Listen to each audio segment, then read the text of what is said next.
Good early morning to everybody here on the East Coast, and good night to everybody on the West, and hello across the world, Shinya Pro Wrestling fans, as we bring you into our live coverage before main bell time for Wrestle Kingdom. All right, I'm live now. In Tokyo Dome! Yeah. Wrestle Kingdom! Let's break it Ah, down! there's the setup. Mine changed. I can see the ring. Welcome to the Tokyo Dome, Walter and Ash. Take a look inside. Over 50,000 expected there live. 50,000 people. The first time the Tokyo Dome will be at over 30,000. Somebody's making their way. Somebody's making their way already. Since Wrestle Kingdom 14, the biggest Wrestle Kingdom in Wrestle Kingdom history. People showed up for Tanahashi's last match, didn't they? Yeah, and Tanahashi, one last emotional tweet, 26 years, 30 championships, 2,988 matches, 11 Tokyo Dome single main events, one last round. I plan to give it my all tonight as we start out with Young Lion tag team action. And again, thank you all for tuning in. Please like, subscribe, comment, tell friends, subscribe to Bad for Wrestling, subscribe to Rage of Wrestling. And if you want to dictate the conversation, super chat, simple as that. With that being said, Walter, Ash, Yota Gashivas, are you ready for Wrestle Kingdom 20 as we get some Young Lion tag team action here underway? Ready as we can ever be. I love the Japanese announcing, so I'm about to get quiet to hear it. I'm about to say, they're more loud than me. But, of course, I'll listen to Walker Stewart and Chris Chando have done a phenomenal job, of course, getting us up here with the NWW World English podcast.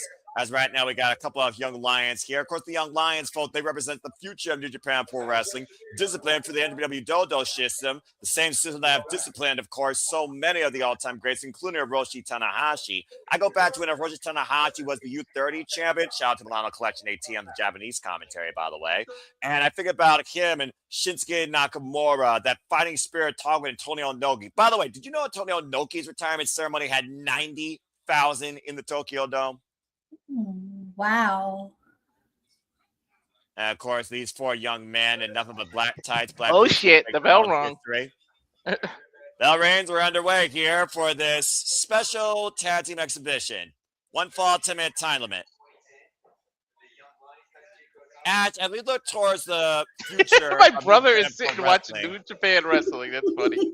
Hey, this is how you teach this is the best way to teach a kid what the hell New Japan's about. Discipline, fundamentals. Be on the lookout for waist locks, takedowns, and Boston crabs.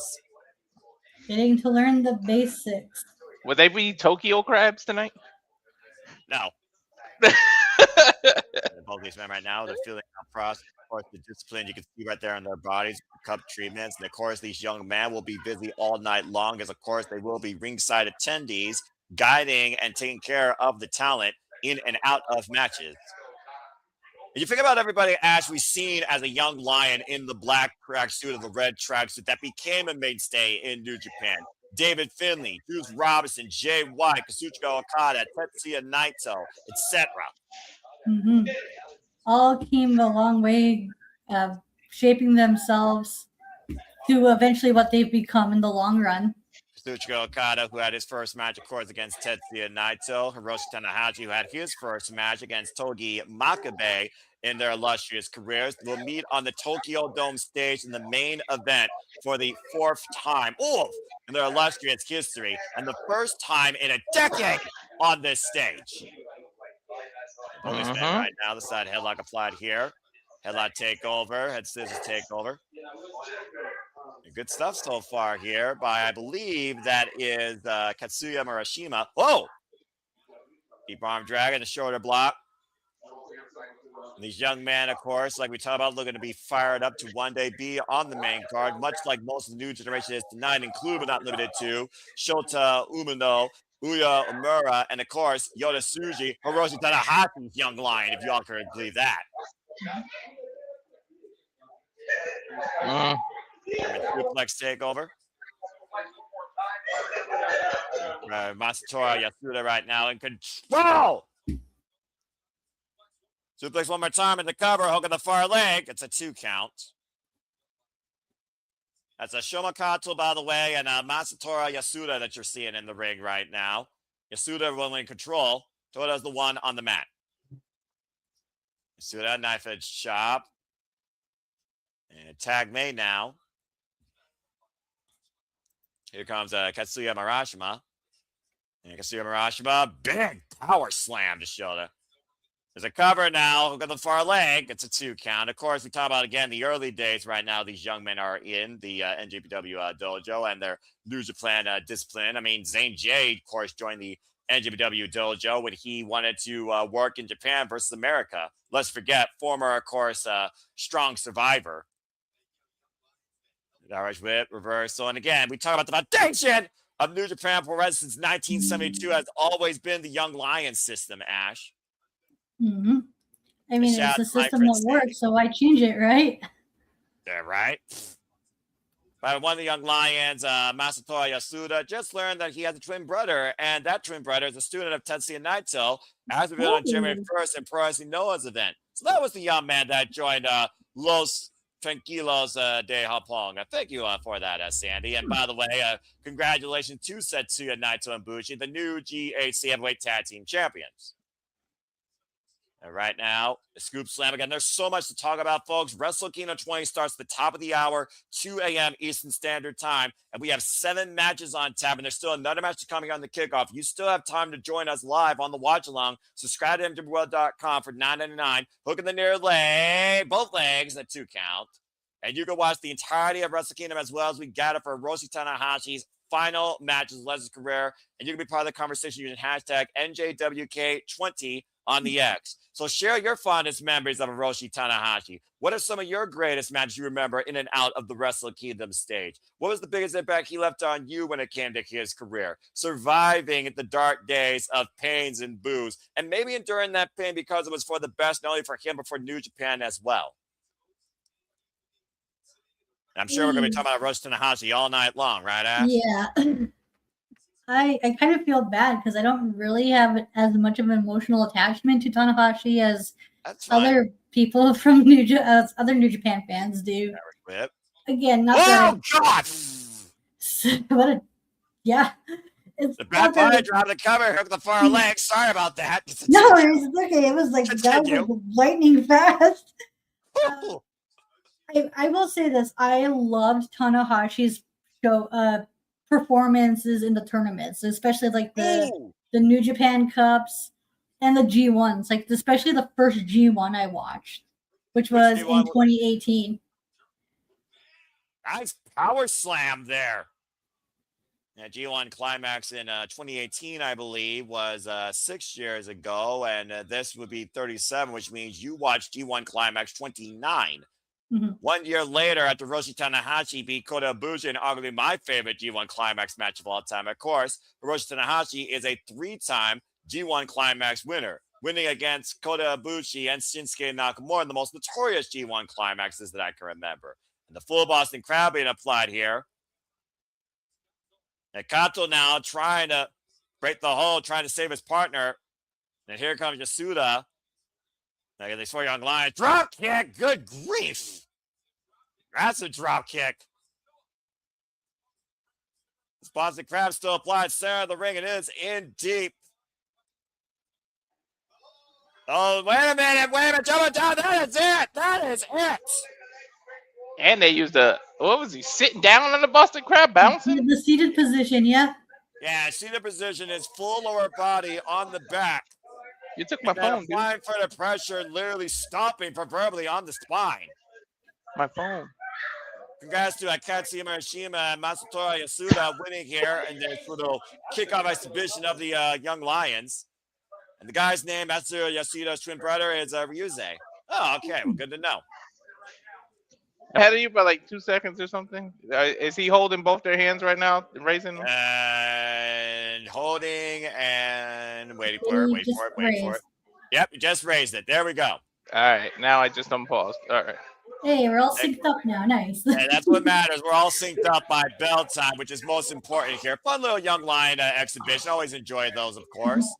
And again, wrestling fans, we always got so much more to come. Still to come, of course. Elvin Tasmo will go one-on-one with Chris Brooks, TV Championship Canadian, eh? And, of course, we have a special Neverweight 6-man tag championship Rambo that will be our opening contest. at the top of the hour as Suri and Saya Kamitani fight for double gold ambitions. IWGP Under Strong Women's Championships around the line. Special 10-man tag between Undefeated War Dogs and United Empire. And we still don't know who X can be. Doki Games has a fatal four-way for the IWGP Junior Heavyweight Championship #1 contenders match, as well as Aaron Wolf makes his ring debut as a wrestler, not gold medalist judokan, taking on Evil for the Neverweight Championship. Yota Tsuji, Evil! don't get me started on that. IWGP World Heavyweight and IWGP Global Heavyweight Championship. And of course, our main event, Hiroshi Tanahashi's final match, Hiroshi Tanahashi versus Kazuchika Okada, for, of course, the final time ever. And looks like we're not going to waste any time as we get ready right now for the World Television Championship match. And don't worry, Ash, on the 5th, you get to see Zack Sabre Jr., not tonight. I get to see him tonight, too, in the Rambo. He's in the Rambo, Walter. You didn't do your homework. Yeah, he'll be on the 5th, too. Yeah, well, I mean, there's never a day of rest when it comes to that guy. As we talked about, of course, December 22nd, Ash in Corrigan Hall, Chris Brooks was the guy that gave ELP an unwelcome gift, wiping him out with that praying mantis bomb and challenging him now for the WWE World TV Championship. Boy, he a tall, lanky mofo, isn't he? Yeah, but I was say, Death by Roll Up, of course, the name of his faction, straight out of DDT Pro. Chris Brooks, of course, not the first time he's met El Phantasmo. And, of course, his group, as you see on the Titantron, they disbanded and are no longer a thing in DDT Pro. He's a former KOD Openweight champion 2 times over and DDT Ironman Heavy Metal champion 5 times in his illustrious career, known as the Love-Making Demon. I'm sorry, the what? Love-Making Demon. You heard me right. Is that Chris Brooks' nickname? One of his nicknames, 34 years of age, 18 years involved in the game. He's known as nowadays as the Calamari Catch King. Oh, that I recognize from Progress. Yeah, very good. We saw ELP, for those that don't know, by the way, ELP invaded DDT Pro, and you see that little doll they have? He did a CR2. Yeah, he did a CR2 on Bun Bun, which infuriated Chris Brooks. I mean, yeah, you'll be doing that to his homie. Doing that to his homie, Ash, really? Anyway, last time these two met each other was a 4-way hardcore match at the NJPW Despe Invitational, and it went to a 20-minute time limit draw. This is their first one-on-one encounter since 2020 on the Chris Brooks Farewell Gauntlet match. I'm not even going to try and say that word, Shandura Turin and friends. It's and of course, he is the 9th NWA World Television Champion. And for those that don't know, these matches have a 15-minute time limit. He has been the NWA World TV Champion now for the second time for 250 days, outlasting already Hiroshi Tanahashi to the time of the draw. Harley Jackson, Rizuki Taguchi, Tajimori, and the Avocados of the Catch got to a 15-minute draw. He's been champion since being Great Old Khan back in April. Of course, following a legacy of Hiroshi Tanahashi, and of course, the inaugural champion, Zack Sabre Jr. Of course, Jado, of course, with that bomb by blood towards Guerrillas of Destiny. Of course, ELP and Hikuleo are former Guerrillas of Destiny, NWW Strong and IWGP Heavyweight Tag Team Champions. So who raided Kanye West's closet to take them glasses? Well, you'd be surprised how quick those glasses sell out, actually.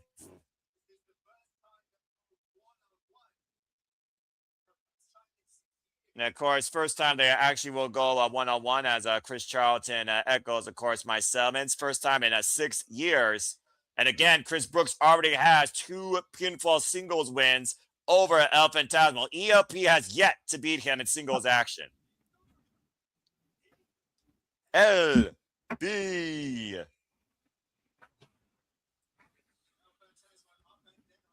Phantasmo right now, sporting the pink and black in case you've noticed that. Bret the Hitman Hart colors. Yep. Shout out to his Canadian roots. And shout out to Ballistic Boys on commentary as well. Of course, they are, official Fiend bringers of Wrestle Kingdom. About to say, we know all about the Ballistic Boys. You find WWE as long as I have. Brooks looks a little like Shane Helms. He's got that similar demeanor, but I don't know if he's as mad or insane. But again, he is DDT Pro, so expect a lot of unorthodox offense here. All right. Is this going to be switch style or some crazy stuff? First time they met each other was back in Rep Pro in 2018, by the way. Wow, when they were both No cruiserweights. wrong. Yeah. As the bell sounds, we are underway here in a Continental attire to kick things off. Of course, ELP is also, like I said, a former WWE Strong Openweight Tag Team Champion, 2 times over Hikuleo, IWGP Tag Team Champion, and multiple-time IWGP Junior Heavyweight Tag Team Champion with Taiji as part of Bullet Club. I, of course, know ELP when he was a Rebel cover. 2 count off the escape of the bow and arrow. Very close. ELP almost lost the title there in that moment. First championship match kicking things off here tonight. The first championship match of, I believe, 4 championship matches to come during the Wrestle Kingdom main card that starts at 2 a.m. Standard Time. Combat being applied right now by the headbanger, of course, now in the people's hearts versus in the people's junk, like his ELP Bullet Club antics. Chris Brooks, of course, both these men, agile high flyers. ELP, former Red Pro undisputed British Cruiserweight champion, came into New Japan with that title.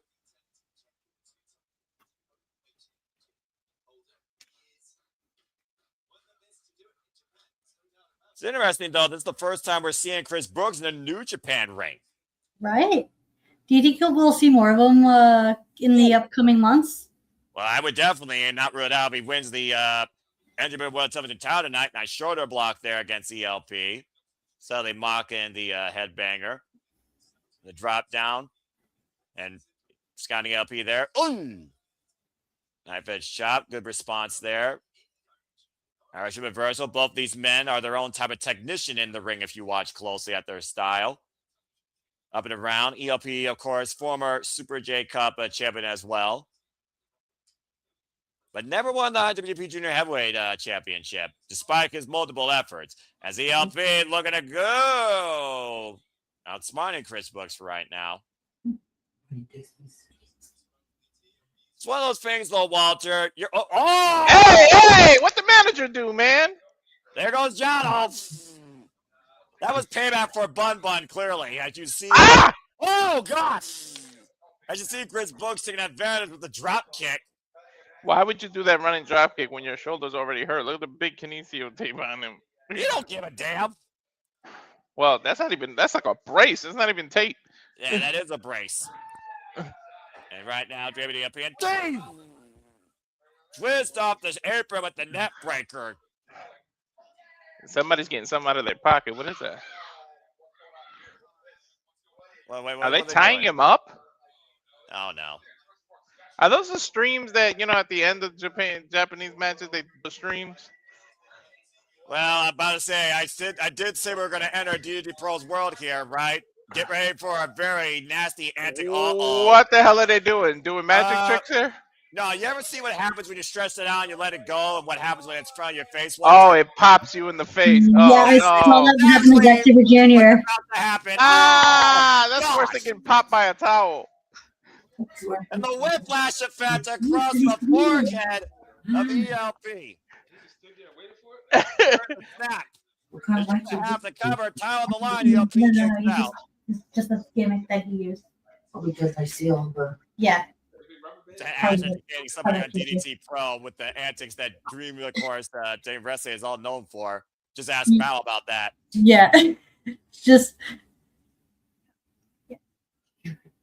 Of course, we've seen Phantasmal, though, at a point of disbelief in his career. Let's not forget, last year at Wrestle Kingdom, after surviving cancer, he won in his return, inaugurated the NWA World Television Championship in a fatal 4-way match. It was an open challenge, of course, offered by Brendan. Thrust kick after taking out the hamstrings. Yeah, nice thrust kick. And a cover now by Chris Brooks gets a 2 count. Jado is back up on the apron. So, what's the history of the shoulder? Did he have a separated shoulder month ago or something? It wouldn't surprise me if that was the case. Oh, I thought you would know. I was asking for it. I don't have enough of a history of DDT Pro to tell you everything that goes on there. But both ELP and Chris Brooks have had their fair share of shoulder and neck injuries. And Chris Brooks is also coming back recently from an injury. You see Fantasmo right now trying to get better. Chris Brooks in the corner. Nafish chop miss. Ooh. Fantasmo Gear looks like he's tributing Bret Hart. Well, he talked about the black and pink before, of course, in his entrance. The Senton on a standing ELP, lowering the spine, using the cover, breakfast of our leg, and a 2 count. Ash wouldn't know because she's never seen a Bret Hart match. All right, let's not put Ash in the spot for that here, okay? She's going to get you later for that, probably. I saw that cheeky smile. Probably thinking you're a cheeky bastard. My God, did you hear that? Ah! Expect a lot more of that tonight as the Tokyo Dome still fills up as again 50,000 are going to be on hand tonight. Spinning Solbot connects to the ELP's midsection. My mom's even giving me shit for not watching the Bret Hart match. You were there. I don't remember. Oh my God. I'm so sorry. Spraying up the second rope with the crossbody. ELP. I done started. I got Mama Ash on her. The springboard moonsault. ELP the cover. Lateral press. High lateral. Gets the 2 count on Chris Brooks. Brian Pillman and all of them, you were still around. Bro, if that was a separate show, I gotta give Brooks credit for even wrestling in this. Like early, I don't remember much of the 90s, Mom. I mean, Chris Brooks has not taken much time off this year. It's been more of an exaggerated shoulder there versus an actual, like, needed surgery. Or it might be one of those surgeries that he might just be lingering. No, Fantasmo. This dude is half across the ring. What are you doing? And ELP might be looking to swing up the second row with the big springboard elbow. Move, if ever, that elbow. That's classic, exactly what Bret Hart used to do on second turnbuckle. And about to say, ELP got a little bit of air guitar training from Hiroshi Tanahashi during their last World match. Looking for the sudden death super kick. Oh! Aki just got rocked with that sudden death super kick. Sayonara, Aki. The Jono right now trying to neutralize Chris Brooks' entourage. Look for sudden death inside the ring. Octopus stretch. Yo, that's a good form on him. Holy shit, with that tall, lanky frame of his. God damn. He almost had the whole octopus stress on there. Right? And a Noki special by Taihan. ELP with the counter, though, up the shoulder. Shut up, Mom! And him around with the net breaker. Cover 2. No. And again, where did the impact land after he did that? Right in that shoulder. You know what my mom just said to me right now? What did she say? What? She said she wishes I could find a man like Chris Brooks. Oh. I mean, he's a bit of a renegade, to be fair. Oh, girl. Hilarious. Chris Brooks right now, once again, immediately back up to the top rope, front face lock, ELP. Uh-oh, double under, up, butterfly superplex. That was well timed and perfectly executed. Elvin Towel sent flying into the other friggin' Providence. Oh my God. Brennan drop kick in the corner. ELP tumbles. Chris Brooks high stack on the cover. Kick out by ELP. No. President pull his tight. Here's our new television champion. Remember, guys, Chris Brooks is up against the clock as he's up against his opponent. This match is a 15-minute time limit. Yeah, and you can't win the title if the time runs out. Chris Brooks right now looking to take this high risk. Ooh! And that's the thing, man. Anybody who has a champion, they never really have to beat you. You have to beat them. Big Hurricane Rana and ELP springs up to the high risk district. Now Fantasmo looking to fly. Oh! That hurt. Thunder kiss denied. Inside leg hook. Did Crayon. Oh! Out. Yo, I thought he got him. Mm-hmm. Yeah, about to say Chris Brooks' long height, much to Ash's mom's point, almost came in handy there, trapping ELP for a near fall inside that cradle.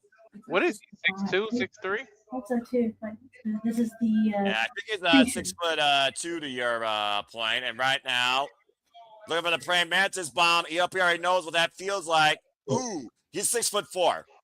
Rising knee strike. It's a Guri. ELP answers back with a super kick. ELP And he is bounced off feet, the by the rope. way. They added impact. It's over. Half deep hook on both legs and kick out by ELP again. He turned him inside out with that. About to say you called for the earlier hoisting him up. Oof! His bomb! Cover! Two, we got a new champion! Oh! How the hell did he kick out of that? 45,000 plus right now, apparently, on Ken at this point. Just saw Chris Brooks nearly seize the Under World Television Championship. And that's Brooks' finisher, and he kicked out. Mm-hmm. I can only come that down to heart and familiarity. Remember, Chris Brooks hit ELP with that on December 22nd. Just go for it again. Don't waste time. Well, he might be dead weight at this point, Walter. True. Evan Tasmo might literally be out here. Good to see Safed also in the chat. Appreciate you again. He might have just kicked out on pure instinct, to be honest. Well, you talk about the innate sixth sense of a pro wrestler. Once again, looking for it. The ELP skips on the back door. Backslide. Oh, The backslide. I hate the backslide backslide. forward. My brother used to hit me with that backslide all the time. Again, though, he's staying on it, though. Hooking both arms, looking for CR2. Chris Brooks trying to counter the backslide. The press, too. ELP bridges up. Maintains control. You remember doing that in Clayton Avenue? That backslide hurting me? CR2! That Canadian Revolution cover! Oh, shit. And ELP, no! How much time's left, Noah? I have no idea. I don't even think the announcers do. Well, usually they'll give you a 3-minute warning, but right now we're not at that point. But ELP might as well be figuring this is his last chance. Got to meet the deadline here. Thunder Kiss 86 rolls off. He's going to do that elbow again? ELP once again looking to give everybody what they want. Thunder It's Kiss over. 86 deep hook fire Oh, leg. shit. ELP retains. I'm pleasantly surprised by that. Nicely done. I have to learn to write in Japanese. Those letters look cool. Well, ELP is starting up strong, representing NWWorld.com. Still NWW World Television Champion, overcoming Chris Brooks for the first time in his career in singles action. Dude, he's been in a fight. Did you see that look he gave after he won? He was like, he can't believe it. No, that look was, if he would have kicked out, I would have known where the hell to do next. Right? I mean, Oh, yeah, no kidding. Yeah. close. That was pretty close to the time limit, by the way, for being perfectly honest. Sheesh, right down to the wire. That almost looks like the Triple B. And again, folks, we still have so much more to come. Again, top of the hour, we will start off with a 24-man ramble, 8 teams for the never Openweight 6-man tag team championships. Oh, man. Good luck trying to keep track of that. Right? Thanks, Walter. I appreciate it. ELP with the handout. There's the, of course, the handshake out there. Hey, man, it's Japan. Show of respect right there for a very game effort by a very worthy challenger. ELP has been wanting to bring prestige and a level of competition and importance to this title. And I think tonight he definitely raised it even more after this bout with Chris Brooks. I like the open area. You don't know where people coming out. They haven't used the ramp at all. Is it not finished being built? No, they have used the ramp, dude. That's the stage, but that's the way that they go out usually. One of the two sides of the ring. But by the way, look at that stage, by the way. But the first entrances, they came out through the sides, where the carpet is. Yeah, they sometimes do that when it comes to team action and the Young Lions. I assure you, that stage up there with that white lion mark icon is where everybody will be coming out from. Maybe they were just saving it for the main card. Probably, and the championship matches. And again, congratulations to ELP. He is still NWW World Television Champion, and we'll see day 251 as he accomplishes his 6th successful defense. El Fantasmo. And again, we'll be live at the top of the hour here. 15 minutes. Like I said, New Japan gives you an intermission to prepare, get ready, so buckle in as we are going to be going nonstop at the top of the hour, 2 a.m. Eastern Standard Time. It's going to be a hell of a show tonight. It looks like someone decided to join the festivities for a short moment. Let's go ahead and see what the Ranking Wrestling. I think he was in the wrong studio, so never mind. Botch. I'm a little jealous of the fan there. And again, you could get a good look at the overcapacity crowds at Tokyo Dome. As we got a moment to breathe, why don't we go ahead and bring some forward thoughts towards what's on the card here tonight as we prepare. Again, folks, tonight, Wrestle Kingdom will give us 7 matches. Opening up will be a New Japan Ramble. A Ramble, there will be a team entering every minute. But once a teammate of a trio is pinned, submitted, or thrown over the top rope, that team is eliminated. The last team left will be the 6-man Never Openweight Tag Team Champions. Shuri and Saya Kamatani go one-on-one for IWGP Women's and Strong Women's Double Championship Gold. Saya, the nightmare of Stardom this last year, World of Stardom Champion, still looks to achieve further dreams. Now they're becoming Triple Crown Champion. We still don't know who X is. We have a special 10-man tag as unaffiliated War Dogs takes on the United Empire. Is it glory or is it death to the Empire tonight? Doki friggin' provided this number contendership match, and we got fatal 4-way action. El Desperado, Kosei, Fujita, Tajimori, and Show will fight for the right to challenge Doki for the IWGP Junior Heavyweight Championship.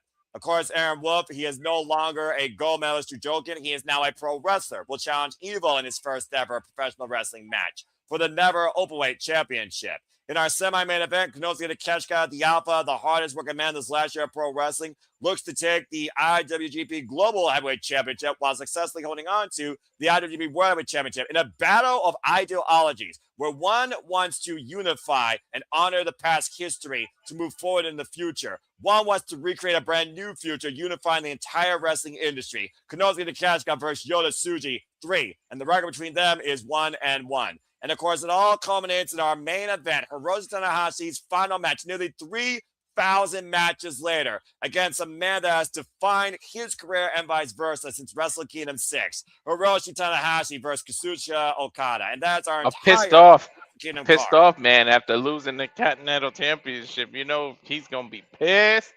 Well, yeah. What do you think that long ride to Japan, all that was on his mind is the fact that he just had that loss.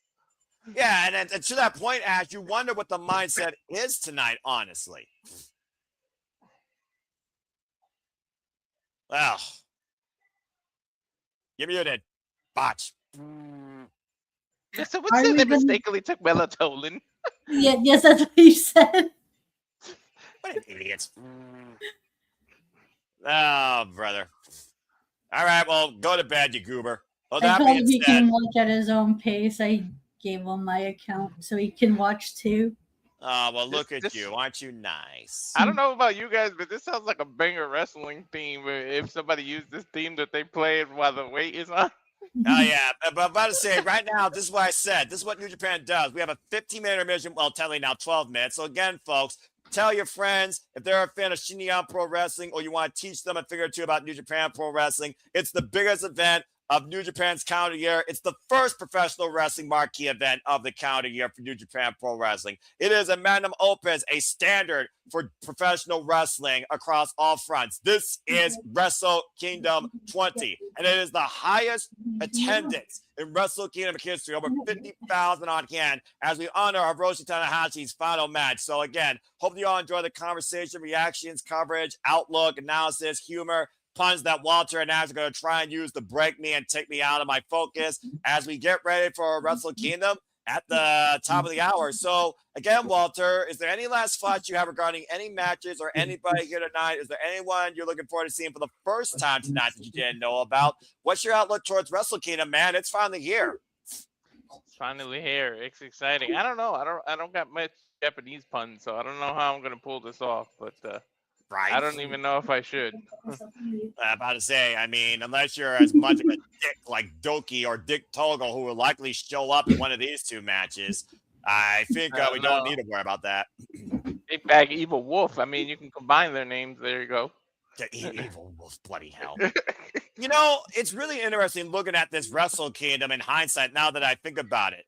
Saya Kamatani's worked as hard as Hiroshi Tanahashi did when it came to bringing up prestige to Japan Pro Wrestling, as she's done to Stardom and Joshi Wrestling, bringing, of course, Stardom and women's wrestling to prime time in hopes of bringing Stardom to their own Tokyo Dome event. Now challenging for the IWGP Women's Championship and looking towards maybe this triple crown and with this triple contract for Bushiroad. She wins both these titles tonight. You figure out Aaron Wolf endorsed by Hiroshi Tanahashi, a man with no prior wrestling experience but disciplined in the dojo by the ace himself. The two have trained together. Former first, might I add, Japanese gold medalist judokan to go from, of course, his previous discipline, now to professional wrestling. And, of course, Yota Tsuji, he was Tanahashi's young lion, and he wants to lead the future New Japan Pro Wrestling while taking the IWGP Global Championship global. So there's a lot of interconnections here, and it all ends with the Ace's final match in his career. Just some interesting hindsight for you, in my opinion. And going to be interesting to see Okada's Meister screwing both Takeshita and Fletcher last weekend, and then de-unify the two AEW titles last weekend. That is a very good point, since, of course, Kazuchika Okada is now only the AEW International Champion, as John Moxley is the brand new Continental Champion. And Safet basically was talking about something with this translation. So, arigato. About the women's match, Mirai won earlier today, defeating Hiroshi Endo for the International Princess Championship. Stars could be aligned for the God's Eye leader to be double champion. Well, it's one of those things where I look at this match, I think about Suri's match to find strength and renewed confidence. She did beat Mayu Iwatani, the Stardom icon, for the IWGP Women's Championship, a feat that many people thought was impossible. But she lost it shortly after. After one defense against Alex Windsor in Pro Wrestling Eve, she lost to the Sun God, of course, talking about Saray. But she also needed surgery. She went off to get some surgery, went on a short American excursion, and at Camp Pro Wrestling won this title back. Now she looks to make further history within the NW Strong Women's Championship, raising the prestige and the value and showing who the strongest is in all of Stardom and New Japan Pro Wrestling. Saya Kamitani, though, she's only lost 2 singles matches this last year. Of course, both of them were in the 5-star Grand Prix, including to Asume, the person she eventually beat for the NW Strong Women's Championship. But she has been the World Stardom Champion now for over 1 full calendar year. And it's not just the fact she's been champion the whole year for her promotion. She is also the first ever female Tokyo Pro Sports MVP of the year. Sarah's made incredible history this last year, unheard of. And remember, this is the same woman that used to be the Golden Phoenix that was first on NWW's Bushiroad TV, Hashtag TV Alliance radar. Remember, the first time we saw her was Wrestle Kingdom 16 in tag team action. So she's no stranger to this stage, but it's the first time ever one-on-one at the Tokyo Dome for both these women, despite the fact it's their 3rd ever one-on-one encounter. These two have not faced each other one-on-one since 2021, to put it in perspective. And again, folks, you have time right now to grab a drink and get ready for Wrestle Kingdom at the top of the hour. So I think I'm actually just going to relieve you all until then. So stay tuned.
Here we go.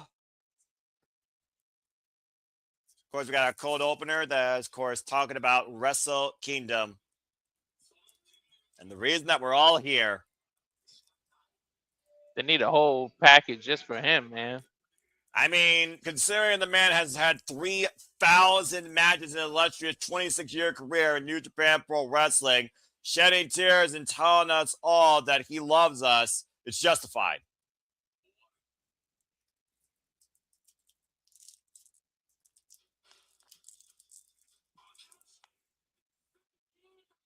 I love this Japanese announcer. So do I. I love the way He he always says gets their me names. pumped up.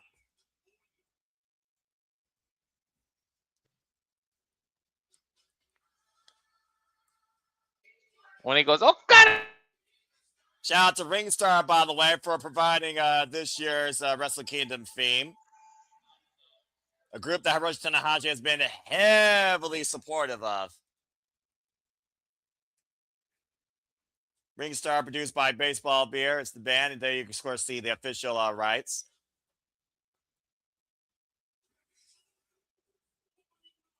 Opening match. This is going to be nuts. Second singles match. IWGP strong. Go ahead, Walter. I love that. Do it. Shorty! He gets so excited when he says their names. It's hilarious. What I'm about to say. The Great Okan! Bullet Club door. Curse you, donkey!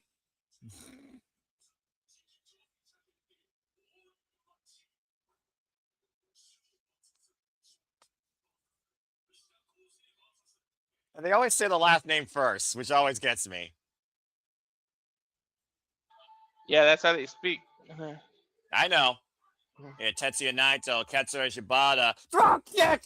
Kazuchika, Okada, Kenny, oh my God, Omega. Incredible Immortal Classic and rivals of Hiroshi Tanahashi's past that shaped his career as much as he shaped theirs.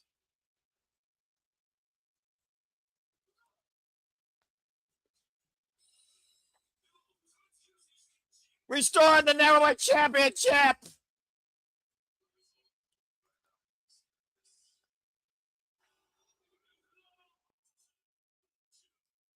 I would jump on my chair if that guy wins tonight. IWGP Suguru! Hold on, Shinsuke! This is almost as much of a battle of morals and morality and ideologies as Kenny Omega and Hiroshi Tanahashi was. Let's not undermine the 2025 that Tsuji had. I mean, I called a few of his matches. You and I both. And it all comes down to this. Look how young the Okada, the blonde Okada. What started in Wrestle Kingdom 6 culminates in the man's career ending in 2026. Rainmaker versus the Sun. Hiroshi Tanahashi versus Okada Kazuchika.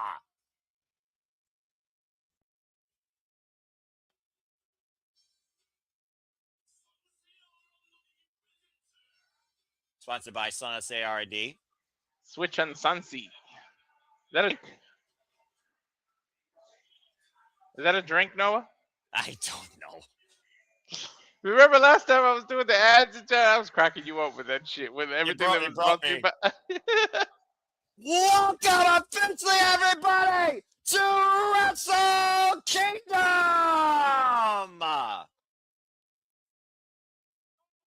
And sold out Tokyo Dome, the final dream of the Ace's career, brought to you out tonight with our main event to come.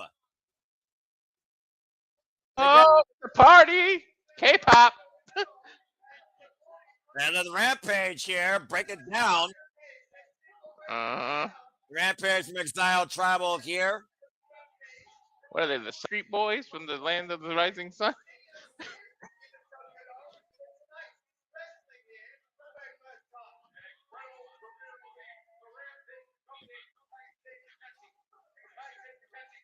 The Rampage, of course, accompanying Kaisei Takechi from DDT Pro, who is wrestling here in the New Japan Ramble, lest you forget. Of course, Kaisei Takechi came to Shota Umino Uemura's aid during a beatdown, and they formed this trio tonight for the Rambo. Hey, Man's at least got as he much gets style on the mic as he does in the ring. At least he gets a live performance.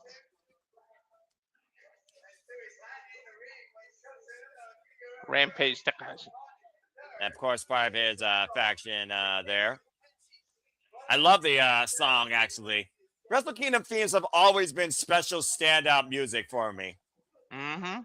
As Wrestle Kingdom itself has always been a standout. And again, thank you all for tuning into our coverage. This is Wrestle Kingdom 20. Hello, Shinyan Pro Wrestling and professional wrestling fans across the world and across the internet. Thank you all for tuning into our live wrestling coverage of Wrestle Kingdom 20. Hope you all enjoy. Please subscribe, comment, tell a friend. You want to dictate the conversation. PayPal, Prime, Super Chat, as simple as that. Walter Cruz, our Canadian friend Ash, and I am the simple man of the simple brand, the voice of SRS. Forever grateful for all things professional wrestling. Damn it, as we say, thank you, Ace. Damn it. My name is Noel Foster. And again, we hope you all enjoy. So again, Ash is here in Apple. Walter, you really get your boss. Wake up, bro, because you got to be in it for the long haul. Are you ready to call your first ever Wrestle Kingdom? I'm ready. This dude is wasting all his energy on an entrance. Save some for the ring, man. Hey, bring in the crowd, all the hype. As there you see the Roughneck Shota Umino and, of course, the Heat Storm Uemura, who, of course, formed this unique trio alliance during the road to Tokyo Dome. And, of course, Shota Umino and Uemura previously have been on this main stage and also were part of the World Tag League. Well, you heard of K-pop. I guess this is J-pop. About to say, the parade has arrived here. Moments like this on a stage like this, it doesn't get bigger than this for DDT Pro and this young, bright up-and-comer, and honestly, two leaders of this generation, Walter, if you look at Shota Umino and Uemura's runs since they returned from excursion. It's a long-ass entranceway. That's what the 15-minute intermission was. They was added to the ramp. No, dude, that was the entire ramp the whole time. You just didn't get a full glimpse of it. And Walter, when it comes to IWGP Japan, these guys and girls practice multiple times to make sure the performance is near perfect. I don't know. I can tell. A lot of choreography. Mm-hmm. Of course, Uemura and Shota Umino were both part of Hiroshi Tanahashi's final road of kinship in singles matches against the Ace. And both men got a victory over Hiroshi Tanahashi as well. And Shota Umino, who main evented the Tokyo Dome last year, realizes now, I don't need to be Hiroshi Tanahashi. I need to live now in the moment for me on this second chapter. As representing the Rampage DDT Pro, Kaisei, of course, who has joined this three as a trio. Oh, fuck me! That entrance makes Roman Reigns look like nothing. I acknowledge that comment. And also, fuck! House of Torture! Oh god! Wait, where's Ash? Doesn't she love? She gets excited with House of Torture. Don't get me started with that bullshit, Walter. I'm glad she's not here right now personally because I feel like she would trigger me. She's sick and sadistic. Well, buzzkill. It's gonna be a very dark day if these guys get any more gold in their ranks. So it tortures you when you have to see arrived. This? It tortures you when you have to see this. This dude's a walking billboard here. What the fuck is Sonata wearing tonight? He's a walking billboard. Like an LED billboard. Again, he's not human, I don't think. He calls humans strange creatures. What the fuck does that make you? Bloody hell. Sonata has arrived in his Timu Tron outfit, escorted by Yoshinobu Kanemaru and sold out Ren Narita with that damned iron enforced push-up bar. JJ will get this. You don't watch movies, but he looked like the guy from Running Man, that Arnold Schwarzenegger movie, the guy that had all the lights on and shit. Yeah, well, someone needs to take a chainsaw and cut his head off. And I do get that. When I was once only that, I watched that movie.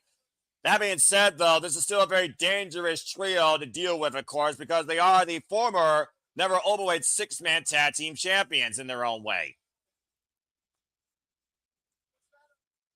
Let's see, what is that on his head? A camera? Tried to record his own freaking glory. I'm so thrown off by Sonata's gear. I'm sorry, folks. Sonata, of course, former IWGP Heavyweight Tag Team Champion. That damn cold-blooded snake. Yoshinobu Kawamura, one of the best ever in the junior heavyweight division. 21-year veteran plus of the game, the heel master. And, of course, the former son of Strong Style, Ren Narita, who took Zack Sabre Jr. to limit for the IWGP World Heavyweight Championship earlier this year. Again, folks, this is a ramble. 2 teams start off for a minute. Another team will enter every minute. When one team member is eliminated via pinfall, submission, or thrown over the top rope, an entire team is eliminated. And the last team left will leave the 6-man, never openweight tag team champions. He's gonna take more time to take that equipment off than he did walking to the ring. Yeah, he's the 1950s, 60s version of a robot. Well, this robot's got far more of a malfunction, in my opinion, freaking Sandy, than anything made by Mattel, your local toy company. I'm telling you, it's the movie Running Man. The first boss Arnold had to fight. It had a weird light thing like that. I wonder what the strategy is going to be here, though, because I imagine. What? No! You Just got get the tag. Yeah, in a Rambo, everyone just goes at once at this point. All the refs there to do is call for a decision or someone thrown over the top rope. That's it. Oh, that's why he doesn't need to even be in the ring? Exactly. Oh, no, he's there. I see him in the ring. I thought he was on the outside. The referee has to be there, of course, to see what happens here. And smart strategy right now by the House of Torture trying to isolate one member of the opposition. Uya and Shota coming to the aid, though, of Kosei. Up, and he went under the rope. He's safe. Get the midsection, double thumb to the eyes by Ren Vita. This freaking ass clown posse trying to bastardize. Whoa! 6-way, 6 feet. Professional wrestling, damn it. Again, though, went underneath the bottom rope. Well, actually, he's still inside the ring. Switch on Senshi. That must be a channel or some kind of cable company or something. You got to consider also, Walter, you want to eliminate a team as quick as possible, knowing another team's going to come in here momentarily. Speaking of, it looks like we are 3 seconds away from the next team entering the Rambo. It's just like a gauntlet. You want to get rid of them ASAP so you can rest between the entrances. Oh, shit. Uh-oh. Oh, boy. What team is this? I got 3 words for you, Walter. Let's get hot. Oh, God. Bullet Club War Dogs. Of course, the Knockout Brothers are IWGP Heavyweight Tag Team Champions. Yuto Ice. Uh-oh. And Oscar.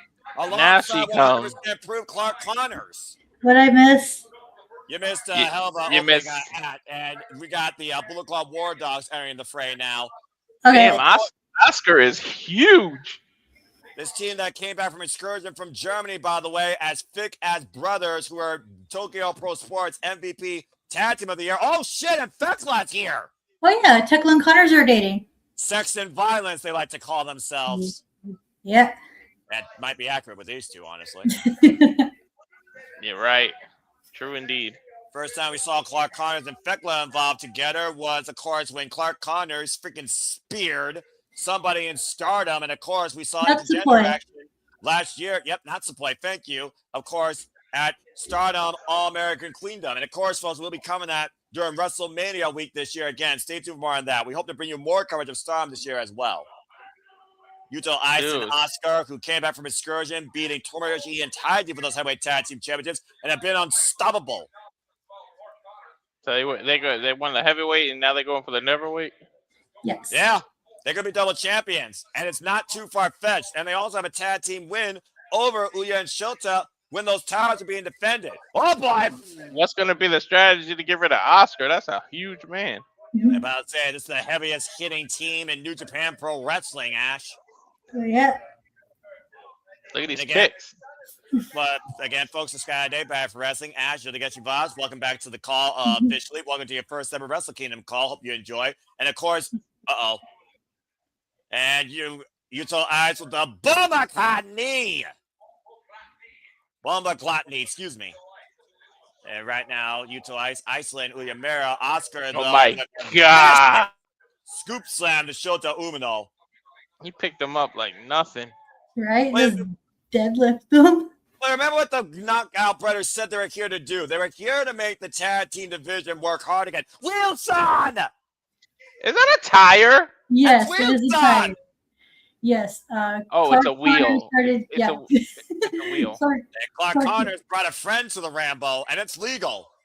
he's you been thought using since Uh-oh. Hey, there you go, Ash. You guys thought I was the pun person. The wheel just use wheels. yeah, No, he's Don't start with me, Walter. But He's yes, been- Ash, to been Walter's starting point. to use that in Best of the Super Juniors. Yep. And of course, Zack Sabre Jr., we here Oiwa are looking to lead the next generation of New Japan Pro Wrestling as tag team champions on the biggest show of the new year following Wrestle Kingdom. That is absolutely infuriated the Knockout Brothers as we here Oiwa and Zack Sabre Jr. won the World Tag League. It's gonna be too much and too many teams come out at once. There's too many people to keep a track That's the of. key. Yeah, that's the chaotic what happens in nature a of the Rambo. Rambo. That's what happens in a Ramble, Walter. There's a reason why it's called a war fight. And of course, Zack Sabre Jr. made history last year, Ash, defending the IWGP Heavyweight Championship successfully across both days in the Tokyo Dome, January 4th and January 5th. You need us to splash some water on you, Ash? She's fine. Oh, here we go. And the Knockout Brothers who left Rihei Oiwa and Zack Sabre Jr. laid out during the Road to Tokyo Dome final night in Corrigan Hall. Bro, who I are can absolutely pissed track. off that the challengers decided to challenge the champions not on the Tokyo Dome stage. Dude, Oscar towers over everybody. Yeah, that dude stands 6'7". Oh, And there's the sheesh. wheel again. God. Hey. Wiping out Hartley Jackson.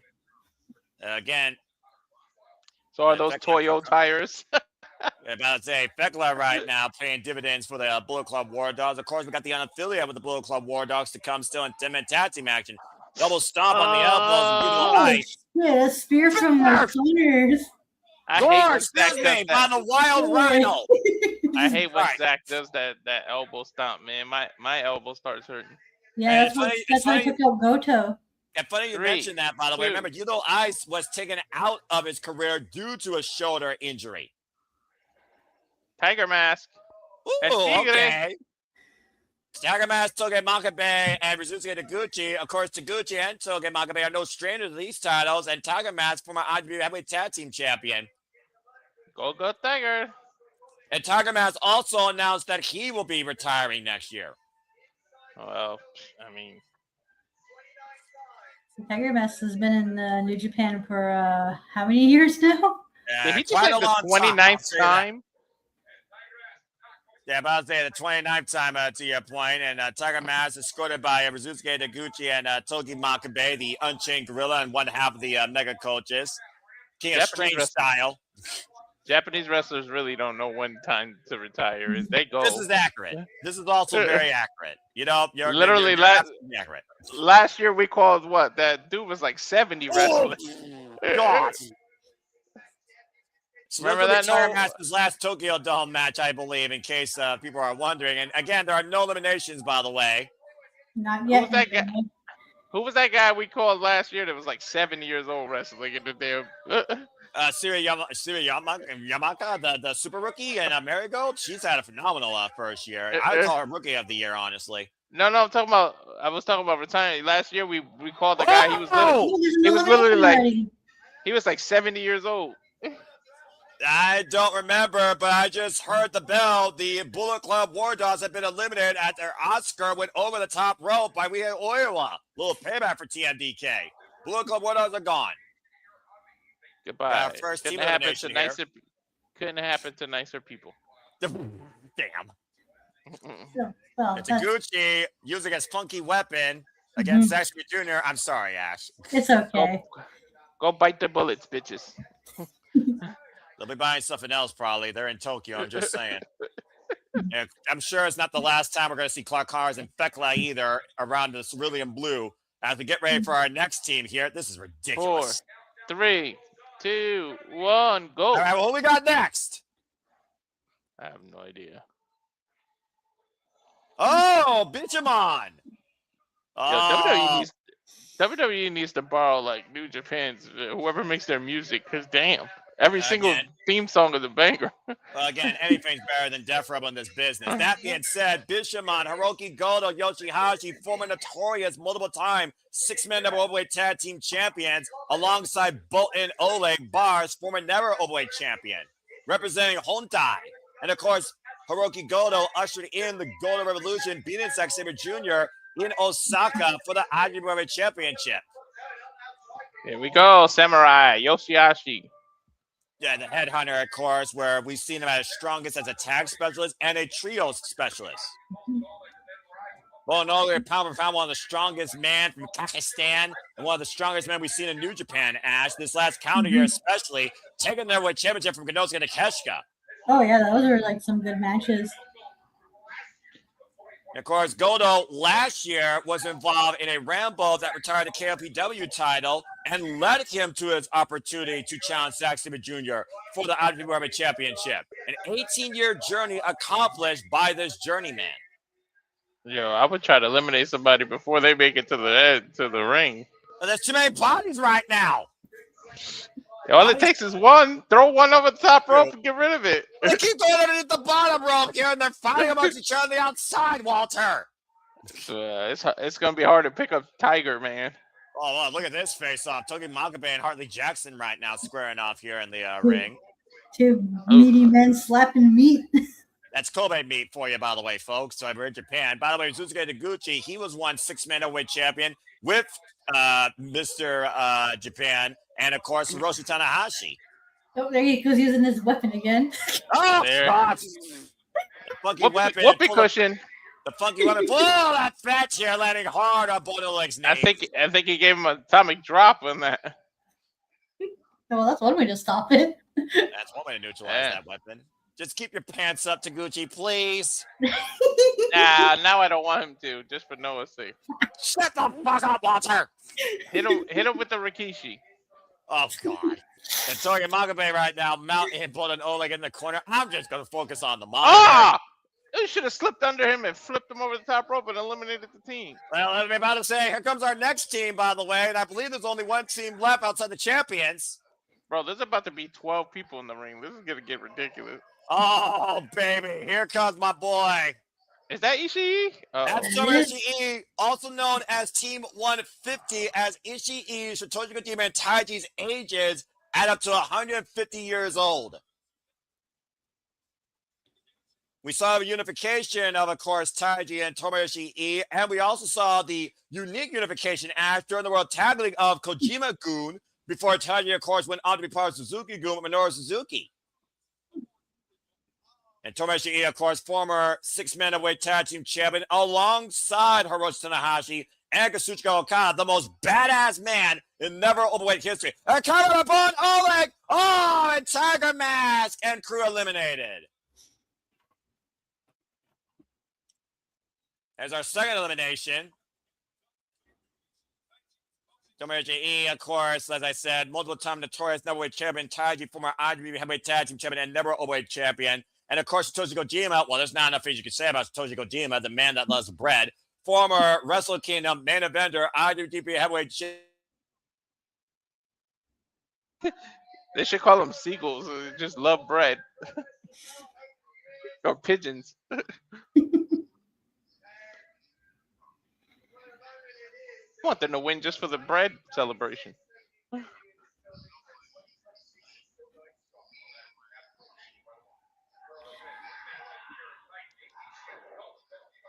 So only 2 teams have been eliminated, right? Yeah, the Knockout Brothers and Connors and Tiger Mask's team. Oh my God. You try to go for Ishii's neck, he doesn't have one. You hit him right in the chin.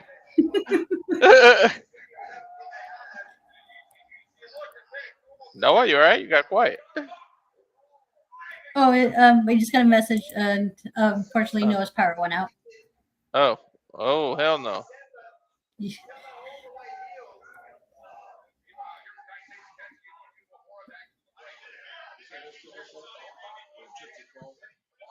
So Taichi's in the ring right now, and with the yeah, you're gonna have to call. I don't know all their names like that. All I know is Ishii.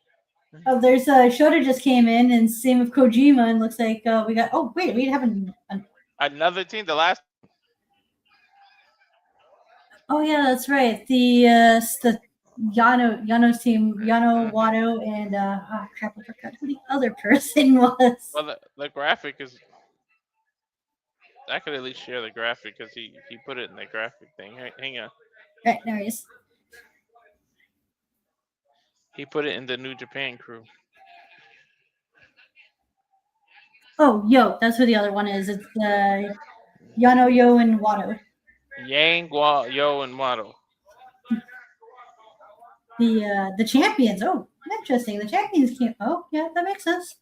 Champions advantage coming in last.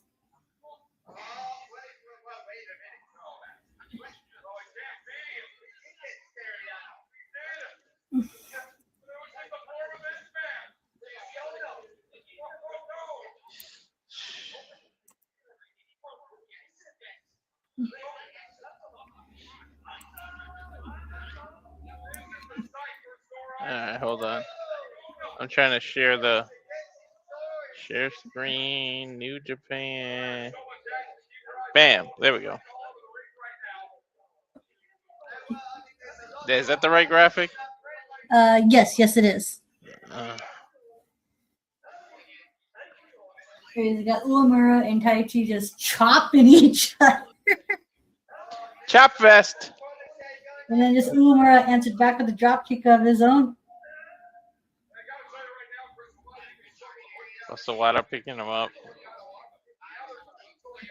They haven't even made it to the ring, yo.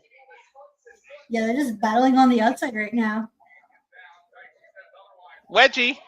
Looks like Taiji should go for a suplex of sorts. I don't know, he's trying to grab him by the tights and give him a wedge there.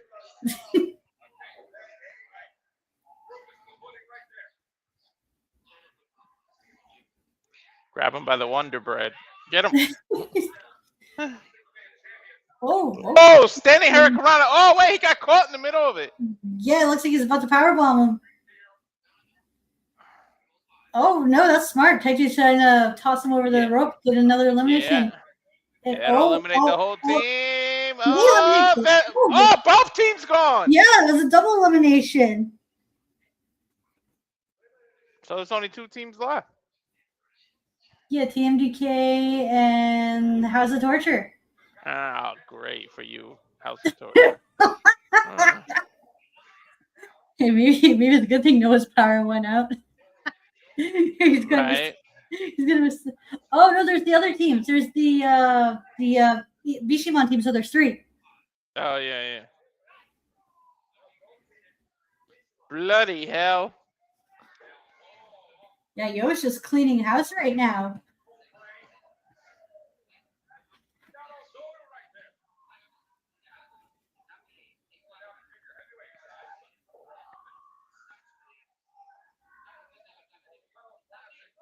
Because the Kanemaru hosted up, only for Sonata to make the save real fast.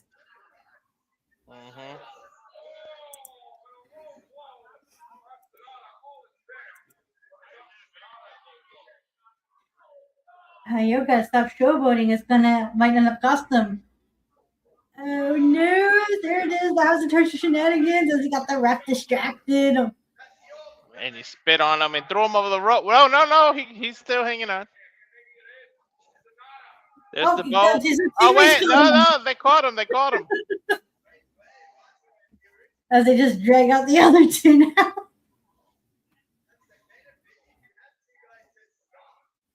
That's the benefit. You could just have 2 guys catch you. Oh. Low. Right in the sushi roll. Right. And just like that. Oh, never mind. I know. They caught him. Bring him back up. Diving over. Whoa. They pulled him out. Smart. They did get tossed now over the rope. 2 teams. There's 2 teams left, but House of Torture is one of them. Hey, it's my 2 teams. Either way, I win. Alright, here we go. Boom. These are like 2 bulls just freaking charging at each other. There's a chop. Oh wait, so now I'm losing track. Every time I think we're down to 2, there's another one that comes up.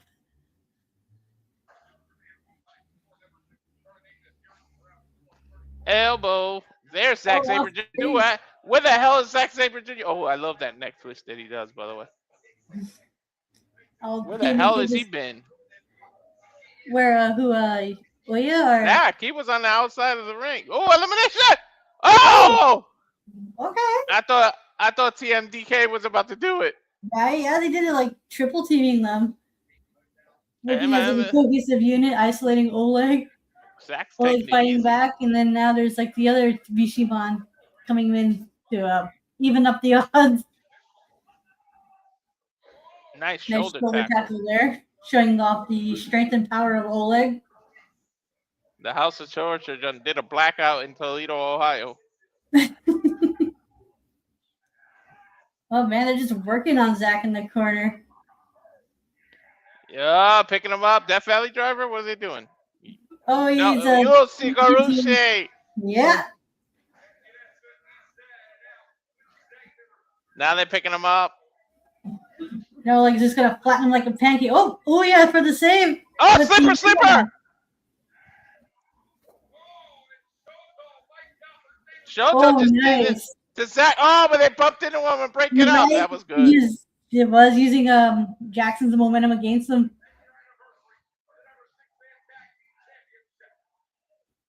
Here comes the double team move. Everyone's down. No one's there to make the save. Or so it seems. Taking out Uya now.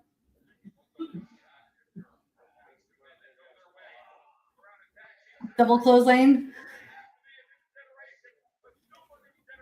Oh, nice.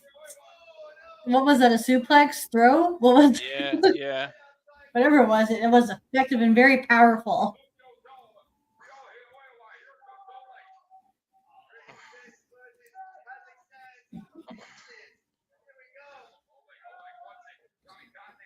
So weird without Noah.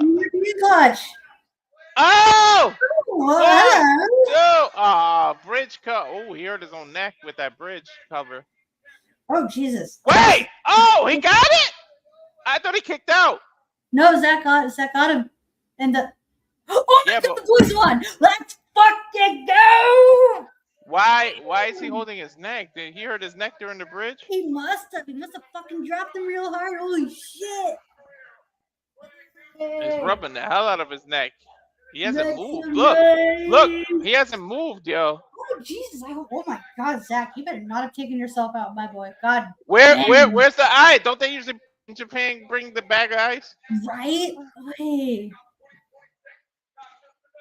Jesus, Zach. Hey.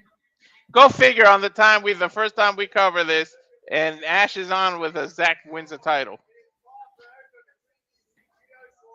Oh yeah, that's right, they're titles! Hey, make some noise for the boys! For the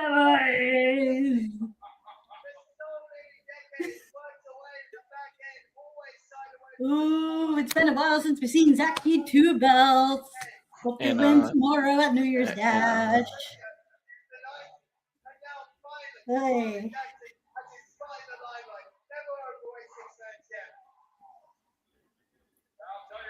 Why did House of Torture get eliminated?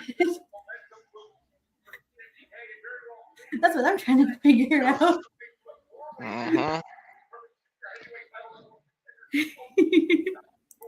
Zach and Iowa could walk out double champs tomorrow. That'd be super dope. Because the last time Zach was had 2 titles, I think was in 2018, when not only was he the Rev Pro British Heavyweight Champion, he was also the Tag Champion with Minoru Suzuki. Yep. I'm just glad he's okay, man. He was holding on to his neck like a mofo. That was freaking deadly. Hey. Damn it. Hell. Yeah, blame it on. But hey, it's the House of Torture's fault. Right? They got you, Noah.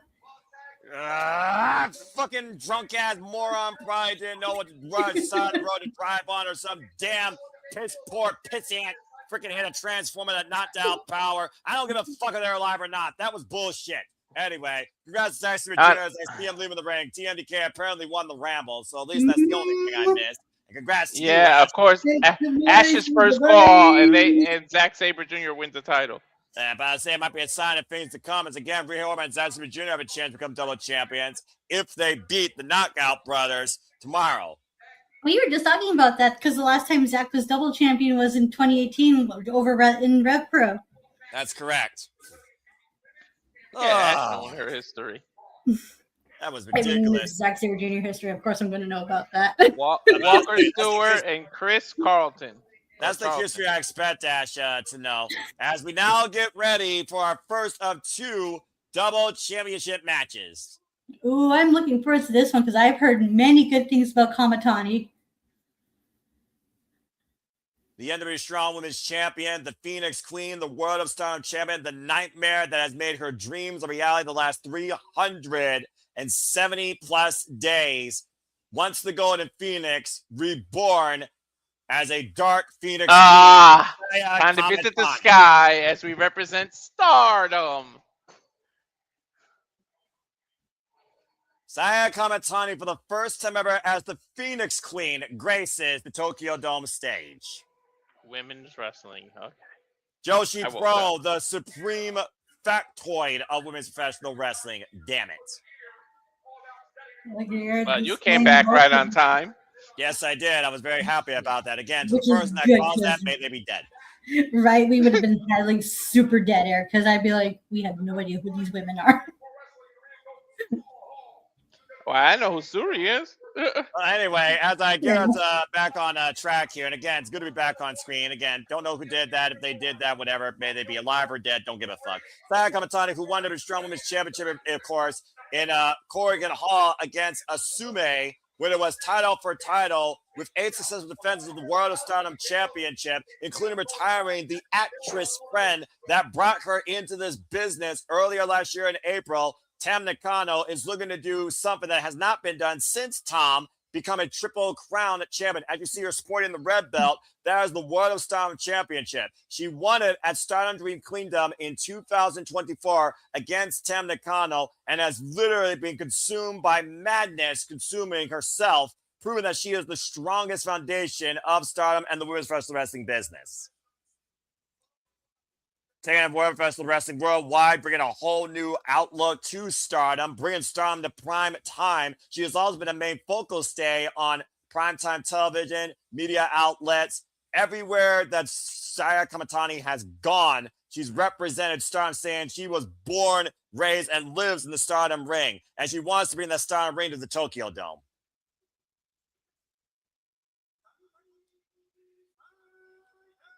And of course, Kamatani's side, there you see her sporting the Strong Women's Championship, by the way, for last, of course, earned by Asume. Previously, last year, of course, the Tokyo Dome, we saw the IWGP Women's Championship on the line as Mayu Iwatani entered in as champion, Asume the challenger. I love the design of the New Japan Women's Strong title. I love the shade of it. It's so beautiful. I love lilac. That's what that shade of purple is. Fair enough. And here comes our IWGP Women's Champion, one of the most lethal strikers you will see, transitioning from MMA with a background, of course, in Ultimate Fighting Federation matches. And again, she's had a rough last year, but she beat Sarai at Ryogoku Sumo Hall at King of Pro Wrestling to earn this title back. Now a 2-time IWGP Women's Champion. Say hello to Shuri. Is it only one title's on the line, right? Last year. Yep, both titles are on the line here. Oh, title for title? Okay. Which means that Saya Kamatani wins. She will be a Triple Crown champion.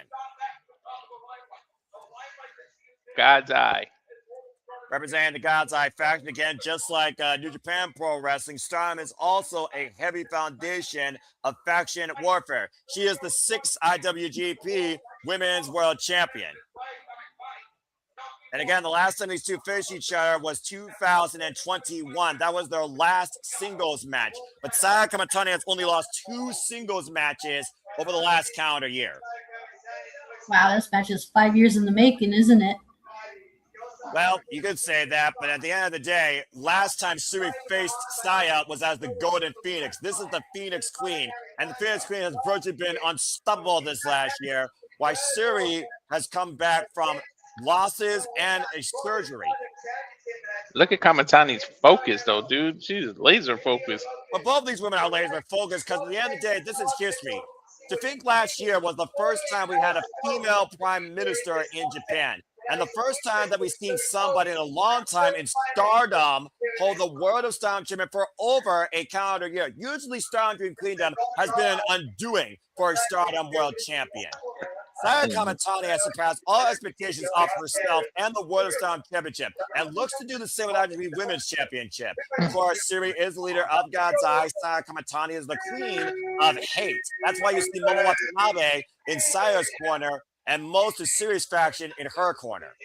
Of course, Saya Kamatani coming off an incredible defense against Anosori at Dream Queendom, literally just the 29th last year. Let's go down to introductions here. Stardom ring announcer and Stardom official for this match. Former World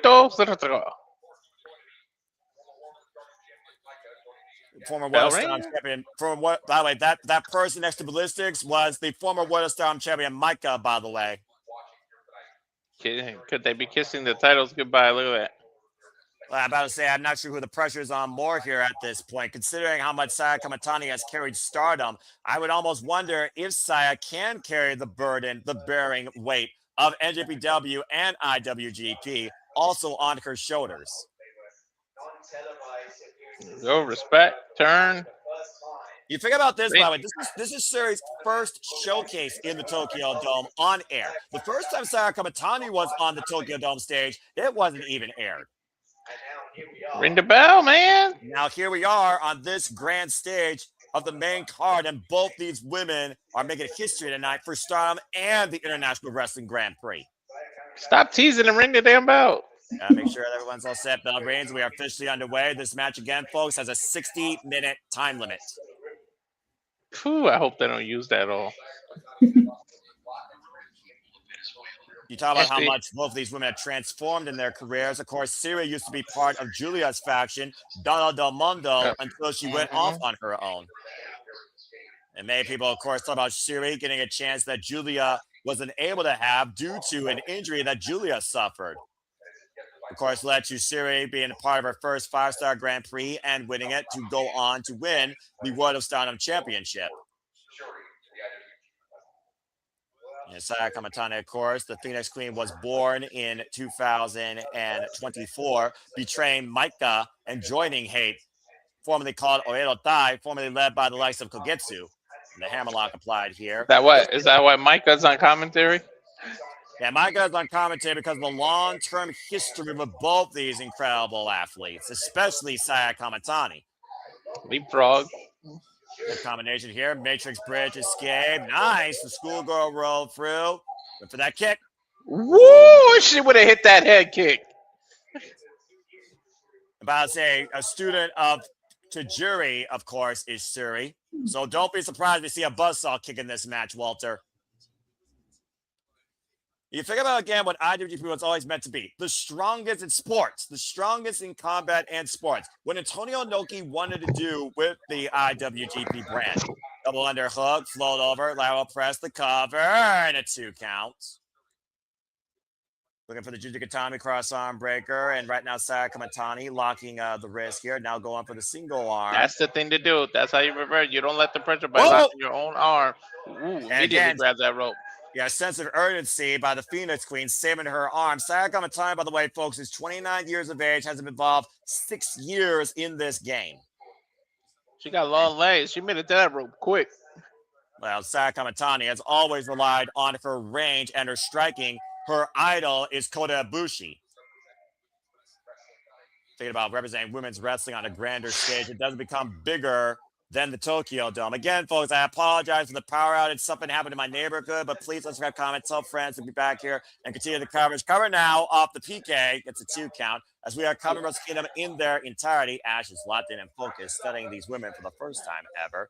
Dude, she kicked her right in the shoulder blades. Yeah, you heard that scream. It was loud. And then, whoa. Oh, nice way to use the ref. Shenanigans. Don't forget, Sneakiness. Saya Kamatani is part of the faction Hate. Spinning Sova. These women are meant to play heelish games. And there's look at this. Watanabe and Ruka coming into play. Drop kick from behind. It's the numbers game that Hate relies on so much during their matches. Not as often, though, in Saya Kamatani matches, though. I can't stand Watanabe. And right now, Saya Kamatani off the top rope. Look at the sword, the crossbody. Oh my God, the balance. Right? The Phoenix Queen perched Oh, on her here's your throne. replay. Looking Well, at that Phoenix- more gold to her That neck. Phoenix sure did fly. Shit. Yeah, absolutely, yeah. She's soaring, flying. She wants to put a whole dark light on the IWGP brand and the NW Strong Women's Championship. We have to see if by the end of this match will the Phoenix rise. But again, the reason that Saya Kamatani is in this spot of promise is because, again, she literally put this pressure on herself to prove that she could be the strongest in pro wrestling. Literally sacrificing her old identity and turning into this dark nightmare that has ruled Stardom this last calendar year in its entirety. Both these women right now trading the elbows here. This is exchanged in the middle of the ring, all for the name IWGP. Who is the strongest? Who deserves to be the face of Stardom and New Japan Pro Wrestling? And Saya getting the better of Suri right now, it seems. Just You bring it. wailing away. Bring it. I bring it. You bring it. Oh my God, she's hitting her like 16 times in a row. Ooh. There's that final blow to the cranium. And finally turned her sideways, and Saya Kamatani looking to pick up speed, but Suri in close combat, keeping up with the Phoenix Queen. That big elbow strike, mostly connected. Now Saya off the ropes again. A rolling kick. I'm exhausted watching this. Can't imagine being in this match. This is why Stardom is the prominent Joshi Pro promotion on the planet. Big elbow right now. The last time these two faced each other, by the way, it was a double count out. Ooh! Oh! Rising knee. Just clocked her. The ref just checked to see if she was knocked out. You saw that? Suri is 36 years of age, stands 5'4", 114 pounds, with a background in karate, Hiroshi, and tennis. 17 years involved in this game. And Saya Kamatani back up to her feet. The madness of that Phoenix Queen on full display here tonight in the Tokyo Dome at Wrestle Kingdom. That's a hell of a mix. Tennis, karate. She was a busy child. Right? Think of all the endurance she got from it. Took a similar road in approach to wrestling like Filthy Tom Lawler. Hurricane Rana off the top by Saya Kamatani. Now hoisting up. Overnight Suba's high bridge, hooking a single leg, and a kick out by Suri at 2.5. Set a new president for women's professional wrestling. Both these women are looking to lead. Oh, that reversal. Sorry. Again. No, you're fine, Walter. Again, you're all about transitional wrestling, and that's what we're all about, professional wrestling, damn it. And it doesn't get a higher pedigree than this. She literally turned that into a tornado kick. That was crazy. Their own version of tornado kick. Elbow, though, stopping Saya on the ascent, and Suri in fast pursuit. Oh, they're out in no man's land on the top rope now. I sense disaster. Notice the hammerlock. Take over! And she held on. She held on. The modified Kimura applied by Suri right now with a double wrist. Oh, my God. And she got her leg right over. now, the IWGP Women's Champion. She transitioned to an arm wrench. Oh, my God. Ow. And what would it mean for Suri to beat Saya Kamatani at the Tokyo Dome this year after all the work Saya did to get to this stage? And now she just extended the legs. Look, and grapevine it. Oh, my God. You're not supposed to bend that way. Yeah, that's wicked. Holy fuck. She needs to reverse the pressure and find a way to move right now. She needs to use her straight up vertical. She needs to use her long leg and actually kick her. You can reach her head. Look, the way her leg is bending, kick her. Oh my gosh! Yeah, oh my God, the way she's like maintaining the wrist and arm control is fucking wicked. Like, holy shit! Yo, yeah. Your arm is not supposed to bend that way. Right? Looks like most of the hate factions here in Saya Kamatani's corner, as you saw. Mo Watanabe. Konami! Draping DDT from the top rope in the cover. Hook on the far lane. The back press, and Saya gets the shore of it too. Dude, how the hell did she not tap out? Right. There's How a was she able reason. to make it to the rope? I would have tapped out before the grapevine even happened. Right? Like how, The wear and tear. Oh! Rolling back heel kick. like how was she able to make it to the rope without having a socket pop out? She must That be goes double back to what I jointed. told you when it comes to the Brazilians and the punishment that the finger screen has endured versus given this last calendar year, overcoming Suzuki, Tem Nakano, Natsupoi, Bea Priestley, Asume, Momo Watanabe, and most recently, Sarah Ano. Look at that Star Crusher. Waistlock German suplex lands on her She landed on her feet. The sidestep still alive. The rebound, the schoolgirl, the roll through, and Saya hoisting up Suri. Blue Thunderbomb. Right, stack two, and kick out. Nice split-legged pin, too. Yo, her flexibility is crazy. Right?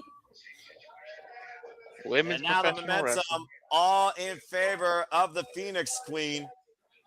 Yeah, I wouldn't have known that after with the freaking submission she was just in. And looking for the Star Crusher! 1, 2, Saya, no! Whoa! I can only count on one hand how many people have kicked out of that finisher.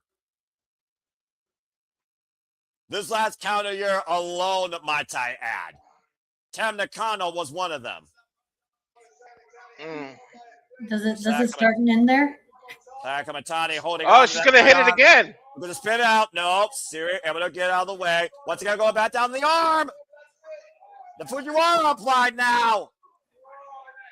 Hey, Noah. What's up, Walter? Look down. Go to bed.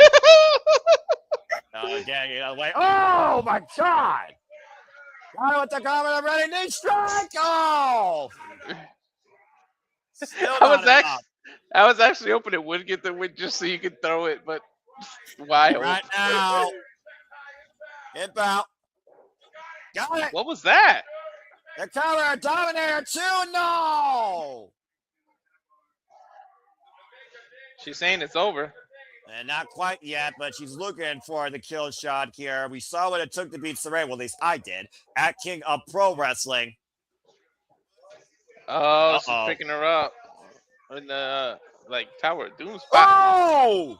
Poison Rana. High stack 2 by Saya. Kick out by Suri again. That was a hell of a reversal. Oh! Kamatani running in with that pump kick. Her long legs help her so much. And that might be the kill shot right there. That high kick catching Saya on the run in. Now Siri off the ropes. Saya though, Rana takeover. Hook of a single leg. Cover 2. Oh! Saya is literally all legs. And Kodabushi, much similar. Waistlock German suplex released by Suri. This is what it means to compete in the Tokyo Dome. High kick, drop Saya again to her knees. That was that buzzsaw kick. Bam! Buzzsaw follow-up, shoots the half. Hook of the far lane, back press to make history. Kick out at 2 by Saya again. Dude, Saya is resilient. These women are showing exactly what Stardom is all about tonight on New Japan's grandest stage. Oh! Buzzsaw kick again as Momo, Rina, Konami, Ryuka all watching from Hate's corner. They're going to pull her leg down. And Suri again up in the electric chair position. Trying to hook that. Ooh! This won the Attitude Women's Championship. Cover 2, Suri got it.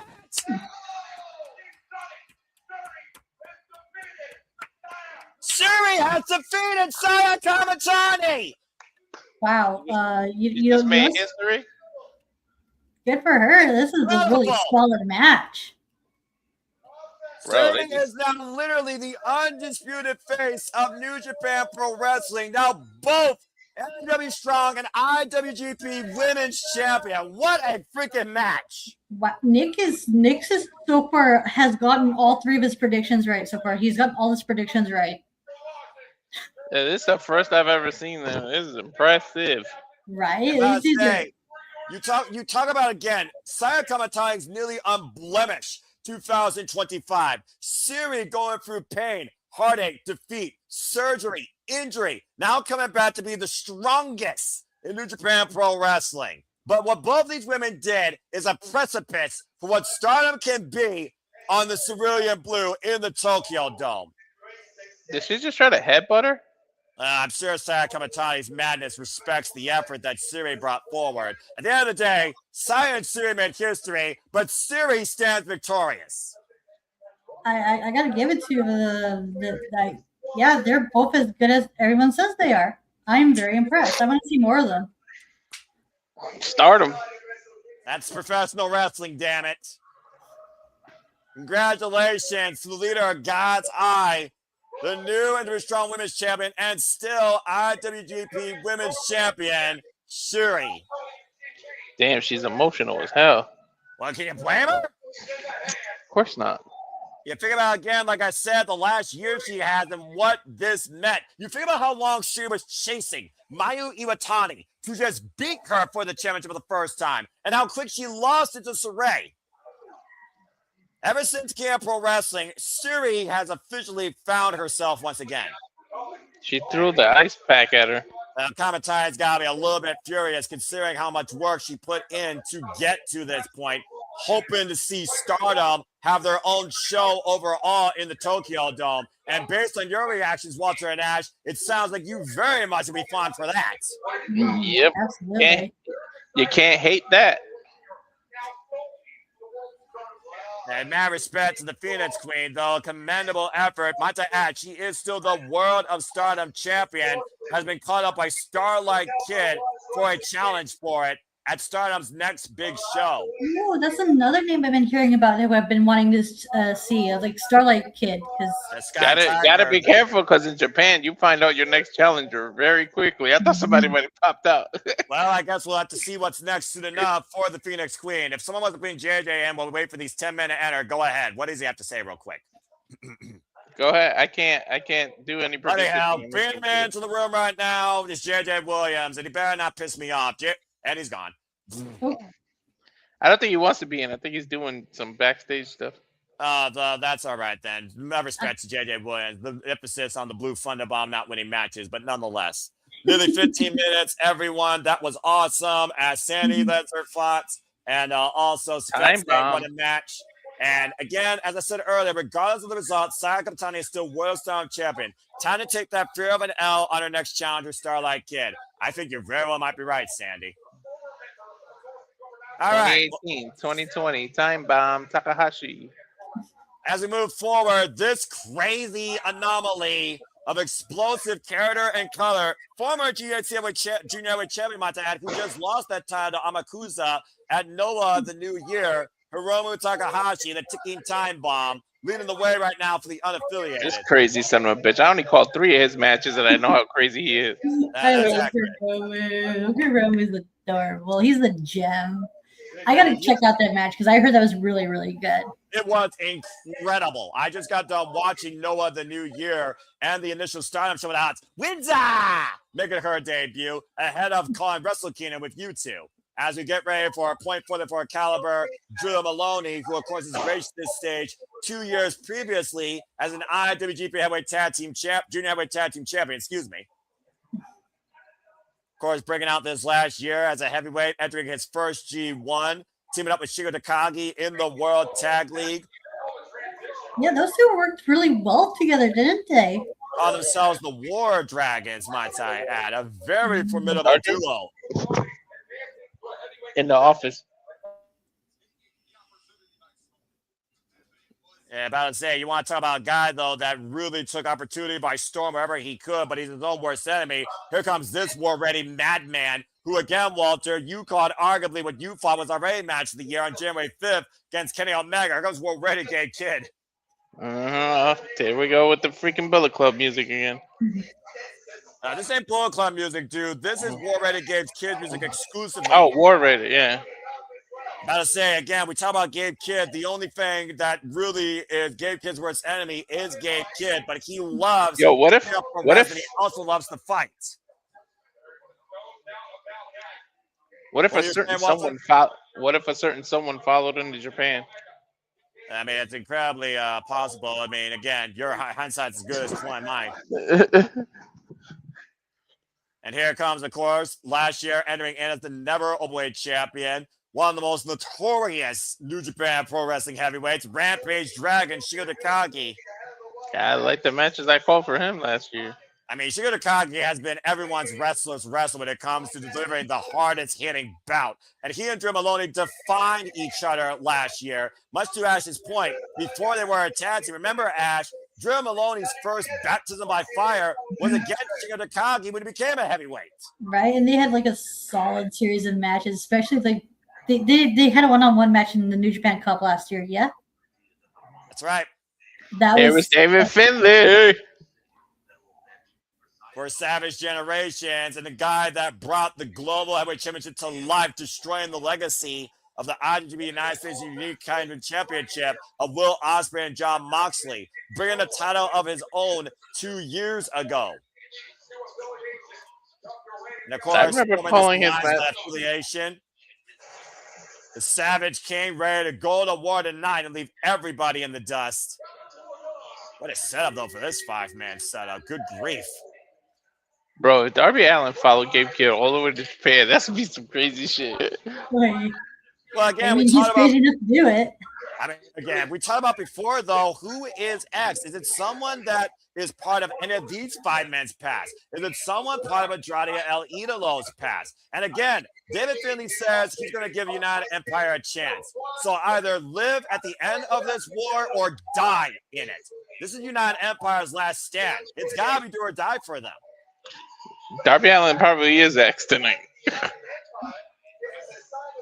And of course, it was literally Kyle Newman who fired the first bullet trying to break Gato's neck. It was back, though, in King of Pro Wrestling, though, that David Finlay led his War Dogs to this unique mutual alliance with the unaffiliated. Sometimes when you're in war against somebody over countless number of times and you realize they might be as strong as you, if not stronger at times, you build a mutual respect for that. And I think that really tells a lot when it comes to David Finlay's unique alliance with these men.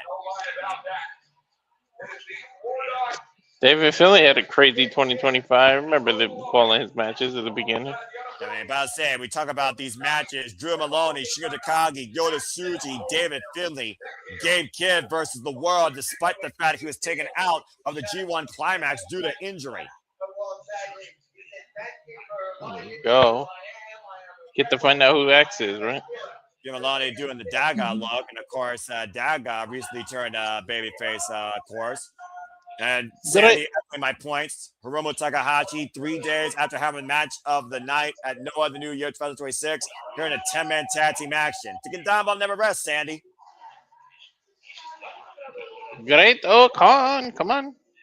Gotta say, a little bit too soon there, bro. Great Okan's on the other side. I know. I'm waiting for him to come up. You just want to see the Dominator come out because you like the Dominator. Mm-hmm. Of course, Shigo Takagi, like I said, entered Wrestle Kingdom 16 as IWGP World Champion, unable to carry the weight, though, after losing it to Kazuchika Okada, who entered with a bad back. I don't know. David Finlay, of course, the only Bullet Club leader in history to not beat Hiroshi Tanahashi after losing to the A's in his only ever one-on-one match against him in the G1 Climax last year. Of course, Kyle Newman talks about how the United Empire doesn't have a captain, doesn't have a leader, but damn it, I will lead it back to promise. And Prince of Pace, of course, looking to stick the blade deep in David Finlay's throat after trying to take out Gato. There's been a new brash attitude develop out of Kyle Newman this last calendar year. Not talking about the moments or the dream matches, but more so talking about how he's the guy that will lead United Empire back to promise. And there's Great Khan's Titantron as Walter was waiting for him for whatever reason. I don't know. Part of me don't like him because he forced what's the name to cut his hair. Oh, it's Shota Umino. Well, I mean, to be fair, that led to Shota Umino's second chapter. He's been far off better because of it. Yeah, true. He became a whole different person. Former champion of the British, the Dominator, former NWA World and King of Pro Wrestling champion, Great Khan, all hail, has not had the greatest 2025, losing multiple times, including to Hiroshi Tanahashi in one final singles chance. Should be an X, not a question mark. Of course, Great Khan and Kyle Newman led the attack first against the War Dogs and the unaffiliated. For a man that has 21 different disciplines, he doesn't know how to bring them all together, it feels like, to find his place or to stay on top in New Japan Pro Wrestling. True. And standing with some names here, Jake Lee, Tetsuya Naito, despite him being a Noah, Carl Fredericks, or even Francisco Akira. What do you think about those names, Ash? That's possible because it's been a while since we've seen those two names, especially because they've been out on injury for quite some time, haven't they? Well, you want to talk about who's been out on injury for a long time? How about the man that nearly died the last time he stood for United Empire, the face of Fury Hinare? And here comes El Dorado El Idolo.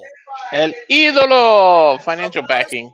The first time we have seen La Sombra back in a New Japan ring in years. Coming out, by the way, in case you noticed, Walter, to his AEW theme. Yep.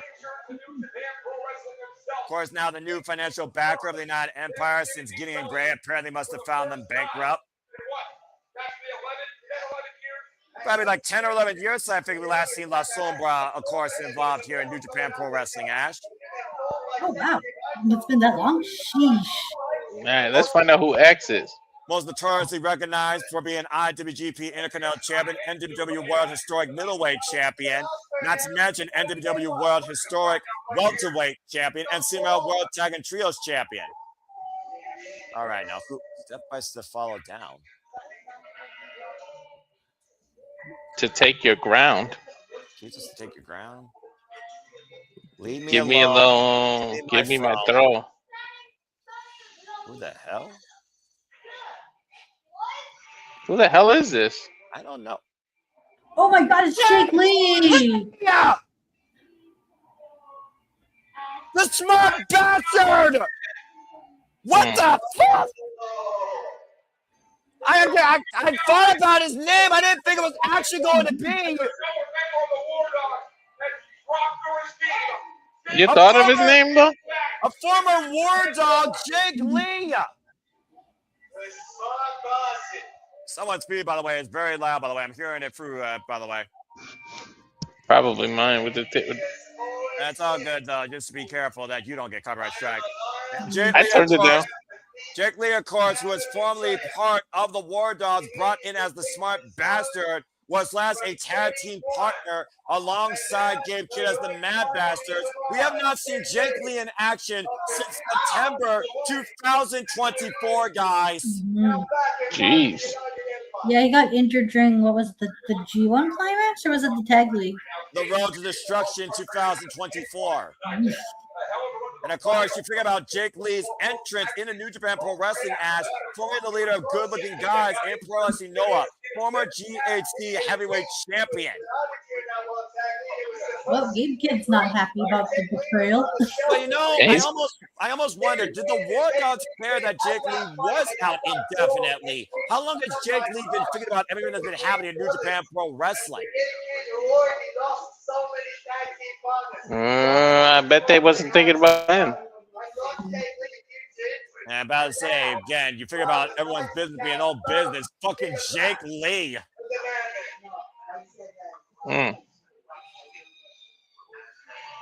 That's a different look in those eyes, by the way, too. Jake Lee right now seeing a whole different shade of War Dogs in front of him. He going slow as hell. Well, you only can imagine what's going through this bastard's mind, or if it's even called that anymore. Like, what Jake Lee are we dealing with here? Who's this Jake Lee? It might be somebody totally different. I gotta tell you right now, I threw the name out there this morning. I did not think I was going to be right. You did?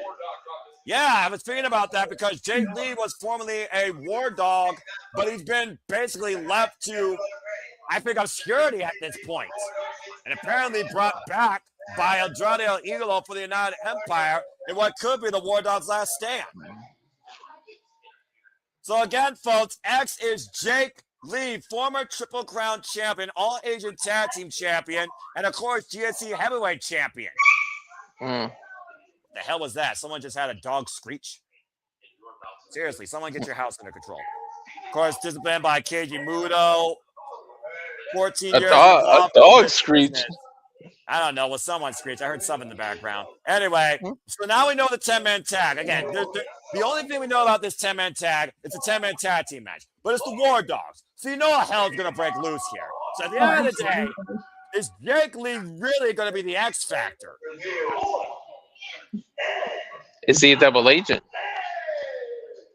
Doesn't look like it to me. But he might be the United Empire's secret weapon. If you've seen Jake Lee before in action, you know how methodical this man can be. Andrade. That's your good show. I still can't believe that Jake. Oh, well, fuck, man. Here we go. They didn't let the introduction start. Finish. Well, you think about, again, how mad and how infuriated Gabe Kidd and David Finlay have to be, especially with the return of Jake Lee against them. Again, one fall, folks. Okay. Andrade El Idolo and Gabe Kidd right now starting things off. Andrade is loco. He's actually asking Gabe Kidd this point. Are you crazy? I mean, you do not used to watch La Sombra and New Japan Pro Wrestling. I'm just saying. The knife edge chop. And we do also got to figure about this. United Empire, in a way, as they still are more united front. In the War Dogs affiliate, you got two different mindsets working together. Can they coexist? Well, as the match progresses, we'll find out. Especially like we have like two bad moves, because especially since you have like two boys that running on emotion in Gabe Kidd and David Finlay. Corkscrew tornado out of the triangle, tornado out of the corner, Andrade El Idolo. Sending Gabe Kidd back inside the ring. Now Andrade going up through the top rope. And you make a good point about the United Empire. Maybe they are united. It's just that because of how directionless they are, it just doesn't come across that they're united when they actually are. I mean, again, what is an empire without someone on the throne? And again, big right hand. Kyle Newman wants to be on that throne, made of David Finlay's freaking remains. Empire or not, you still need financial backing, so that explains Andrade. Yeah, Gabe Kidd now up to the second rope. He's a madman. What is he gonna do? Oh! The moonsault. There's your answer, Walter. Matching Andrade's own style. Well, the thing about Gabe Kidd, we've also noticed he's basically taken on anybody's style and trying to make it his own. But he's disciplined the foundations of New Japan Pro Wrestling. Wears that lion mark for a reason. But much to Svet's point, he's also been a Death Rider. So what mindset is Gabe Kidd in right now, seeing Jake Lee back that used to be his tag team partner? Oh, big elbow. Yeah, that's back in United Kingdom. But the last time we saw him in AEW, he was part of the Don Cal family, so... And Andrade right now, that back elbow is lethal, knocking Gabe Kidd out. Dude, he put all his weight when he did the spin into it, too. I also need to point out again, this is just a traditional, special 10-man tag. So tags have to be made for other people to participate. Oh, shit. And there comes the noise. Oh. Yeah, you remember this rivalry defined with the Neverweight Championship? Oh, yeah, this is oh, my God.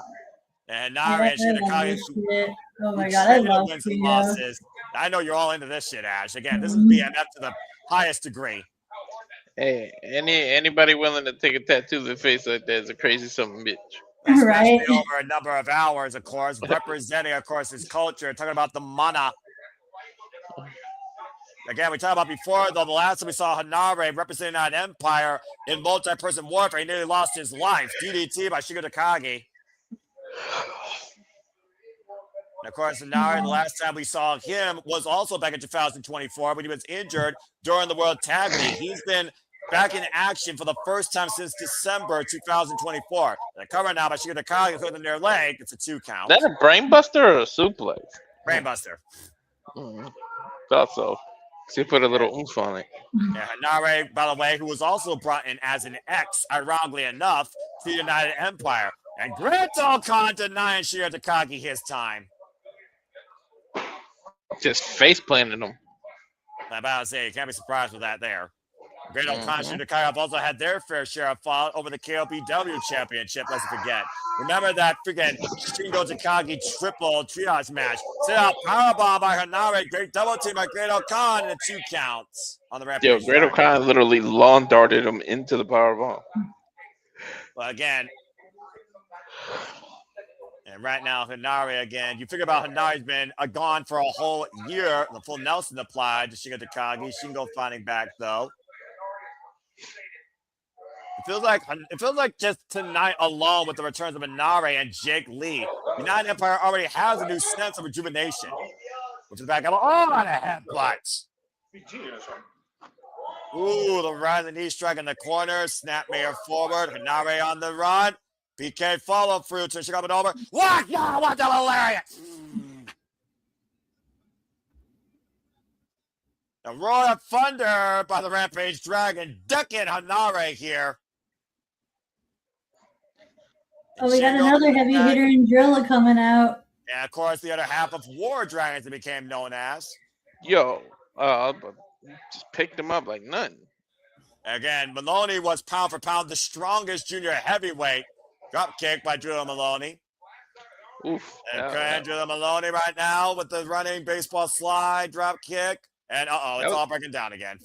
That was a drop kick that could rival Okada's. About to say, Drilla, though, sending Hanare back in the ring. And right now, unaffiliated War Dogs trying to regain control here. The surprise factor, though, clearly in favor of the United Empire, completely throwing this team off their game. Back elbow strike connects to Hanare. Now Drew Maloney up to the top rope. And it is another diving elbow to Hanare's heart. It's a cover, hook on the far leg. Is it enough? No. And it might be both the War Dragons' time. Uh-oh. And about to say, Drew Maloney, Shigeru Takagi, firing up the Tokyo Dome crowd, 50,000 strong, squaring up Hanare in the corner, double clothesline. Might be looking for that made in UK Japan. Hanare fighting back, though, against former heavyweight champion, former junior heavyweight tag team champion. Back elbow, double jab. Hanare stands strong, eats a right. Taking down with a lariat again. Still trying to get back up to his feet. Now Drew Maloney picking up speed. Spear! And a cover, hooked the far leg. A kick out at 2 by Hanare. Hanare taking a lot of the punishment here right now, Ash. Needs to make attacks seriously. Right. And Shingo and Drill looking to set up that finisher. Meeting on the minds though by Hanare. Back elbow, the jab. Oh, and just eat it. They're trading headbutts both Hanare and Shingo. Hammerhead shot by Hanare. Dropped Shingo. Izaguri. Oh! Berserker bomb finally takes Drilla down. That should be give him enough separation so he can tag in Newman. Because it looks like he's up on the apron. And notice Jacob Austin Young, by the way, willing Hanare to the United Empire's corner, who was invaluable during Kyle Newman Great Khan's run in the World Tag League. Shit. We got the 2 leaders going at it now. I mean, is Kyle Newman at this point the leader, or is he just a mastermind of this whole onslaught to wipe out the War Dogs? Well, he's the leader in his mind, so. Yeah, that's fair enough. I mean, this guy was endorsed by Will Ospreay. The Pits of Paceman now picking up speed, and right now, literally being ring! And did not lost. He stepped there, driving his boot through David Finlay. Oh, it's Kurt's backbreaker. By the inaugural global heavyweight champion, who's been waiting to get his hands on Kyle Newman here. Unprotected shots to the head, just ground and pound by the Savage King. You think about, again, the blood run down David Finley's face by Kyle Newman at one point. Seeing red right now. He's up there as blood right now. David Finlay once said, the price of your betrayal is your own death. I can only imagine what the price is when you literally make the War dog Savage King bleed. Mm-hmm. And right now, David Finlay hoists up Kyle Newman, possibly looking for that overdrive. Oh, body shot.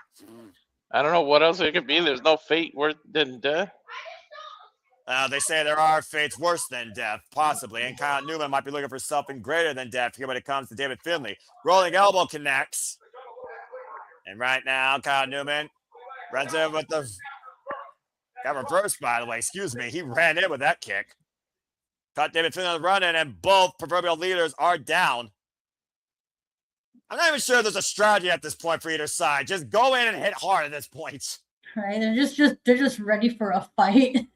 Well, is Jake Lee ready for a fight? Who again was literally brought in from crossing Noah by Gato and David Finlay, now on the opposite side of his former leader. Wow. I wonder if this ring rust almost over 2 years not in the ring. Irish whip. Yeah, exactly. And now hoisting up David Finlay. And a scoop slam to the Savage King. Lackadaisical cover by Jake Lee. The thing about Jake Lee, though, he's also very methodical. I think he wants Gabe Kidd. He keeps staring down at him. I'm about to say Hiromu's the only one now on the apron. Staring down Jake Lee as David Finlay looking to choke slam that man. Again, got him goozled, looking to hoist him up. Oh! And countered into a stunner. But he didn't go down. And Hiromu tag made, and Hiromu and David Finlay, who used each other as weapons during the World Tag League. And you love that. Well, the thing is, Gato made this tag team possible, and for a while, David Finlay was just using Hiromu as the weapon. Now Hiromu using David Finlay as a weapon, and I still don't think these two understand how to use each other. They don't. The bomb blew up. The madness of this pairing. And Finlay right now, kick to the midsection. Uh-oh, what the hell? I mean, it's Power bombing his own partner. Oh, no. The Dominator on his partner. And Romo with the cover on Jake Lee with that double team gets a 2 count. He literally kicked him in his stomach before he did it, though. I don't remember. I don't understand this, but I guess it's fun for Hiromu, if nothing else. I don't think they understand it. That's probably accurate. Again, Gato, for some reason, he made this team work, and it did work. They just didn't win the league. And a super kick by Hiromu and Jake Lee, catching Hiromu in the midsection, taking him down. Dude, is Hiromu the first wrestler to compete in both tag leagues in the same year? I would say so, actually. To your point, junior heavyweight also, of course, part of the heavyweight tag league. Not to mention last year's World Tag League winner and Gabe Kidd found in the ring, now spitting down on Jake Lee. I think Gabe Kidd he reintroduced himself to Jake Lee. And that's putting it politely. Yeah. Andrade now in the ring, and oh God, Andrade and Kyle Newman double booting Gabe Kidd out of existence. Now Joe Maloney right now, double 290. Oh! That was Arn Anderson-esque. Beautiful spine buster. Ooh, he caught with a high kick. Damn, I heard that kick. For that cutter again, and Joe's like, nope, not happening. Look for the Oz Cutter 2.0 to your point as Joe Maloney, though, was looking for the Dominator, able to escape, went for the PK. Ooh. The boots connects to Drill's head. Drop kick! And Kyle Newman. Oh! Nice bounce back in there. Oh, and that's there. Up by Drilla. Oh, that was a beautiful sequence right there. He dropped him on his neck for real. The most devastating pile driver. Great Okada looking for the eliminator, hoisting Drilla Maloney up. Fallaway slam. The claw. Hoisting up the claw. Don't start with me. Come on, Great Okada. You're better than this. He biting him. And Shingo right now picking up speed, and Great Okada ducks to their knee. Big boot. Shingo rebound off the ropes. White's Great Okada out with the lariat. Yeah, but turn around. Debilitating body start, spinning back heel kick by Kanare, the face of Fury. Now Shingo tried to take advantage of Inare. Sends Inare up over the outside. And himself. This is breaking down all too quickly. I don't even know who's legal anymore. I don't think the ref does either. I thought it was Okan. And Hiromu bombed on everybody by David Finlay like a nuke. What the fuck? I thought it was Great O'Con that was legal, but I don't know. Well, David Finlay just destroyed everybody with Hiromu Takahashi's body. That's one way to use your partner, I guess. Well, I guess Hiromu just tagged himself. Now look at David. What the hell are these two over here out of the corner? He's gonna use Finlay as a weapon now. Oh no. He's gonna superplex his own partner into the rest of the crowd. Yeah, that's exactly Ridiculous! Oh God! What the hell? Strike! That's the body hit the floor. And Hiromu's standing tall. Victory lap. I have to rewatch World. I have to watch Tag League just for Hiromu and Finley's matches alone. I was about to say, Hiromu extremely fired up here. Oh! Just realized Hiromu's face with that boot. The jokes are over after that illegal people. Yeah, it was Jake Lee. And Jake Lee might be looking for that face break shot, lining up Hiromu Takahashi in the corner and connects. Damn. That's a lava kick. Jake Lee with the lackadaisical cover. United Empire with the win. Dude, how big is Jake Lee? 6'7"? 6'8"? Jake Lee is 6'4", and he just planted his boot with the face break shot. 6'4"? He looks bigger than that. For United Empire. And smart bastard he once was turned United Empire's secret weapon. I don't think again, so. that face break shot, you followed his career in Noah. That boot to the face can knock any person out. I don't think the two teams are done with each other quite yet.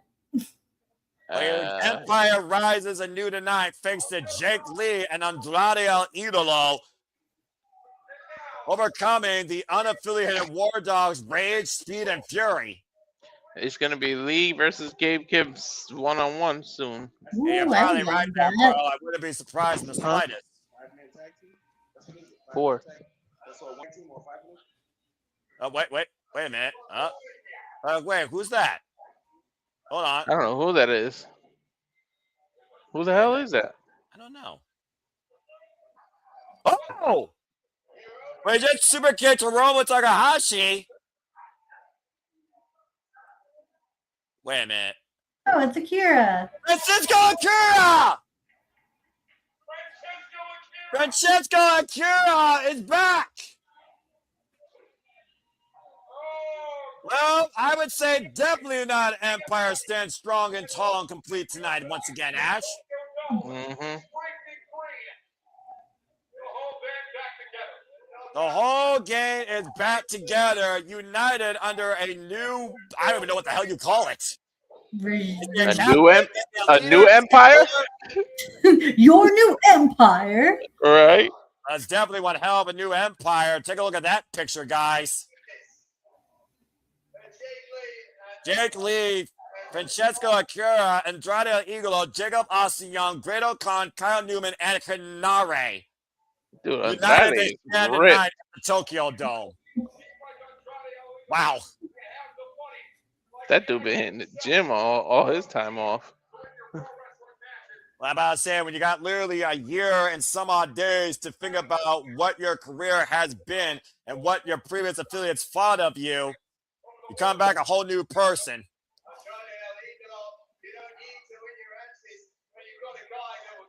I'm about to say, Andrade, hell of an investment, by the way, and Jake Lee.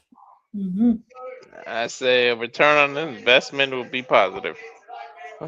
Well, one thing's for sure, the sun has certainly risen on this new empire who's looking to take over 2026. Well, that's one way to make a profit, am I right? No kidding. Yeah, that's a one way to start the 2020, and they're still kickable. About to say, La Sombra at the helm, backing up Kyle Newman's vision for the United Empire. This could become the most dangerous faction this year in New Japan Pro Wrestling. About time they become a force to be reckoned with, and like, because last year they were like very directionless, and now it looks like they actually have a purpose now. Well, considering they literally were killed off, let's forget, or died in 2024 in that freaking dog pound steel cage match at the hands of the War Dogs. 2 years later, they're back and they look stronger than ever. Mm-hmm. Jake looks like all his screws aren't there. That might be accurate. As we get ready for our next match here, time for Fatal 4-Way action. But it looks like we got the rank investor JJ Williams in the room first, so he's back on screen now. Let's see if he actually speaks. Hey, I was having some issues earlier, okay? All right, fine. Shit happens, tech happens, but look above you. What? Oh, that's beautiful. Thank you, everybody, for tuning in. Bloody hell. 186 as of right now, people watching. And it's 3:30 in the East Coast. About to say, I mean, again, it goes to show the outreach of Shinya Pro Wrestling. And thank you all for tuning in. Again, if you haven't already, subscribe to Bad Red, subscribe to Rated Wrestling.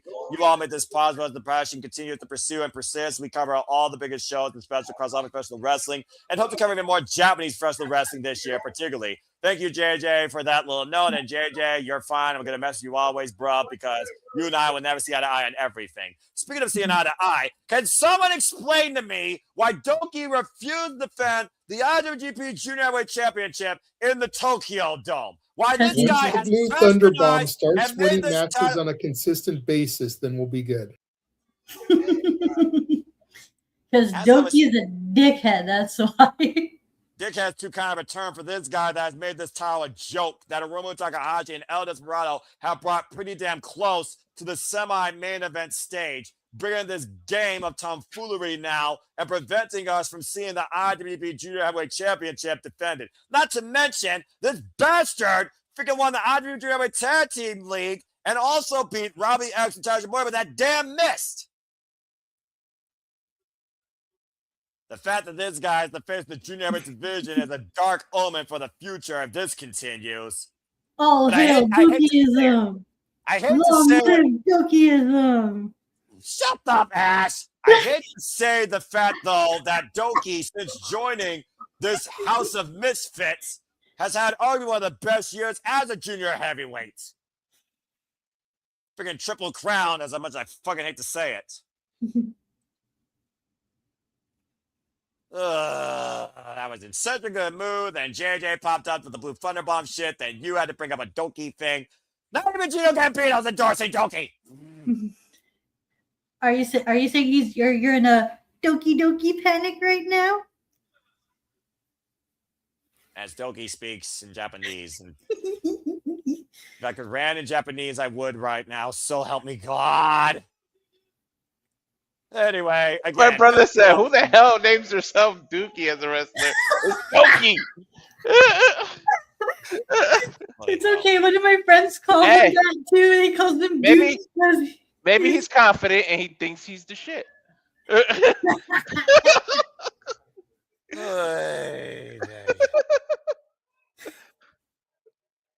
As we get ready now, and Doki is finally off my screen for the time being, here comes a man looking to continue to make history as the youngest ever Dusty Super Juniors winner, your Japanese young punk as TMDK's own Kosei Fujita.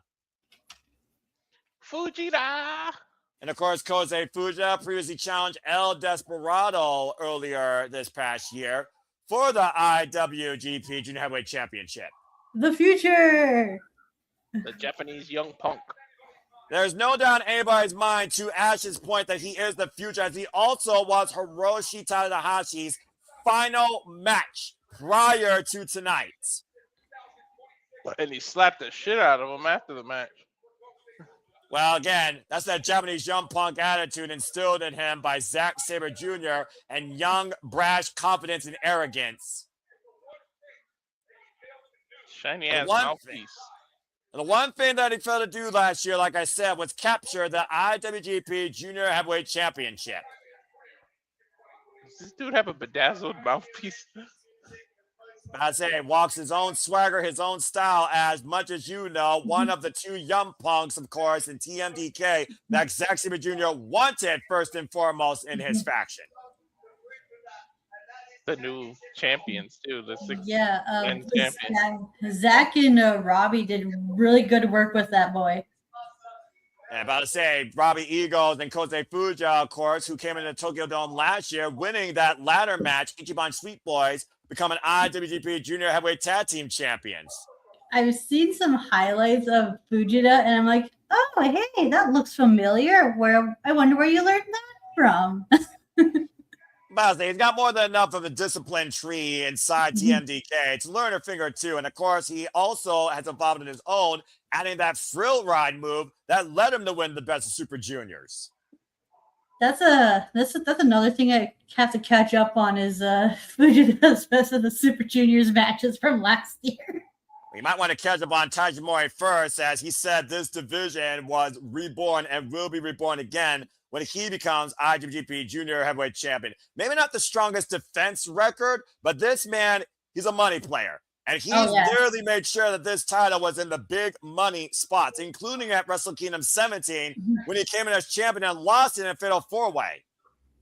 Yeah, you call Shingo a gatekeeper for the heavyweight division. You can make that same point about Taiji Ishimori when it comes to the junior heavyweight division.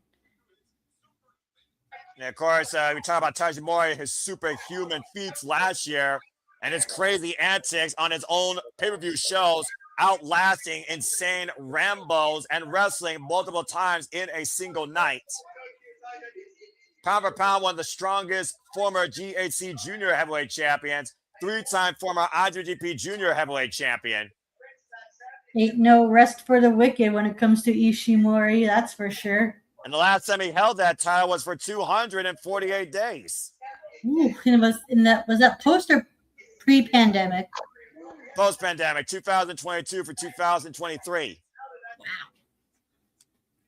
That's and of quite course, neat. And of course, he and Robbie X were in the finals of the Best Super Juniors Tag League against Showa and Doki. And of course, due to that Black Mirror and that Black Miss, Robbie X and Taiji lost. And Taiji will not stand for that. I can't believe House of Torture went undefeated in the Best of the Super Juniors last year. That is hilarious. Biggest bastardization I've ever seen for the junior heavyweight division in the history of New Japan Pro Wrestling. Jujin Thunder Liger's got to be spitting at this. And now Desperado, who wanted to prove how strong he could be under any discipline, how strong the junior heavyweight division can be. Of course, we know he won the IWGP Junior Heavyweight Championship due to unforeseen injury to Doki and reigned most of the year last year. Defended that title in death matches even, adding a whole new hardcore level to the Junior Heavyweight Championship.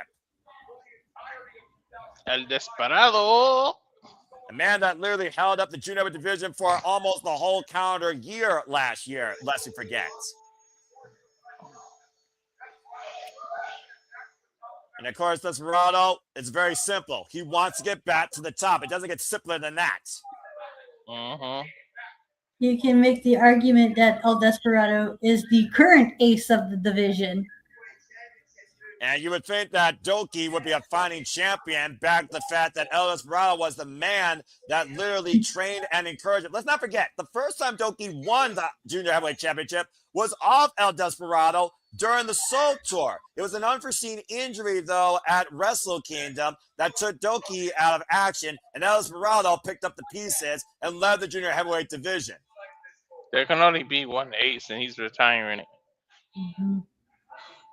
And of course, Kosei Fujita, who fought El Desperado in an incredible match after winning the Best of Juniors tournament back in June, came up short in a Corrigan Hall Classic. All right, here we go. Again, folks, fatal four-way first pinfall submission inside the ring will be the new American Contender to Doki's Junior Heavyweight Championship. There are no disqualifications. Anything goes. It's one of those things that El Desperado was not always one for the bright lights or for the main stage, but it just became his calling. He basically became that spot. You're all just one final stage. Now, unfortunately, this boss might have a cheat code to victory. The next enemy. Mission complete. To think this man was once pound for pound the strongest junior heavyweight and the most respected, and now he's reduced to this virus of the junior heavyweight division. And of course, he is one half of the IWGP Junior Heavyweight Tag Team Champions, the Murder Machine Show, who beat El Desperado thanks to freaking Yoshinobu Kawamaru via count out when he last held his only run as IWGP Junior Heavyweight Champion. Of course, Desperado beat Show back for that title inside a steel cage. For show. Again, Super Junior Tag League winner for 2025 alongside Doki. Gotta be prime target number 1 for these 3 men to make sure that he doesn't win to turn it to a House of Torture match. That'll make Ash happy. That will piss me the fuck off. Yeah, you tell the drunk driver to come back and knock the power out again. No, don't get me started. Don't get me started on that shit, all right? I'm just saying, I'm already pissed off enough as it is. I like how it's this match I decided to bring out the dolls. Show's entrance should be like TJ's entrance. He's the one that's all the video game and everything. Yeah, again, freaking Show would probably just do the freaking Punk of Doom against Doki just to keep the title on Doki. Regardless, keep the title inside the House of Torture. That's all that matters here. I mean, they're crazy enough to do it. Like, shenanigans abound. I hope they could do that. That would be just. It's gonna be a tag match for a while. Shenanigans that bastardized the junior heavyweight division and made it a freaking joke. Of course, there's no Kawamaro in Show's corner. Again, there are no disqualifications here. There's a 20-minute time limit. Oh, wait a minute. Watch out, your mic! No time to wait here, and I don't blame him. Wipe out freaking Yoshinobu, get Show in the ring, and get the win. Right. Referee Kazuchika calling for the bell. This match is underway. 1 fall, 60-minute time limit. Ishimori directing traffic right now, all against Show. I don't blame them. Break his leg if you have to. Make sure he's not a factor. That double knee was crazy. Ishimori right now, jumping knee strike off the double Irish whip by El Desperado and Kosei Fujita. The double underhook, looking for play Sunday. Big right hand by El Desperado. And El Desperado looking for a Pizze Loco. Kosei Fujita, though, with a big left hand. All these men just want to break Show's ass. From the eye by Ishimori. Let's communicate, though. They might distract them, though, from the main objective here, and that's to win this fatal 4-way. And Show trying to run away like the coward he is. They're not letting him get far. I hope not, personally. They're trying to make sure he doesn't get out of the ring, so that way the guess he never has advantage. But fucking he is being scrappy and Did they really just fall for the point away? They did. Right now, El Desperado, Ishimori, and Kosei Fujita need to focus, and everyone else that can. Again, it might be a 3-on-1 proverbial when it comes to making sure House of Torture doesn't have a chance to keep this title in the house. But all 3 of these men want the IWGP Junior Heavyweight Championship. El Desperado was robbed. Ishimori has not been champion for quite a while, and Kosei Fujita came up short in his first chance for that title. Up and over, Ishimori lands on the apron. Izaguri connects to Taiji. Desperado swinging a miss. Kosei Fujita up and around, take over to Harris. To El Desperado. All 3 of them are looking to right the wrongs that was done to them by the House of Torture. Well, what they need to do, this entire division needs to right the wrongs the House of Torture done in this division the last calendar year. There is no righting that wrong. It's too much. I pray you're wrong. So swinging and miss the back elbow, knife edge chop by Kosei Fujita. Oh my God, that knee. Ooh. Up in knee strike, follow-up kick. Rock Show, though. Kosei Fujita in the driver's seat here. Japanese Yampa, Kazuchika thrown in the line of battle. Drop toe by Kosei Fujita. You know what this is? Mm-hmm. The Modified Romero Special. Oh, here comes Despy. Into the chin hold. El Desperado and Taiji. What the hell is this? They're not letting him tap. Smart. Yeah, they grabbed his arm so he can't tap. And they're covering his mouth. And they covered his mouth so he can't verbally quit. Oh my God, you see that Doki cut off? That's so funny. Well, I'm about to say, Doki knows his days are numbered if Show doesn't win the match here, all right? He's on borrowed time less than Show, in my opinion.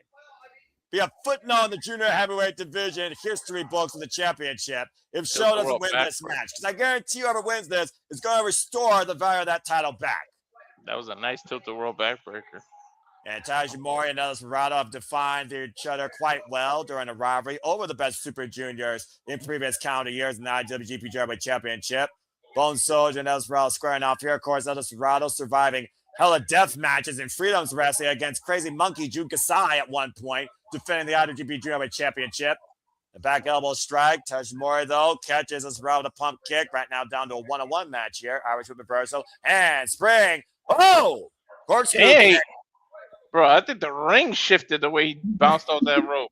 Right on the button with the corkscrew kick. There goes Taiji Ishimori, who, of course, first won this title at Wrestle Kingdom 13 against Kushida. That wouldn't be right surprised now. If the Japanese, ring didn't move to a 3. Get a title them under the counter turn. Kick out. It's almost a modified Blue Thunder Bomb almost. Basically.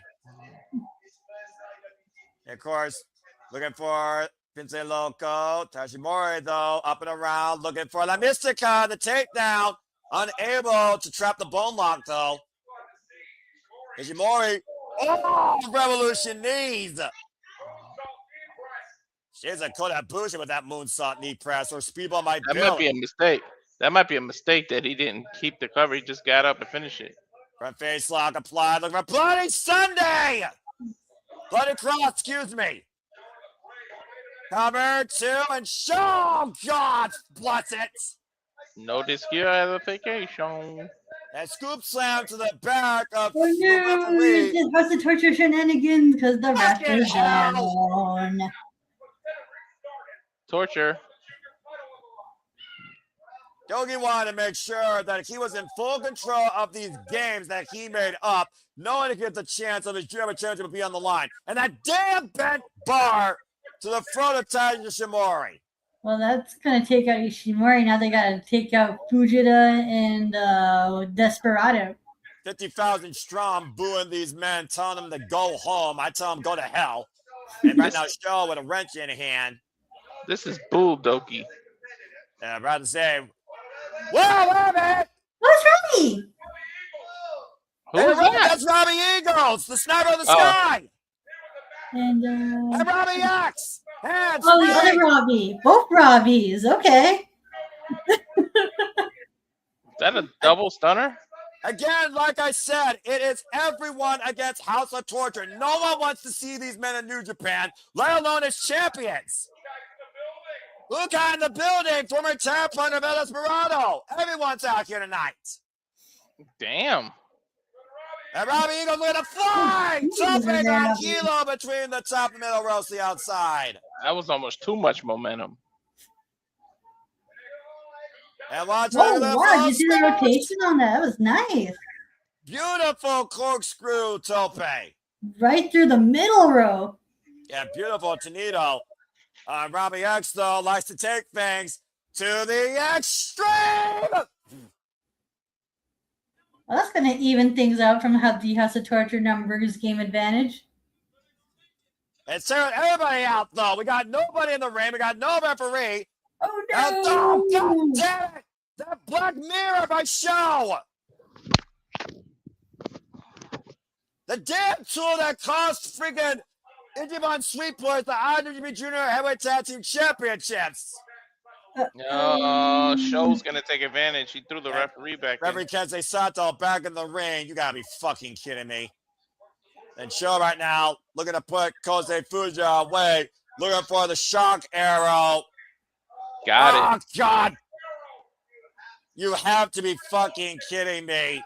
Oh, here comes Destiny for the save. Thank Christ. That's where I with a stiff right hand only knocking Show out. Never has a punch in the face. Felt so good for me to see on screen. Oh, Pince Loco version 2. Pince Driver. Pince Loco. Count it. 1, 2. Oh, Desperado got it. And Desperado one step closer to restoring the honor to the IWGP Junior Heavyweight Championship. Thank Christ. As we get the rematch literally 1 year in the making. Your days are numbered, you fucker. And you see Dogi absolutely at wit's end at ringside, as he should be. As his senpai might be his undoing. Thankfully. Oh, Desperado Lucky was there. That was going to be a 3 for sure. Yeah, Right? thank Oh. Christ. And it will be happening this time. We'll see if Doki's arm actually holds up and if he will be the strongest as Doki goes one-on-one against El Desperado once again for the IWGP Is that Monday? Junior Heavyweight Championship. Is that Monday morning? I don't know exactly. New Year's. If I'm El Desperado, I would do the match at New Year's Dash and get this division back on track as soon as possible. That's what I'm Right. saying. New Year's Dash is Monday morning, right? Yes, it is. It is. It Yeah. is. It absolutely is.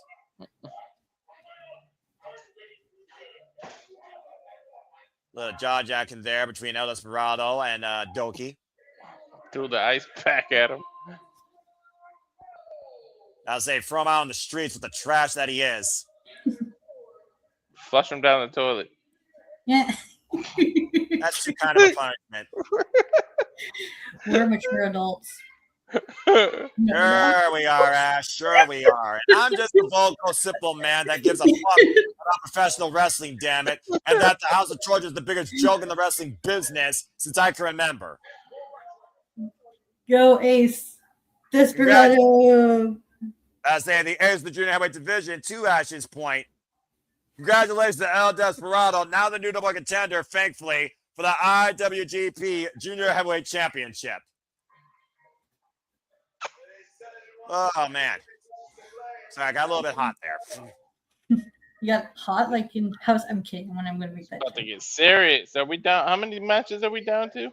Let's see now. 3 matches Three? left. 3 left. 3, right? Yeah. Good. After this, then it's Konosuke. Kudos, by the way, to Kukai coming to the aid of his partner, El Desperado, by the way. El Desperado can barely walk.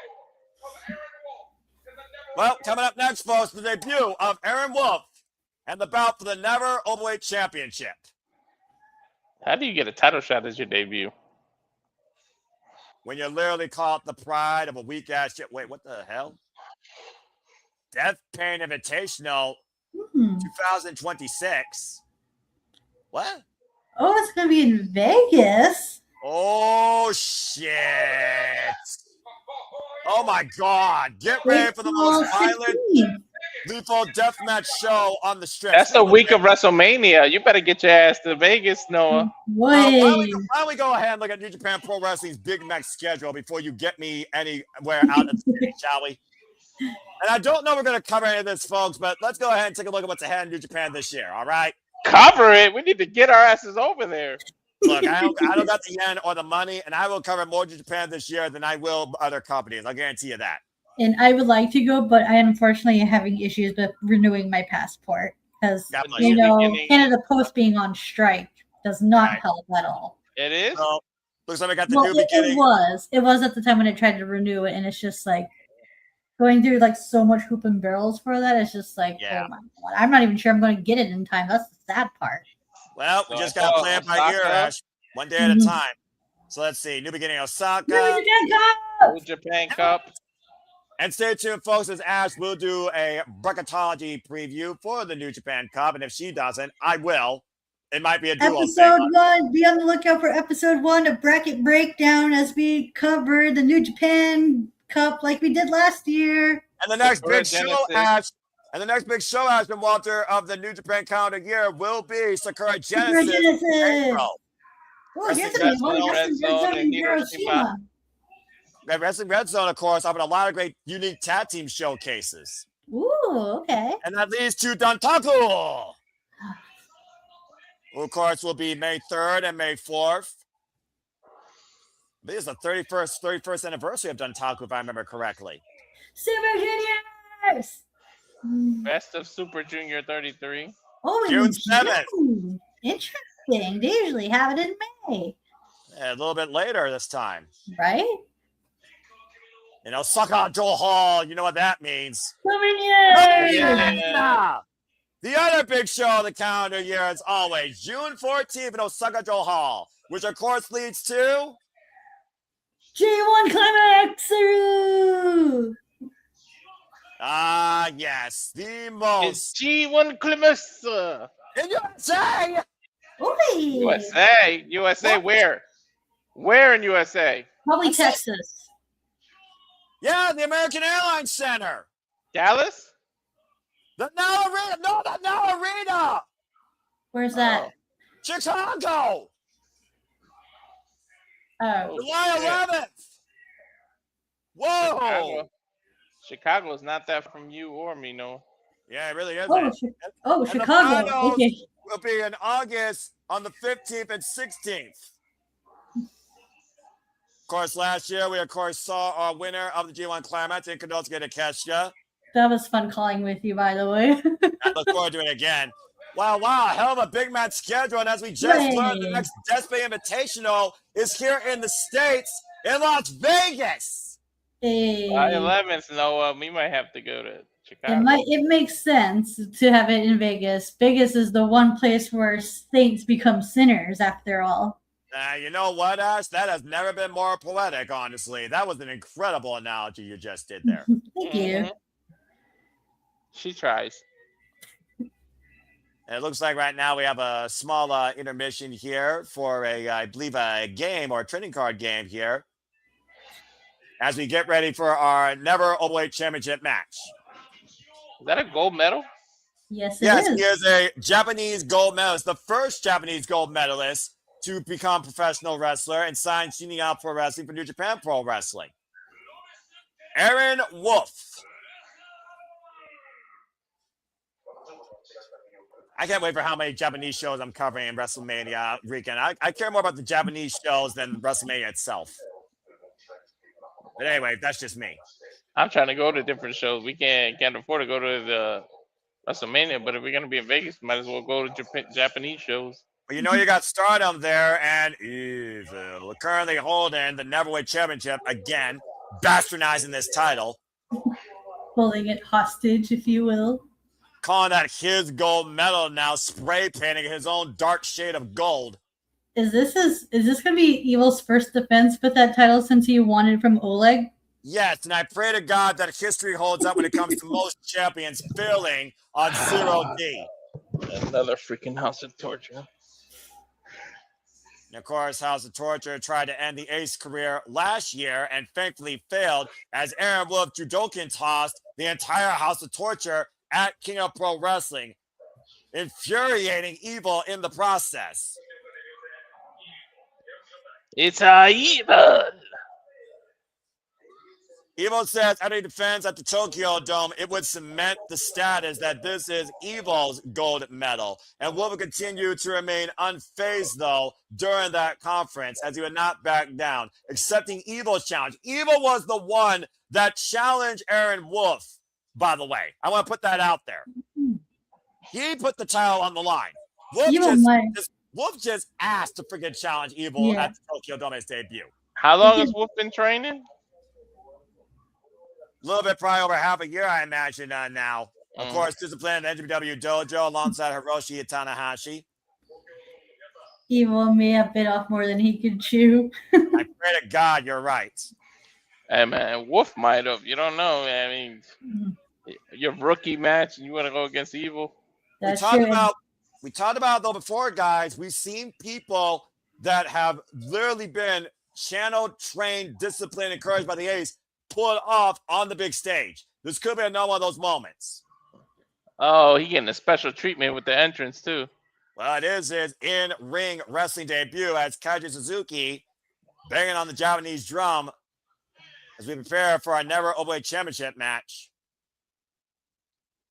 Again, figure that everybody that's tuning in across all social medias, please subscribe today to Bad for Wrestling, Rage of Wrestling. And know we do this for all the biggest shows across all things wrestling. Hope you're enjoying the coverage and the reactions. No matter what time it is in the world, New Japan Pro Wrestling is always at the forefront.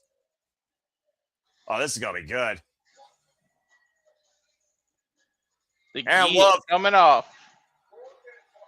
Wow.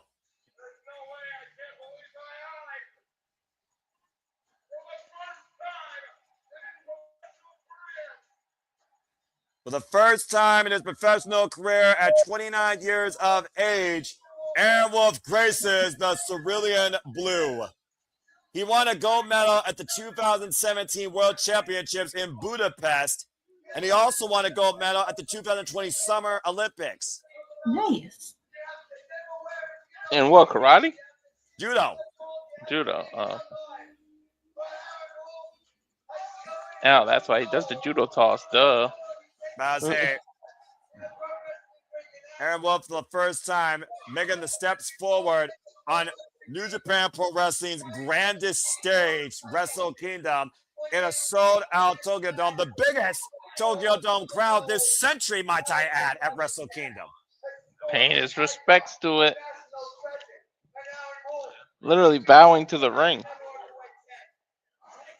Former multiple-time mixed team champion and former LJF Grand Slam champion. This dude's got to have butterflies the size of Tokyo in his stomach right now. For the first time in his career, at 29 years old, 5'11", 100 kilograms. The black trunks and knee pads channeling literally the gems of his career as a young lion. Let's just hope the pressure does not get to him, just like the numbers game don't get to him as well. Because as we know with Evil, you're not facing just Evil; you're facing everyone in the House of Torture. Unfortunately, well, they just kind of got their ass whipped. This is a match before this.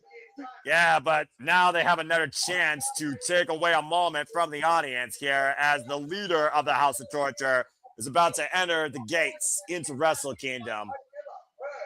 He's not Mr. He's not Doctor. He's just evil. And in fact, he might literally call this his gold medal if he wins tonight. As he comes up from the Cody Vader. Hey, evil's from hell. From the Lord's depths of hell comes this dark anomaly.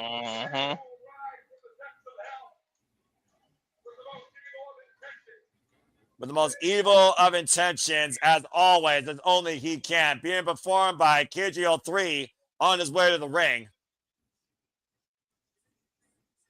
Oh, look, it's Bad Luck Fale. Don Fale. Oh, God. Yeah, change. And to your point, Ash, the entire House of Torture that's left escorting Evil to the ring. Hit them in the head with those guitars. Yujiro, Sonata, Narita. And the last time this man held the Network Championship, he bastardized it in 2016, beating Tomohiro Ishii in one of the worst Network Championship matches in history. Is he telling him to stay back? Oh, I thought he was telling him to stay back. Evil will never tell his freaking clown asses to stay back. You fucking kidding me, Walter? Of course not. The day that Evil actually fights with integrity is when the referee forces it to happen and he actually has to try to actually pull a victory. Yeah, the only time that's going to happen is if the Blue Thunderbomb wins a match when it's not done by Sami Zayn or Takeshita. Damn. And of course, Evil, as I talked about, previous finalists in last year's G1 Climax, losing to Konosuke and Takeshita. That was a wild match. Of course, beating Oleg for that Network Championship by dubious means, as you could only expect, at King of Pro Wrestling. In Evil's eyes, this is what he believes professional wrestling is supposed to be. I hope Aaron isn't in over his head, man. So wrapped up and consumed by his own stupid, bastardized ideologies, making a joke out of the lion mark that would make Antonio Inoki roll over in his grave. Yeesh. He was a cult leader. Really All he is a cult leader. And people drink the poison willingly to this shit. Yeah, notice which people drink the poison. The outcasts, the rejects, the substitutes, the failures in New Japan Pro Wrestling. Hey, are you guys just describing me right now? You're not a wrestler, Ash. You're a fan that likes darkness. That's a difference.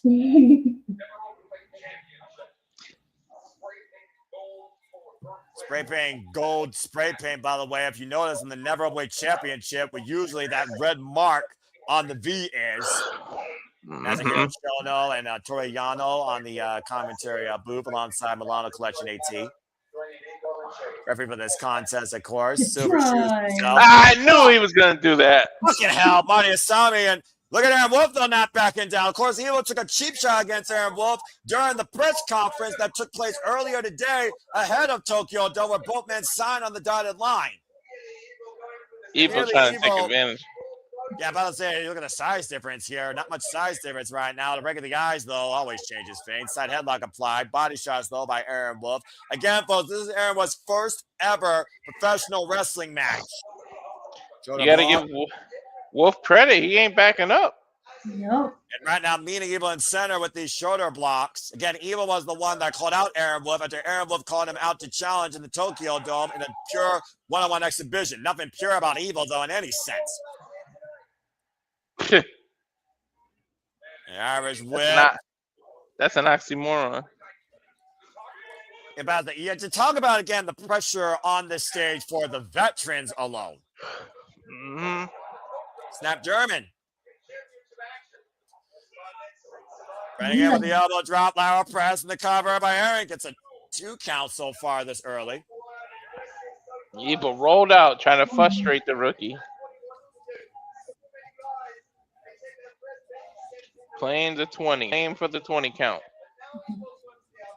Yeah, and now he was gone to the outside. We send the momentum here of the challenger.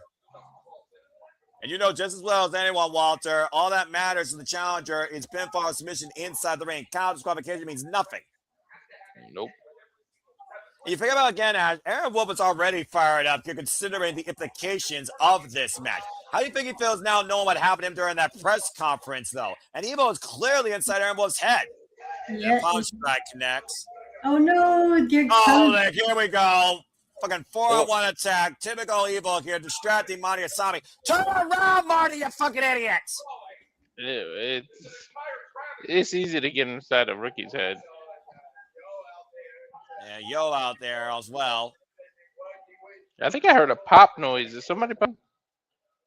I don't know. I'm not looking at that. I'm focusing on the screen, praying to God that Evil loses here at Wrestle Kingdom 20. Regular guys here right now, and they're both on the exit. And he might be looking to swing Aaron Wolf back to sender. We are in the Tokyo Dome, home of course, baseball. No. Oh, God! Home run. It's long, it is far, it is unfortunately gone. He's gonna look good to get that count out win. Yeah, it was 20 count in Japan. Namani Asami is not going to count that shit, especially this quick. There is no way. He ain't gonna get to 20. And about to say, though, it might be to Aaron Wolf's own benefit, though, according to Namani Asami, to start the count out here. Evil might be looking for an easy payday tonight. The thing is, though, that really fucks up my head is Evil is so hard boo, but to Ash's point, he still is New Japan founded, so there's still that respect there, considering Evil in his bastardized ways has represented New Japan only. Evil may be a little too overconfident, though. Yeah, what the hell was that in the ring? And that usually tends to be his downfall. Oh, Exactly. whoa, look at that. Turnbuckle pad conveniently removed. I haven't seen that before. Trying to reset his professional career now instead of a judokan as a professional wrestler, and that's a whole different mindset. It's like MMA to professional wrestling. It's not a seamless transition. The same rules don't apply. There's a whole different level of discipline.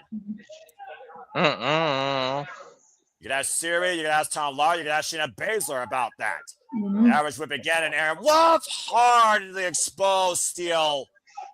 And then out of the press, the cover, kick out! And kick out at 2. Aaron Evil again with the cover on Aaron, and kick out at 2 again by Aaron Wolf. Quick falls, though. Deep hook both legs by Evil. Kick out again by Aaron. Again, you think about how much Aaron Wolf right now, the pressure that is on him just to keep kicking out, knowing he's got to continue to endure this punishment in these mind games. Again, 5 kickouts by Aaron Wolf here. He's showing heart. Well, he's not looking to be a footnote in Evil's freaking dark destiny. Nope. Again, Evil has been prepared for this. Aaron Wolf is not prepared for this. That might work to his advantage though, because Evo doesn't know his finisher. He doesn't know what to look out for. He can get surprised. Yeah, but That's a sparring good only point takes you. there. Female sparring only takes you so far when it comes to actually being in the ring on the grand stage, bell to bell. Exactly. That's a good point there, Walter. How do you prepare for the unknown? Can't. But then again, Wolf, you're not facing just one person, man. Your first match, you gotta fight what's left of the House of Torture. Again, I mean this the most polite way possible. Fuck the House of Torture. I've been shot by Aaron Wolf right now, trying to light up Evil. And again, to test your will and mind as Evil goes right back out to the eyes, but Aaron Wolf blocking it. And whoa! Beautiful Judoka toss. Oh, look, it's Logo sent for the round with the slingshot. But that might be the biggest mistake Aaron Wolf made as you see the rest of the House of Torture trying to come in. Oh, wow. he's judo throwing all the House of Torture. I'm loving this. Day, take freaking snow his Pac-Man shoes, why don't you? Oh, wait a the minute. Wait, powder! oh, powder in the eyes. Come the fuck on already. Powder. And then a German release suplex. fisherman suplex. German suplex by Evil to a blinded Aaron Wolf. Now the step over. Sharpshooter. Pure torture right now. In that darkness scorpion, center of the ring on Aaron Wolf's lower back. Aaron Wolf has never felt this move before. This pressure in his life, both physically and mentally. Yo, he's pushing off though. He ain't tapping. And about to say though, he's got to push through the pain. He's got to find a way to force the break. Mayasami trying to will Aaron Wolf on, trying to guide him towards saving grace as he grabs the rope. Evil still holding on though up to the referee's 5 count. You start seeing that split crowd reaction though more here, Ash. A lot more boos now towards Evil after that Sheamus affair.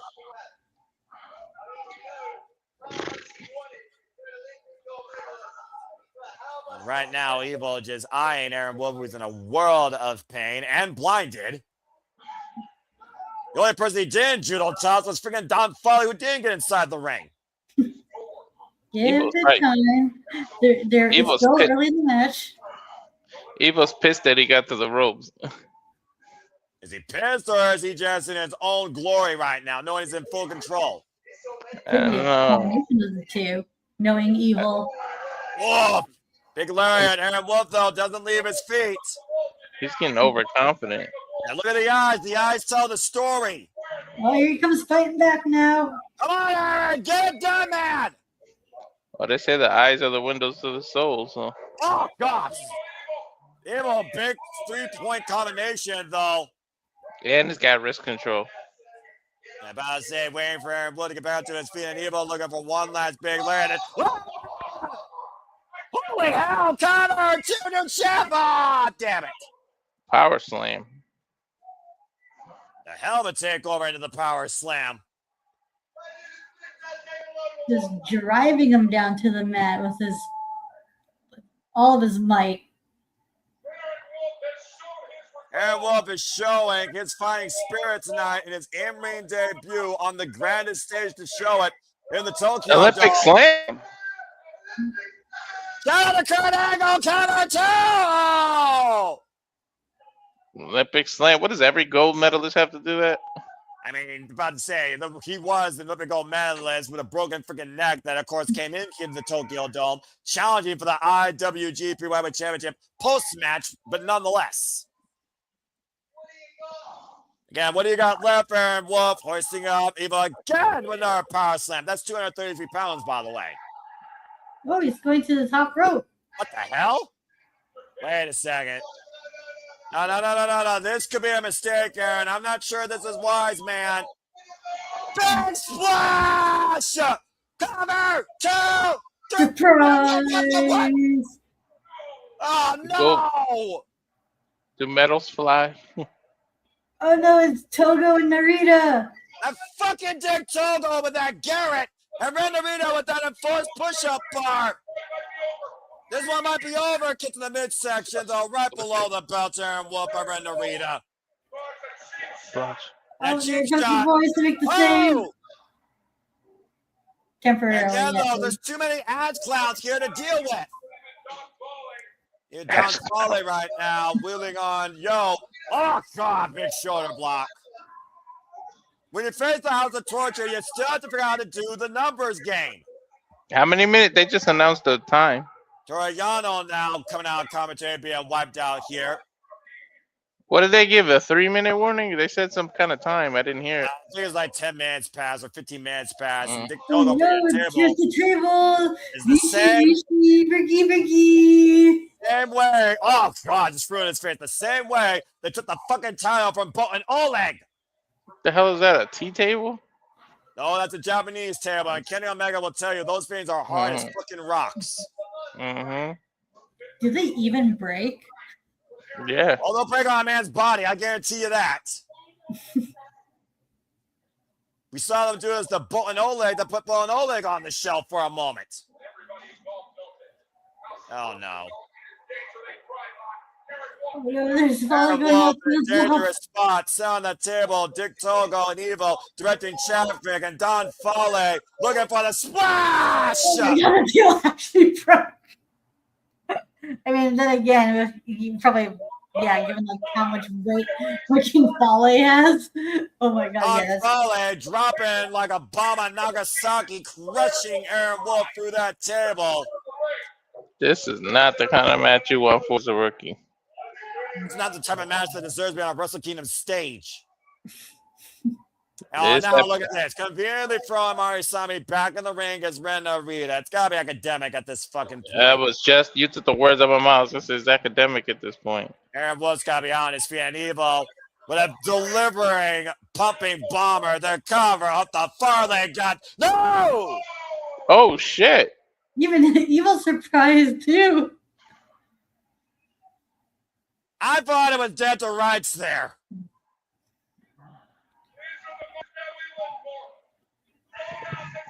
Evil saying it's over. The Tokyo Dome. You only get one good chance at a first impression. It doesn't get bigger or more grander than this. It's success. Now look at the Katami cross heartbreaker. Evil though the roll up and a boot wash across the eyes, but Aaron will be able to take him over again. And look at this one, Walter. An inverted triangle. And the right arm trapped. Nowhere to Oh my go. God! Evil might be going out. Oh, he put him to sleep. There is no hope. Hey. What a debut for Aaron Wolf. Yo, that's a fucking crazy submission. Right? That looks so cool. Reverse triangle hold with the arm captured. Aaron Wolf, former gold medalist Jokin, wins the Never Openweight Championship in his pro wrestling debut in the Tokyo Dome at Wrestle Kingdom. Can't get any better than that for a rookie's debut. Down goes Evil. Good prevails. He is hurting from that table. He could not been put through more hell than tonight to have this incredible first feat in his first match ever. More deserving than just the words say. 50,000 people freaking jumped out of their seats after that moment for this former gold medalist Judokan. Again, first ever match. And he won gold at Wrestle Kingdom. Oh shit, I almost forgot the gold was on the line. An incredible moment for Aaron Wolf. And a horrible night for House of Torture, much to my delight. A whole different form of a gold medal around Aaron Wolf's waist versus neck. Damn, you can't ask for a better debut than that. Black Trunks gold belt, it doesn't get better than that. Congratulations to the new Never Openweight champion, Aaron Wolf. And Evil fails at 0 defenses. House of Torture having a bad night. But I'm having an incredible one. And now we got the regular wrestling JJ Williams here on screen to make another announcement, I think. So he can go ahead and do that. Oh, shit. And there you see it, folks. We will be calling the Desperado Invitational in Las Vegas and also the G1 Climax opening day from the Now Arena. So stay tuned for more on that as we bring you more New Japan coverage this year. And thank you for that official announcement, JJ Williams. The $1 million question is are you going to do the entire G1 Climax? It depends on my One work of schedule. your resolutions was more tournaments. Damn fucking right it was. And that's the tournament of the year, so the 5-star Grand Prix. It really depends on my schedule, but usually work has me on different schedules during the summer, much to my annoyance, but prayers of my passions. I hope I can, but I will not promise anything I can't. I am so fucking happy for Aaron Wolf and the fact that Evil no longer is never Openweight champion. Congratulations on your in-ring wrestling debut and your win at Wrestle Kingdom 20. Not everybody can say they won a championship on their debut. Right? Coming up next, though, folks, it's time for the first half of our semi-main event, a battle of ideologies, a battle for unity versus a battle to align history. Konosuke Takeshita, Yota Tsuji, IWGP World Heavyweight and IWGP Global Heavyweight Championship. Winner takes all. Hey. Oof. This match is gonna be something. Something! They're gonna wake up for that match. I'm about to say, Walter, you look like you passed out there, bruv. You all right, man? You holding up?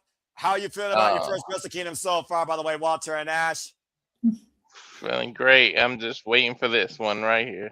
Oh, you better buckle up for this thrill ride. Again, congratulations to Aaron Wolf. As, of course, we try and clean up the debris from the ringside area. Let's not forget, after the evil, stupid bullshit wrecked the ring. So we're going to have a little moment to breathe here. So, again, before things continue, thank you to the over 200 of you that are tuning in across all forms of social media. Hope you're all enjoying the watch-ons, reactions, and coverage. Please let us have a comment and tell a friend. Again, subscribe to Rage Your Wrestling. Subscribe to Bad for Wrestling. Ash, of course, you know that you already have announced you will be doing a review for Wrestle Kingdom 20. And stay tuned, folks. We might highlight a little bit of Wrestle Kingdom 20 on the Shenanigans Sunday Brunch Special, 3 p.m. Eastern Standard Time, that I will be hosting. So stay tuned for more on that. If you're enjoying our coverage of New Japan, would you like to see us cover Sakura Genesis or Dominion or the G1 Climax? We'd love to know your thoughts. Let Ash know particularly. She is our CM Pro Wrestling dedicated channel, and I would love all of that analysis to go for her channel particularly. So again, become part of Barry's Arm of the Day. Subscribe today to Barry for Wrestling for our CM Pro Wrestling outlook and coverage and more. Depending on how this goes, I might do a double feature. Review Wrestle Kingdom and New Year's Dash back to back. Well, considering your boys TMDK have a chance to become double champion, speaking of which, time to see who will be the double champion. Is the end of the world as we know it, or is it the end of the world that we know it as?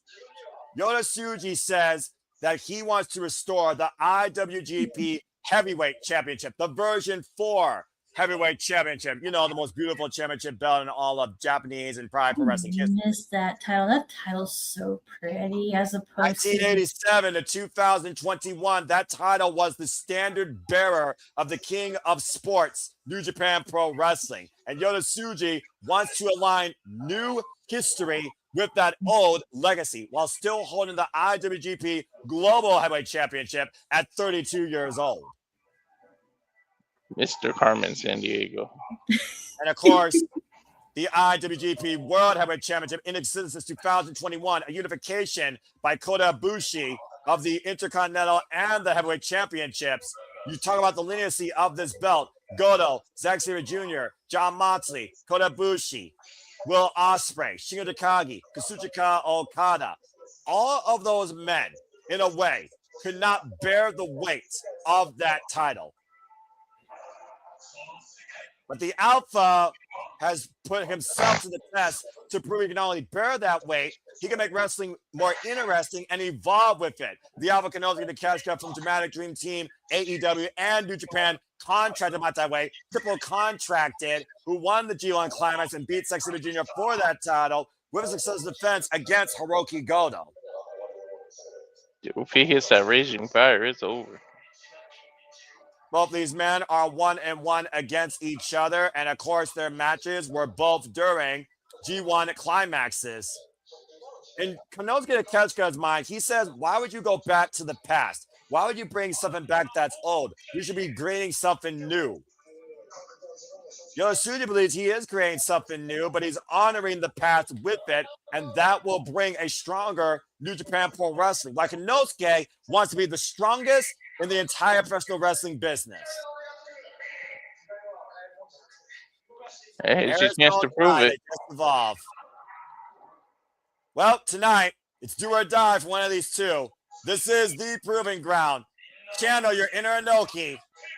Let your ideology live or fail tonight at Wrestle Kingdom 20. It's time for Yota Tsuji and Konosuke Takeshita, our semi-main events. Here we go. Buckle up, folks. Tsuji stares there and speaks to Takeshita's ego in general, claiming that a true champion doesn't merely demonstrate strength, but protects the company he's champion of. Takeshita! Oh, this is going to be good. This is the one I've been waiting for. And remember, Yota Tsuji wants to restore the IWGP Heavyweight Championship. So keep that in mind. Uh-huh. Of course, It's got big fight feel, man. Definition big fight feel. And the year just fucking started. We're about to see two kaijus duke it out at Wrestle Kingdom 20 for everything. All right, come on, Dick Tracy. Hurry up. You fucking idiot.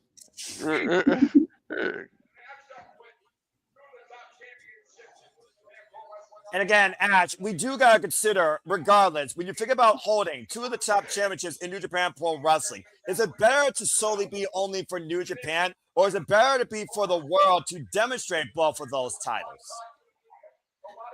That's a good question, because I'm of two minds on this, because I get what Tsuji wants, because he wants the heavyweight title just to be Japan localized, because let's be real here, how many times has that title been, rarely seen when it was held by, to use the term, outsiders, as the local fans like to call them.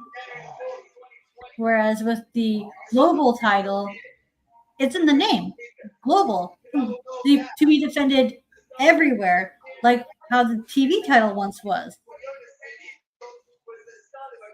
And again, Yota Tsuji, who won that Global Heavyweight Championship last year at Wrestle Kingdom against David Finlay, lost it to Gabe Kidd, got it back against Gabe Kidd, defended it against his senpai, Hiroshi Tanahashi, looks to bring the Global Heavyweight Championship to the global stage while representing New Japan Pro Wrestling. Again, Tsuji says he plans to abandon the cursed IWGP World Heavyweight Championship and revive the Heavyweight Championship. It's a key attempt for Yota Tsuji to restore what he believed New Japan Pro Wrestling at its best represented.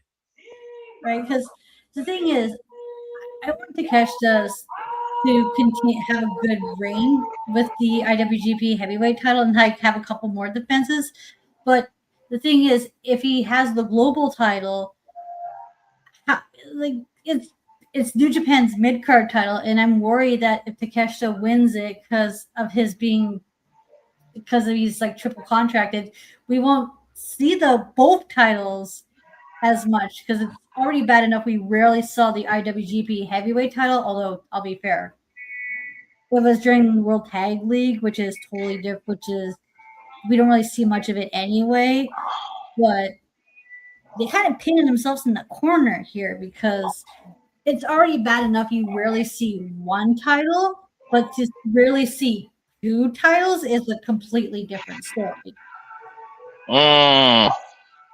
And Walter, of course, we talk about, again, the rise of the Alpha, Konosuke Takeshita, and the 2025 he had from January 4th last year, entering as AEW National Champion, winning the Never Openweight Champion, going on to be the longest reigning Never Champion with the most defenses. And of course, went in still AEW National Champion for a good duration of the year for the Kenny Omega. Then, of course, we saw him win the G1 Climax, was this close to winning the Continental Classic. And now 1 year later on this stage, he could once again be a double champion, but strictly for New Japan Wrestling. We saw him get screwed out of the C2 by the man that's in the main event. As the Alpha looks to be the strongest in the entire professional wrestling landscape. Oh my God. This match is globalization versus localization. Expansion or not? To expand or not to expand? That's the question. I almost look at this match without the titles in play as a battle of ideology. The likes that we saw with Kenny Omega and Hiroshi Tanahashi at Wrestle Kingdom 13, where one wanted to change the world, and some would argue that Tanahashi wanted to stay in the present or go back in time. In a way, you could almost make the same comparison to Yota Tsuji's mindset, where he doesn't necessarily want to go back in time, but he wants to honor when New Japan was at its strongest in the past, with that title held by the likes of the all-time greats. We talked about it earlier. Hiroshi Tanahashi, Kazuchika Okada, Shinsuke Nakamura, Hitoshi Kojima, Keiji Muto, you name it. They defined a legacy with the IWGP Heavyweight Championship. And many a times we've seen that tie around someone's waist. They lost it shortly, or they had to vacate it due to injury. You said it yourself, Ash. You called two of the strongest people to hold that title. Besides Hiroki Goto and Zack Sabre Jr., you put the Alpha in that conversation, and he's only had it since October. We've seen outsiders that title before, and it didn't do much for New Japan. John Moxley had it. Kurt Angle had it. Brock Lesnar had it. About to say Brock Lesnar. We don't talk about that much. AJ Styles, to a degree, he also had it as well for a short period of time. Yeah, but at least AJ. Yeah, but he was in Japan. Yeah. Exactly. Well, Takeshita is Japanese and from this place. But at the end of the day, he is still an outsider, and I do think the New Japan faithful look at him as such. Because he's not there enough for people to build a connection to him. Exactly. Whereas the DDT audience, they know him because he's been there enough for them to get that connection. And same with the AEW fans. I understand, like, when with the Takeshita situation, that he's a contracted AEW first, so they get top priority. Of course, Konosuke says, I will carry the pressure of the global and the IWGP Championship, and I will showcase them as needed to make professional wrestling interesting, a must-see for everybody. So says from the Alpha. This is a big fight for real. This is future versus future right here, and a whole different timeline depending on who wins this. The future of two companies, if you think about it. But more importantly, the future of New Japan Pro Wrestling. Balance! Again, No rush. I just want to say this, though, for the record. Yes, Konosuke has not been a predominant figure, but he has been involved in some capacity on most of the big tours. Yota Tsuji, of course, though, a mainstay on every tour, because he is a mainstay in New Japan. It could be do or die for Yota Tsuji, because you think of how many opportunities he's already had, and he's unfortunately fallen short all times. Again, this is the third ever singles encounter. They met each other twice in the G1 Climax last year in Block B and Block B Payoff in 2024. Combined in ring time for these two men in their previous two matches was a little bit under 40 minutes. I don't think the stakes was as high as now, though. Side headlock right now, and again, I mean, the balance of a company is in the balance right now. The future of a company. Yeah. About to say, Konosuke Takeshita, who might I add to y'all's point, was signed to a 1-year New Japan contract last year. Whether or not that gets renewed in defeat or victory also remains to be seen. Yota Tsuji welcoming Konosuke to take the shot. And Konosuke, and we know there's a mutual respect also with these two men when it comes to what they want professional wrestling to be. It's just a matter of scope. And Yota Tsuji has a different scope in mind for New Japan Pro Wrestling solely. And we know Takeshita is no stranger to being double champ. The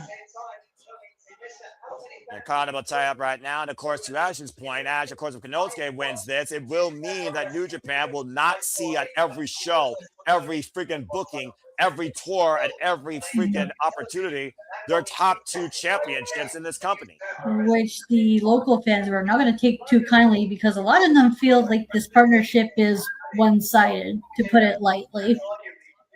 Yeah, but that means at least room for a Japanese star to come down to AEW and win that title back on an AEW stage. Yes, it's a possibility.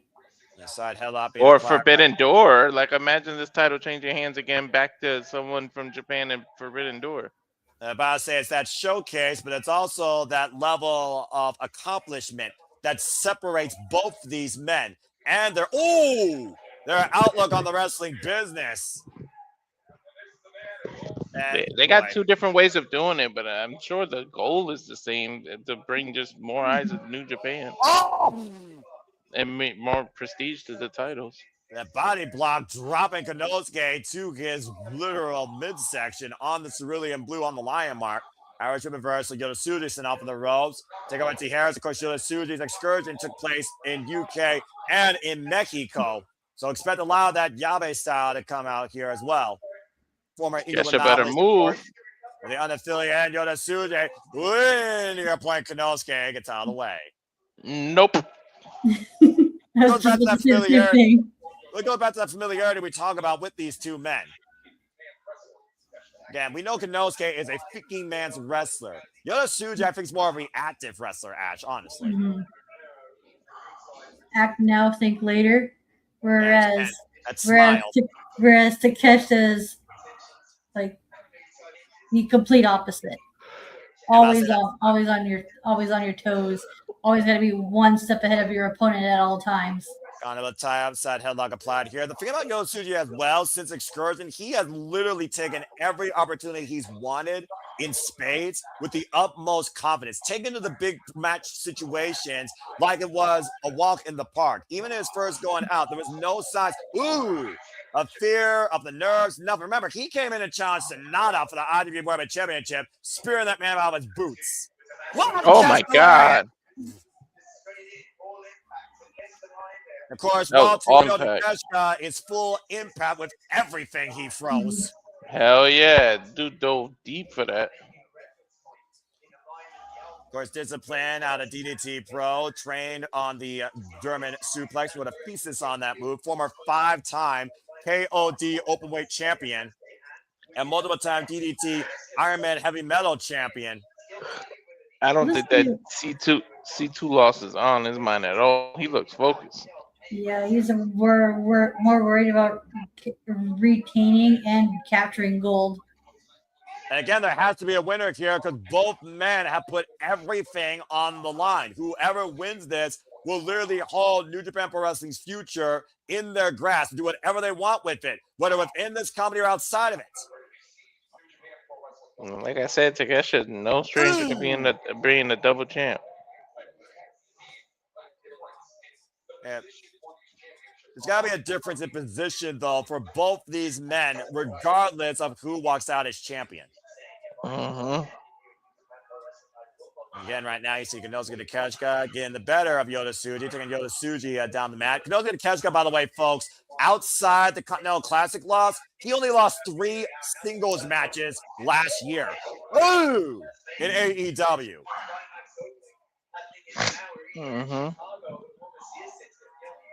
Now, last year, Takeshita went on quite the impressive feat, didn't he? Not just for like the never openweight title, but also when he was, the Nash International Champion? International, you got it. Okay. I get that and the Continental title mixed up so much. That's fair, honestly. I do wonder. Pretty much the same thing. Well, except one requires no seconds of ringside cover, 2 out only, and one was also minted sooner.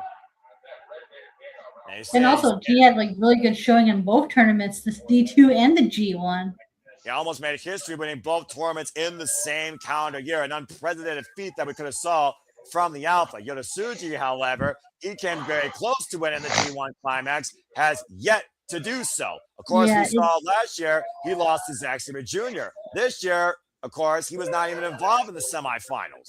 No, because of a misfortunate injury. Yeah, exactly. Bad timing injury. Yeah. Gutbuster by Well, Yota there's no Tsuji. such thing as a good timing injury, but you know what I mean. Yeah. You didn't have to World correct class. yourself. Inverted elbow strike. Konosuke, though. Brainbuster. Brainbuster. I thought he was going to turn that into the Raging Fire the way he was holding him. Now, that's still way too soon in this match for either of these men to pull out the kill shot here. But to Ash's point, you see the way Konosuke is, Yota Tsuji, it might have a stinger effect, but is clutching his head and neck. Of course, the style in New Japan founded on strong style, fighting spirit, Inokiism. DDT was, and Noah, of course, founded on King's Road.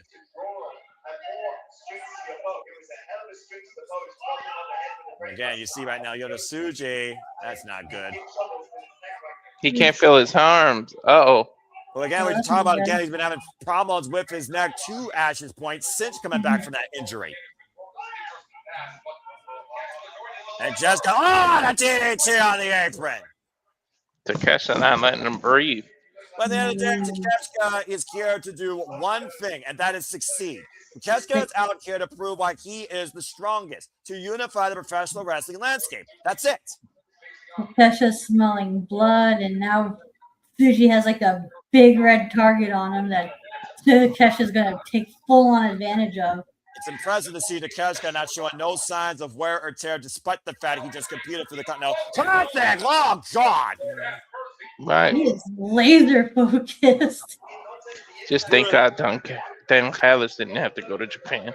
Yeah, but you do have Rocky Romero, the right-hand man, and I wouldn't rule out the King of Sticky Style getting involved here if need be. Let's not forget, he's on Don Callis' payroll. I think he would be more involved in Okada's match. Again, you look at Konosuke right now, just sitting inside the ring, waiting for Yota Tsuji to come back inside. I don't think it'll be a count out because you can't lose a championship. Well, as much as Konosuke wants to win this is also a test for Yota Tsuji, and Konosuke has been a wrestler to test his opponent at their greatest. The last time Yota Tsuji and Konosuke faced each other, Yota Tsuji says, the next time we do this, let's do it with a championship in the Tokyo Dome. And now look at where we are 1 year later. No titles on the line. Everything to gain, everything to lose at the same time. You think about how Hiroshi Tanahashi was able to beat Keiji Muto at Wrestle Kingdom to find his spot on top in New Japan Pro Wrestling. To see New Japan go the direction he wanted into the future. You know, so Takeshita right now up to the second rope, eyeing down Konosuke. Oh, God! Senton bomb, lever press to cover by the Alpha. 2 count by Yota Tsuji.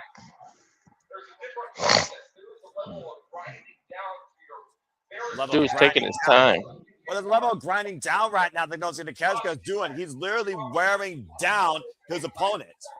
Yeah, He's focusing on that neck. There's no rush. He's taking his sweet time. Yeah, Yota Tsuji, by the way, folks, 32 years of age, background in basketball, football, and taekwondo. 6 foot, 227 pounds, 7 years involved in this game, trained by Tetsuya Naito, Hiroshi Tanahashi, Ultimo Guerrero. There's no time limit, right? Because there must be a winner. 60-minute time limit. And right now, the S-curve applied high across the jawline, Ash, of Yota Tsuji. Yeah, all the pressure being applied to that neck and shoulder. Yeah, just really working on it. And again, right now, the double wrist lock as Yota Tsuji finds breaking the ropes. Great ring awareness because he wasn't even looking at the rope. Konosuke Takeshita, of course, 6'2", 231 pounds, disciplined out of DDT Pro, trained by Tiger's Mask and Yasu Arano, disciplined by Yama, of course, in the art form that is the German suplex and the Northern Lights bomb. Hey, Ben, you talk about triply contracted, Ring of Honor, AEW, CMLL, New Japan, DDT Pro, all that this last year. Konosuke Takeshita, whoa! Ooh, that might have twisted his knee there. And that's the same knee that was heavily exaggerated to your point as during the 2-1 climax. Yota Tsuji right now. Oh, boy! How would a roundup? Oh, CB's really loud, by the way. And Yota Tsuji right now trying to get advantage. And Konosuke the catch club looking to fly over the top. Whoa! Jumping on Kilo. Man, that size should not be that agile, Ash. Right? No sign of slowing down, not letting Tsuji any time to breathe. Right now, the referee's count starting. He's not holding anything back. You can't hold anything back here. And again, 20 count on the outside of the ring.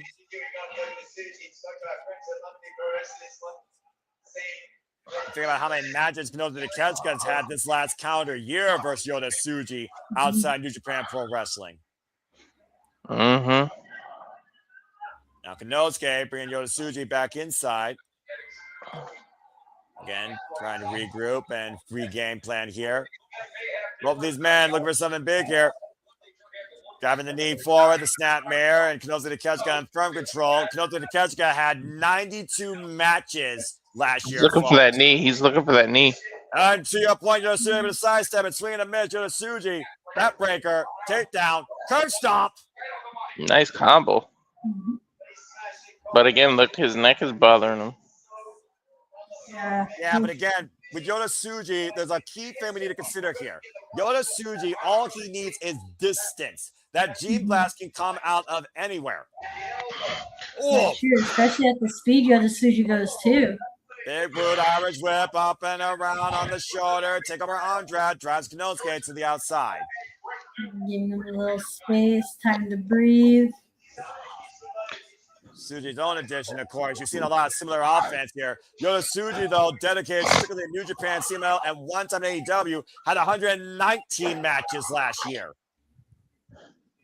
Wow, they're busy. Both of them are busy. And Yota Tsuji gone flop! Taken to the skies as well. It's almost in a game of anything you can do, I can do better. To the outside, but again, still clutching that neck.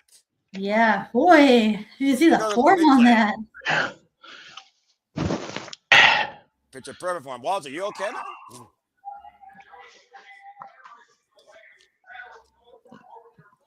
Again, Yota Tsuji knows he's going broke here. The pressure's got to be more on Yota Tsuji here, considering Shota Umino took his shot thinking he was ready last year against Saxby Jr. Took 46 minutes to prove it and failed. If Yota Tsuji fails, though, New Japan will lose their top two championships. Double stomp to Konosuke's midsection, and the cover up the far leg, side press, and a 2 count.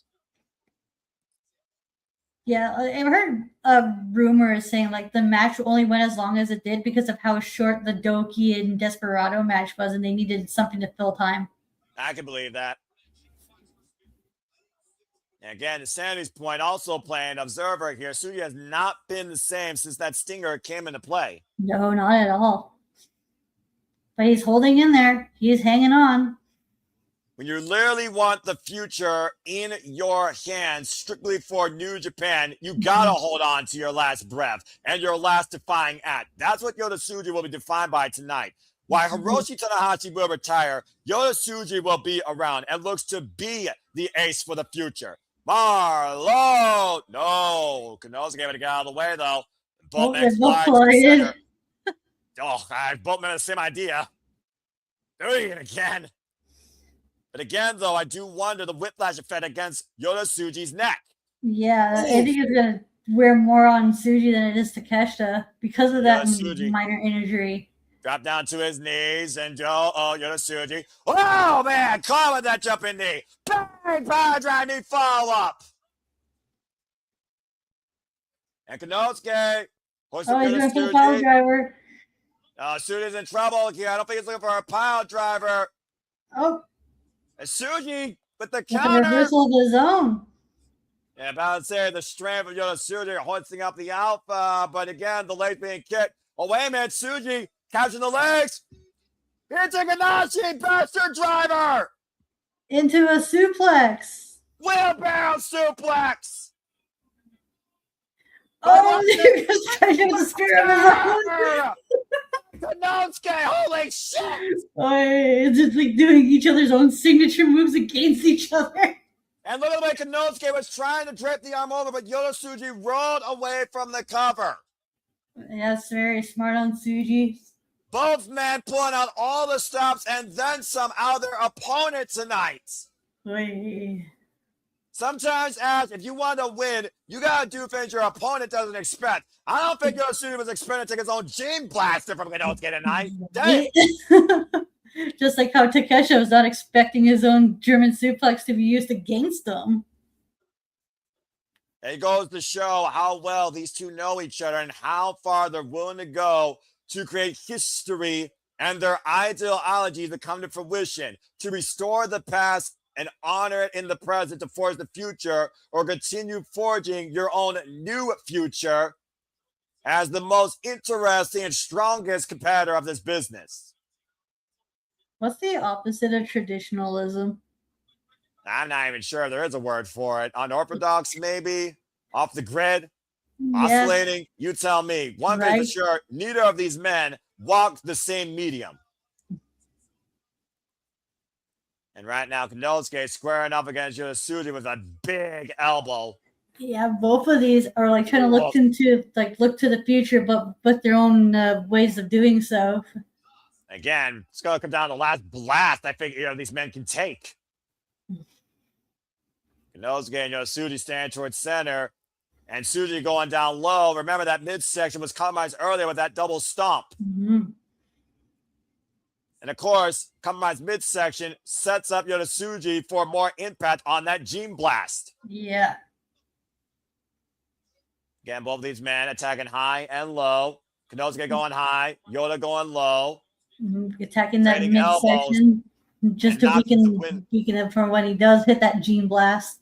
And you figure about it, again, if you don't have enough wind behind your strike, you can't have enough forward velocity to get the full impact. Rolling elbow. Oh, Yota takes Konosuke down with that elbow. Brings a whole new meaning to the phrase gut punch, am I right? That might have been a little low. Right in the bread basket. Welcome back, Walter. These people know each other's playbook so well they can steal each other's plays. I saw. The third time ever one-on-one encounter. The record stands 1-1. And again, notice Konosuke slow to the attack. Back elbow strike. Yota fast to the attack. Excuse me. Oh no! The neck, and wow! Clash! Straight murder with that elbow. By the way, I guess the opposite of a traditionalist would be a progressive. That's fair. Oh, destroyer! Japanese destroyer. I think it took more out of Tsuji than it did Takeshita there. Dude, his poor neck. Everything is just making it worse. But also notice Tsuji, it's creating distance. Oh, he's ready for the blast. Oh, and Takeshita got that scouted. German suplex by Konosuke. Let's shoot it back up. Team Blaster in the corner. Oh no, and they're down. They're both down. He hurt his neck. That was a last-ditch explosive effort, though, by Yota Tsuji, but that was his last shot in the barrel. That could have been the last bullet left in the chamber. Like I said, Ash and Walter, all you gotta give Yota Tsuji is distance, and that gene blast can hit you out of nowhere. But it almost felt more desperate than offensive there. And there, of course, you see the two cornerstones of this generation on the line, the IWGP Global Heavyweight Championship and the IWGP World Heavyweight Championship. It was almost like he had to buy himself time rather than end the match. Yota Tsuji, once again, there's squaring up distance again. Takeshita. The three-point stance in the corner. Are we one gene blast away from seeing it? Oh! Saw it from a mile away to Takeshita. Oh, here comes the Thunder Bomb. Thunder Bomb! Didn't go for the cover! He knows that's not enough! Raging Fire? Possibly hoisting him up. Yota Tsuji, though, fighting back, kicking forward. Raging Fire! He's close to the ropes, though. Yeah, that's been clear awareness on Tsuji's end. I knew it. He Ooh. positioned him way too close to the ropes. Yeah, about to say, ring awareness, the defining factor all night long, to your point, Walter. Poor ring awareness by Konosuke, hooking the inside leg, and the outside leg forced the rope break. As soon as he hit it, I saw the position. I was like, yep, way too close to the rope. And that goes to show how much Konosuke has had taken out of him, not hooking both legs. Dude, that's pretty much his ace in the hole, too. If not that, it would be that power drive knee. He hit that, too. Yeah, but he didn't drop the knee pad, Walter. That's, I think, going to be the difference maker. Bone-on-bone impact. And the elbow pad also still on, too, for that world-class straight murder elbow. And Yota Tsuji right now might be smiling, but might be literally out for the count, though, Ash. Bro, his neck. Sheesh. That poor guy's got work done on his neck the whole match. Jesus. Again, trying to push off Konosuke. Is Konosuke unstoppable? He might literally be a force that the wrestling business can't conquer. This is more than a stinger. Mm-hmm.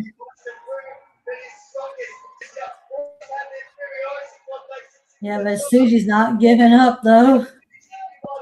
And it's a test to prove to Konosuke he's the strongest. It's a test to prove to Yota Tsuji that he's the guy to lead New Japan. Ooh, that open palm strike. There comes the elbow. Oh, boy. This is going to suck. Oh, Josh! I've seen him do that before. Fake the chop to the elbow. Straight murder. Exposed elbow connects. Yeah, but look at Tsuji's face.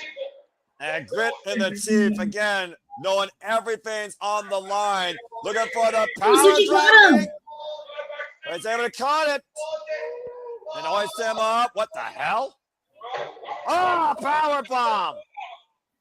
Rolls him through. And now falling again. Oh! A falling power. With that suplex. He's trying to create distance now. Here it comes. Don't telegraph it. Don't do the 3-point stand. Just running at him. Right, I think I was looking for a different move here, guys. What the hell is he doing? He's gonna poison Rana him off the. Nope. High risk here could lead to high reward or devastation for either of these men. Konosuke flying back though, hammering out the elbows though by Yota Tsuji, trying to stop the heart of the Alpha. Alpha might turn this into a raging fire off the top rope. Oh, that's a possibility. Yeah. The front face lock applied. Yota Tsuji, Jesus! Whoa, what the hell? Oh, special! 1, 2, Yota, no! Yo, he landed on his nose. I'm surprised he's not. Don't have a busted nose. Holy hell! Usually the Guerrero Special sets up for another Gene Blast. He doesn't go usually straight for the cover. And next time, though, it looks like he is going to go for the Gene Blast. His third time the charm here. He's in position for it. With everything on the line, with New Japan's future on the line. Takeshita saw Sidestep, that. rebound, waist lock, standing switch exchange, Yota Tsuji, Konosuke, jogging position, and Konosuke, poison Rana! Right on his what again, Noah? The neck. Oh, there's the Tsuji. Oh! Rounds him with the rising knee strike. These two know each other way too damn much. Yeah, that's what happens when you wrestle each other so often. Why are you even turning your back on one another? This is also what it means to be the one to lead New Japan Pro Wrestling or professional wrestling in general. And Yota Tsuji again, it might be looking for the Low. Konosuke though, purchase him. Watch a super raging fire. Again though, Konosuke grabbing that midsection though, Walter. Does he have the cardio still? Does he have the oxygen to do it? He's either gonna do that or poison Rana off the rope. It's all or nothing until the final kill shot connects and Konosuke hoisting up Yota Tsuji. What the fuck? A blue thunder bomb. A blue thunder bomb off the turnbuckle. Avalanche thunder bomb! Oh, shit. No! And Wow, it still that's doesn't get a 3. You're right. Even a top rope one. Like, what the hell? Super Blue Thunder Bomb. Desperation's gotta be sinking in. Konosuke. Power drive knee. It's over. It's over. It's over. No. Don't catch your chickens yet, Noah. Tsuji's showing that fighting spirit. What the hell is it The going to take? embodiment of New Japan Pro Wrestling. This Yeah, is professional wrestling, damn it. This is New Japan. This is Tsuji at not 100% either. Unsurmountable odds Tsuji might be against, as the Alpha looks to rule the world as the strongest in this business. Oh, he's taking taking off off that the knee turnbuckle. pad now. Uh-huh. He's going in It's for that gotta be. kill shot. Gotta be a battle of survival at this point. He's gonna miss. Now, this might be enough, though, if it connects, Walter. You don't know as well as I do what's about to happen here. I'm thinking he's gonna block it. And Kanell's gonna catch, squaring up Tsuji. And Kanell, the headbutt to the heart. A reverse. See, I knew he wasn't gonna hit it. Skull to skull impact, though. That's bone on bone too. Shit. That's a heart stopper, is what that is. They're going forehead to forehead. These two are ridiculous. If you are willing to live your ideology, you will fight through hell to reach it. Somebody's got to hit the kill switch. That freaking rotting smile on Tsuji. And Konosuke knows it. He wants it. He wants him to bring it. You want it? Fucking do it. It's on now. There's Both distance now. Both men have gone through hell. Both men have emptied out the barrel. This is going to be the final encounter. Whatever meets here is going to define New Japan and both those world titles. We're back to square one, basically. It's a shootout here in the Tokyo Dome. King Blaster!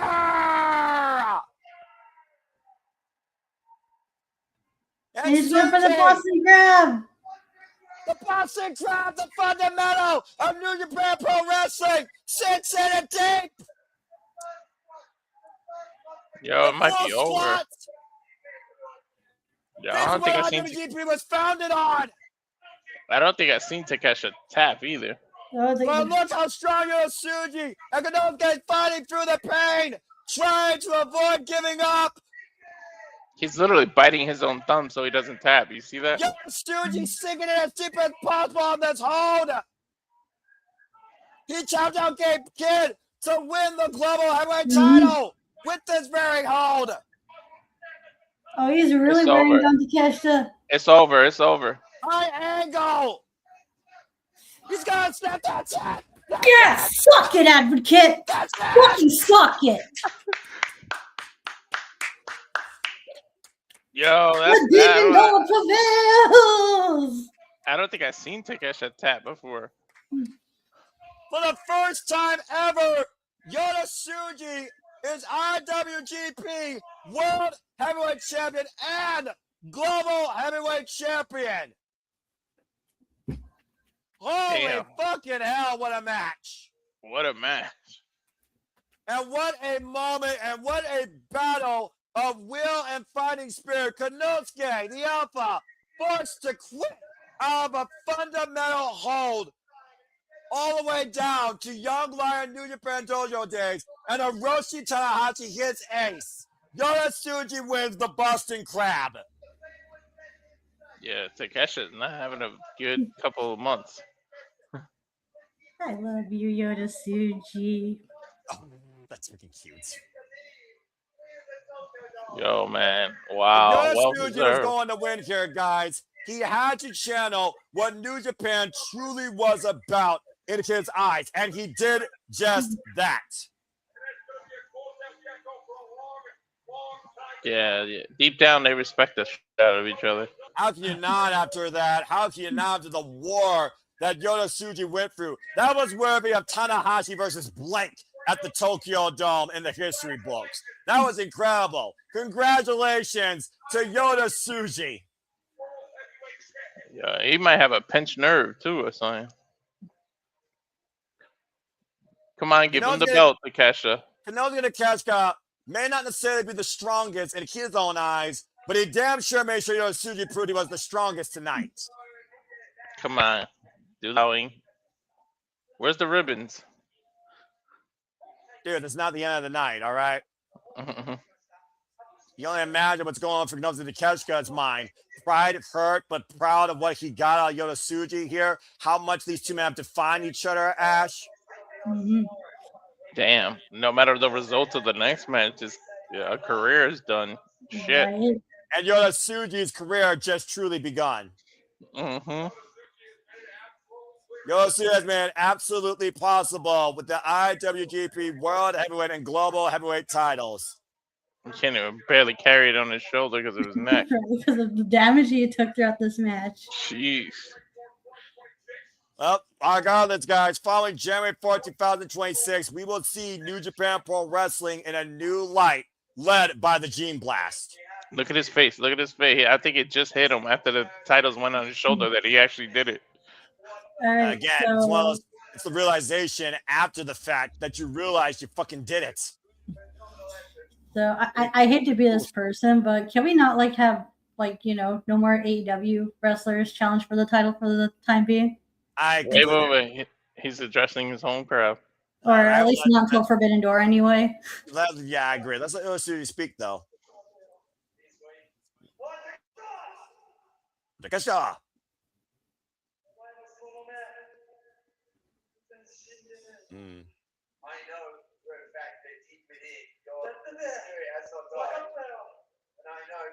Your spirit has not died. Wow. Mm-hmm. I knew when I wrestled here today that I found a rival I cannot possibly. Look at Takeshi's shoulders, yo. Mm-hmm. They're just as banged up as Tsuji's neck.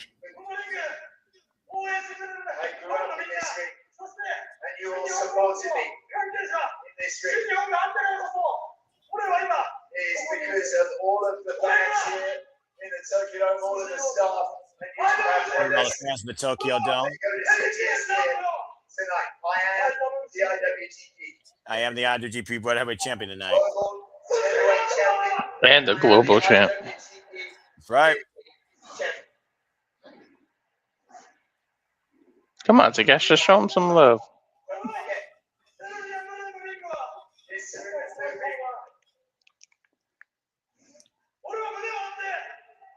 This one, I am proud to say. Oh, what the fuck? What the hell? Come on, Jake Lee! Showing him who's his next challenger already. Oh, give me a break. There's a time and place, and this is not the time to do this. Oh, no. Nice break! Who just came back today? Fucking bastard! Yota Tsuji just gave us 30 minutes of pure wrestling clinic as he survived hell, and Jake Lee just dropped him with a boot to the face. And look what he's eyeing. Oh, yeah, heavyweight title. Hey, man, when you take 2 years off because of injury, you can't waste any more time, I guess, Noah. Yeah, you got to make your presence known. You got to There's a time and a place for it, though, all right? We're honoring respect. We're honoring strong spirit, all right? Leave your ego in the back door. Remove yourself from your past. Look towards the future at New Year's Dash. This was not the time to do that. Ridiculous. Dude, he got quite a few screws loose. He looks insane. He's almost as insane as Kenta was when he did a Tetsuya Naito at the end of Wrestle Kingdom 14, let's forget, Ash. But Naito was about to have his moment.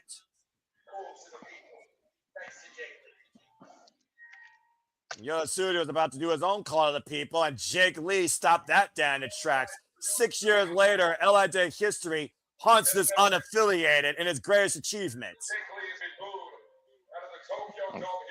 Jake Lee's going to be booed out of the Tokyo Dome. Security might want to make sure people don't rip him apart. But either way, Yota Tsuji, still, the history has made Yota Tsuji is the new IWGP World Heavyweight Champion and is still the Global Heavyweight Champion as the title has fully returned home. But unfortunately, Jake Lee has also. Yeah, I'm also happy that I don't have to hear on Twitter being like, "Oh my God, this partnership is one-sided. It's just the New Japan caters to Tony Khan type bullshit." About You to say, can't keep everybody in this fucking IWG happy anyways.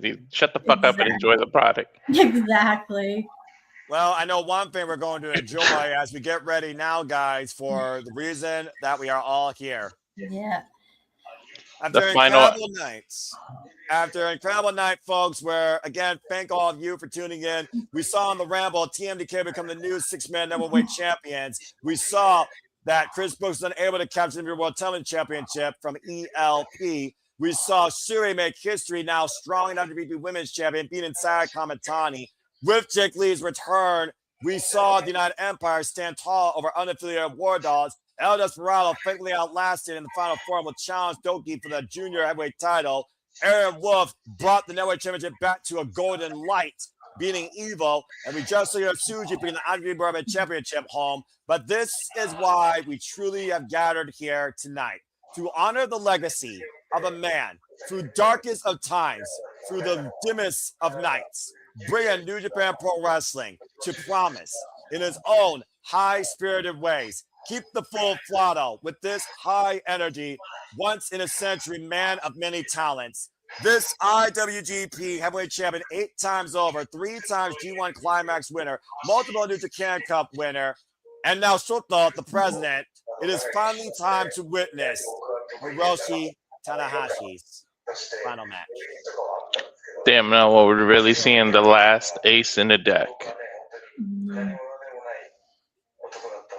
As we hear the heartfelt words of Hiroshi Tanahashi. I don't want to watch this because it made me cry a couple times before. Damn it. This is the final ace in the deck.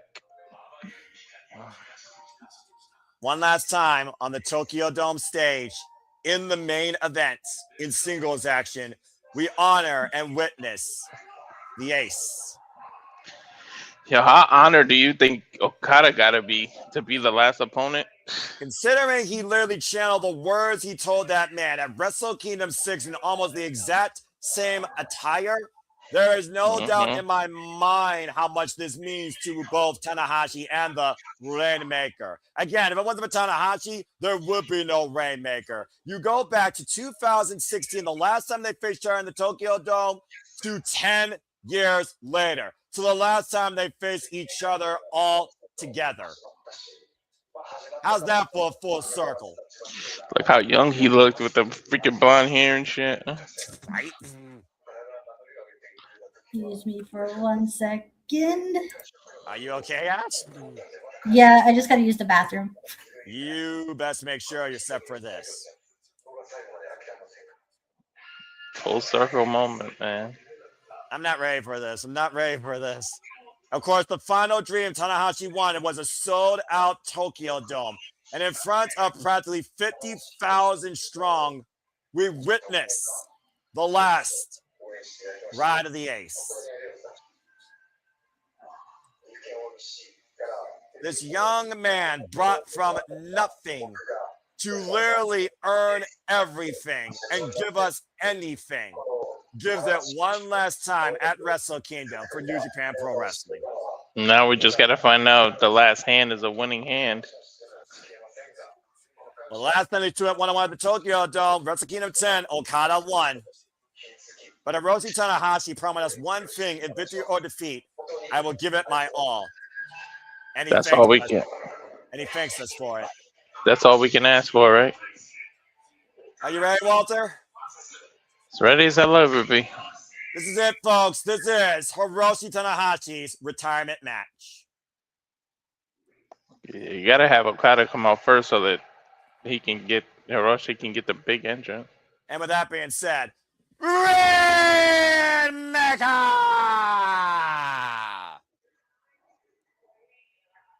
Oh my God, I can't believe this is happening. It is the match the world has been waiting for. It is the reason the Tokyo Dome is sold out for. Kazuchika Okada returns home to New Japan Pro Wrestling to grace the Tokyo Dome stage once again and make it rain.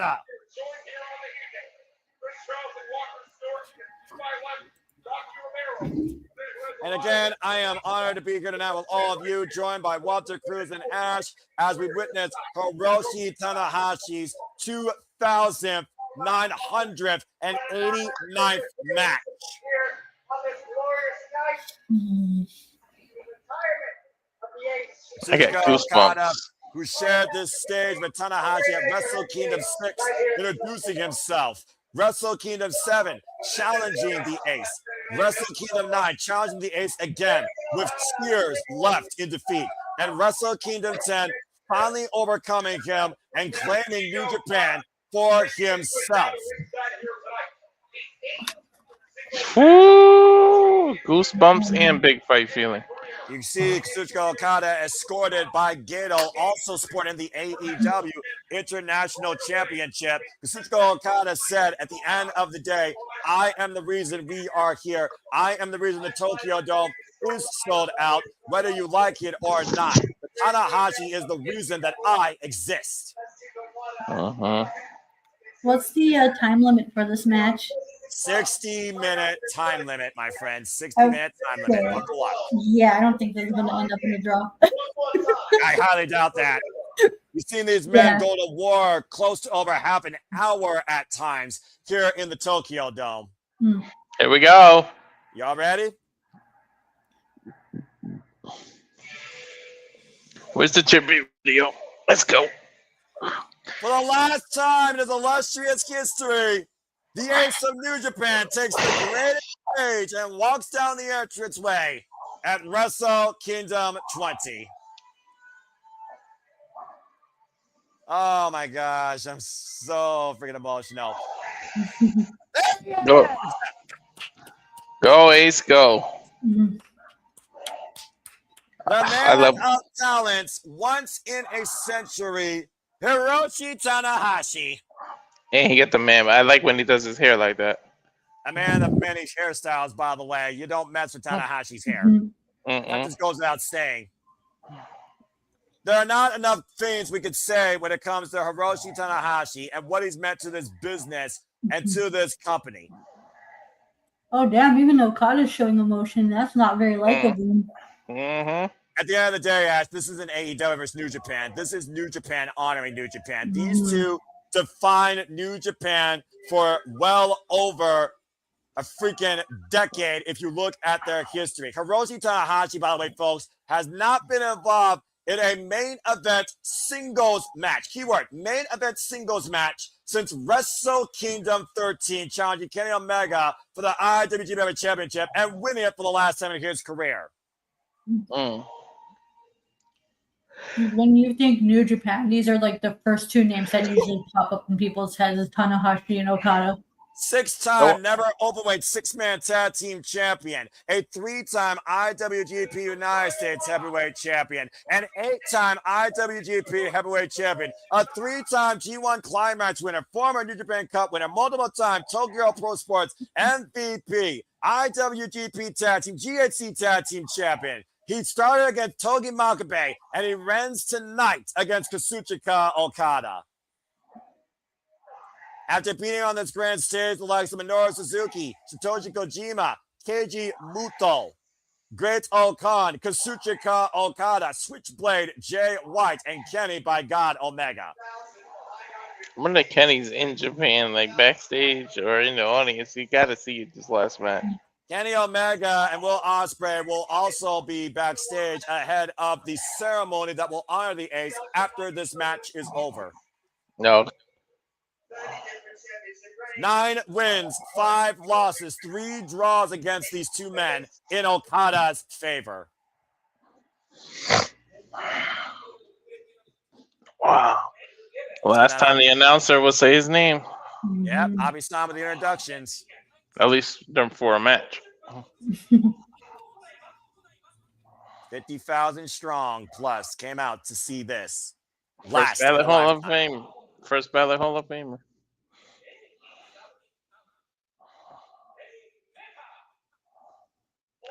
Rainmaker Okada. I have waited so damn long to hear his name like that. You have no fucking idea. 38 years of age, 6'3", 235 pounds, 21 years involved in this game, trained by Ultimo Dragon and Yuji Nagata.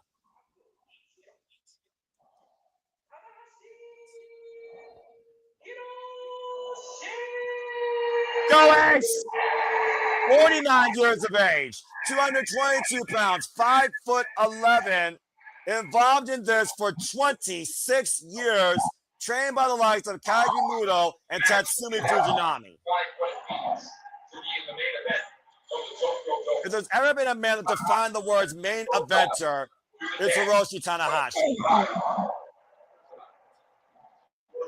They say Wow. the main event stage for tonight at the Tokyo Dome.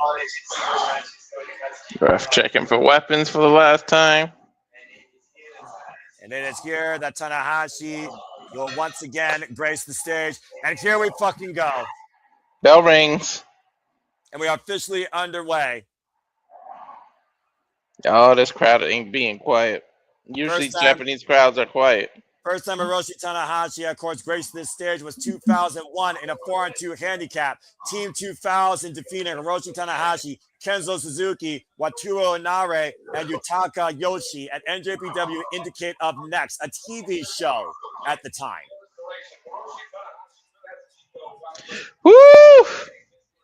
So we got to just talk about this, guys. We know the strategies. High Five Flow, Boston Crab, freaking Cloverleaf, Kazuchika Okada, Rainmaker Lariat, the Cobra Clutch, the Money Clip. What do you think is going to be key for either of these men to get this win in this last time? Ash, I'll start with you. That's a very good question. It's really hard to say. Like I'm at a loss for words on this, to be honest. The pressure's not on Okada because he's in terms of the rivalry. You said it yourself. He's ahead, so he really doesn't have to do credit. But I mean, go out on your shield, right? Do everything you can to win, and not having to look up at the lights. The man that says in he your is final never match. tired. That's fair. The man that says he's never tired by the referee for this contest, Red Shoes Umino. Front face like right now, and Tanahashi trapping Kazuchika Okada's head. Of course, as I said, Hiroshi Tanahashi, inaugural U30 champion, what became their weight champion, fought a rivalry of that title against the likes of Shinsuke Nakamura. And of course, Shinsuke Nakamura, Katsuyori Shibata, and Hiroshi Tanahashi defined an era. Sorry for the bad pun, but Tanahashi's gonna find that ace in his sleeve. That's fair pull right something now. out to win. Hiroshi Tanahashi has been involved, by the way, folks, in over 38 singles matches alone out of the 80-plus matches he wrestled this year alone. Those knees have been through hell, bro. Oh, absolutely. I get so antsy every time Tanahashi goes up on the top rope. I'm like, Tana, no, you don't have to. Look how he walks. You think about Tanahashi and the last year he gave us a G1 Climax last time. Got 100 wins in G1 Climax history. No one has been able to do that. We're able to do that again. He faced the old guard. He faced the new guard. He had 148 matches the last calendar year alone. Damn, that's crazy. The highest match count he's had since 2015. Oh, clean break. Oh, I get to the midsection. Not so clean. Well, you gotta consider Okada's good at knowing he has to wear the black hat here tonight, guys. I mean, come on now. You gotta play spoiler. And that's what Okada's doing here. He wants to play spoiler back. He wants to be the man that was the last to get a victory over Tanahashi. Imagine what that would mean to him. Okada wants to forever be known as the man who retired him. And think about this, Dash. Tanahashi's been looking for that get back since that Shaka in Osaka in 2012. Despite the fact Tanahashi beat that man on 2 Wrestle Kingdoms following that. The last Wrestle Kingdom, Tanahashi lost against this man. You know that's playing in the back of his head, right? Oh, there's no doubt in my mind about that. Elbow to the point in the back of the head. Again. Think about every single boo right now is going to be on the Rainmaker regardless what he does. This is a Tanahashi-filled Tokyo Dome tonight. The biggest Tokyo Dome in modern-day Wrestle Kingdom history. I don't think body out of the corner. I don't think Okada would have it any other way. He embraces that kind of hate. Especially nowadays. Especially when you're wearing the all-black adorned by Antonio Inoki. Here's the cover, lateral press. Hook at the far leg. And a 2 count for Tanahashi. Was that a standing moon somersault? A somersault? Somersault. Yes, that's correct, brother. Very good. This dude is 49 years old. This dude, of course, who has been in the ring with He's gonna go Kiyomiya on the top rope. and Miji Marufuji. I mean, he stopped Keiji Muto from doing the moonsault, so it might not True, understand but it's it. just I expect a high fly full at some point. Okada's going to deny that as long as possible. You know that. Yeah. Jesus! we got it. That's the story. We got to build to that one last high fly flow. But will it take one high fly flow to beat Okada at this point in his career? After this drop kick, by the way, Jesus. But no one does a drop kick like Okada does. No one better. Don't at me. Only person that comes close is Orton. I might give you that. This young man brought, like I said, from absolutely nothing, giving us professional wrestling greatness, love, and positivity, brought from Ogaki Gua, Japan, to become the ace of the universe here in New Japan Pro Wrestling. Irish whip against the barricade. Big boots sends Tanahashi up and over. Notice, by the way, guys, that's an elevated stage, so the rest of the audience can actually see the set. It is not just balanced to the ground. Which means if Tanahashi gets wiped out, he's going to have even a harder fall to the floor. He's on the other of the guardrail right now. Yeah, I think Okada might be looking for a run-up here. Otherwise, he's just literally gauging the crowd right now. He's being cheeky is what he's doing. But we know that Tanahashi performs the best when he's in the Tokyo Dome. Uh-oh. Oh, my! Draping DDT from the freaking ring barrier. Rope first to the padded floor as Red Shoes Umino is trying to bring both these men back inside the ring. Good luck with that, bro. Just don't even count. I'm not letting a retirement match end in the 20 count. This is Red Shoes Umino. He knows what to expect in this match. He knows how far it's going to go in this match. I guarantee you he's not going to do that. I think out of every ref, Red Shoes Umino is like the most lenient on the rules. Yeah, you might be right. That might be why he's my favorite referee. Mr. No Nonsense, but knows how to flex. Kazuchika Okada, as we talked about before, guys, 7-time IWGP heavyweight champion, 2 times the world champion, and 5 times the heavyweight champion. His longest run was 720 days at 13 attempted defenses, 12 successful defenses, beating Tanahashi's record of 11 defenses. And, of course, Continental champion for 647 days.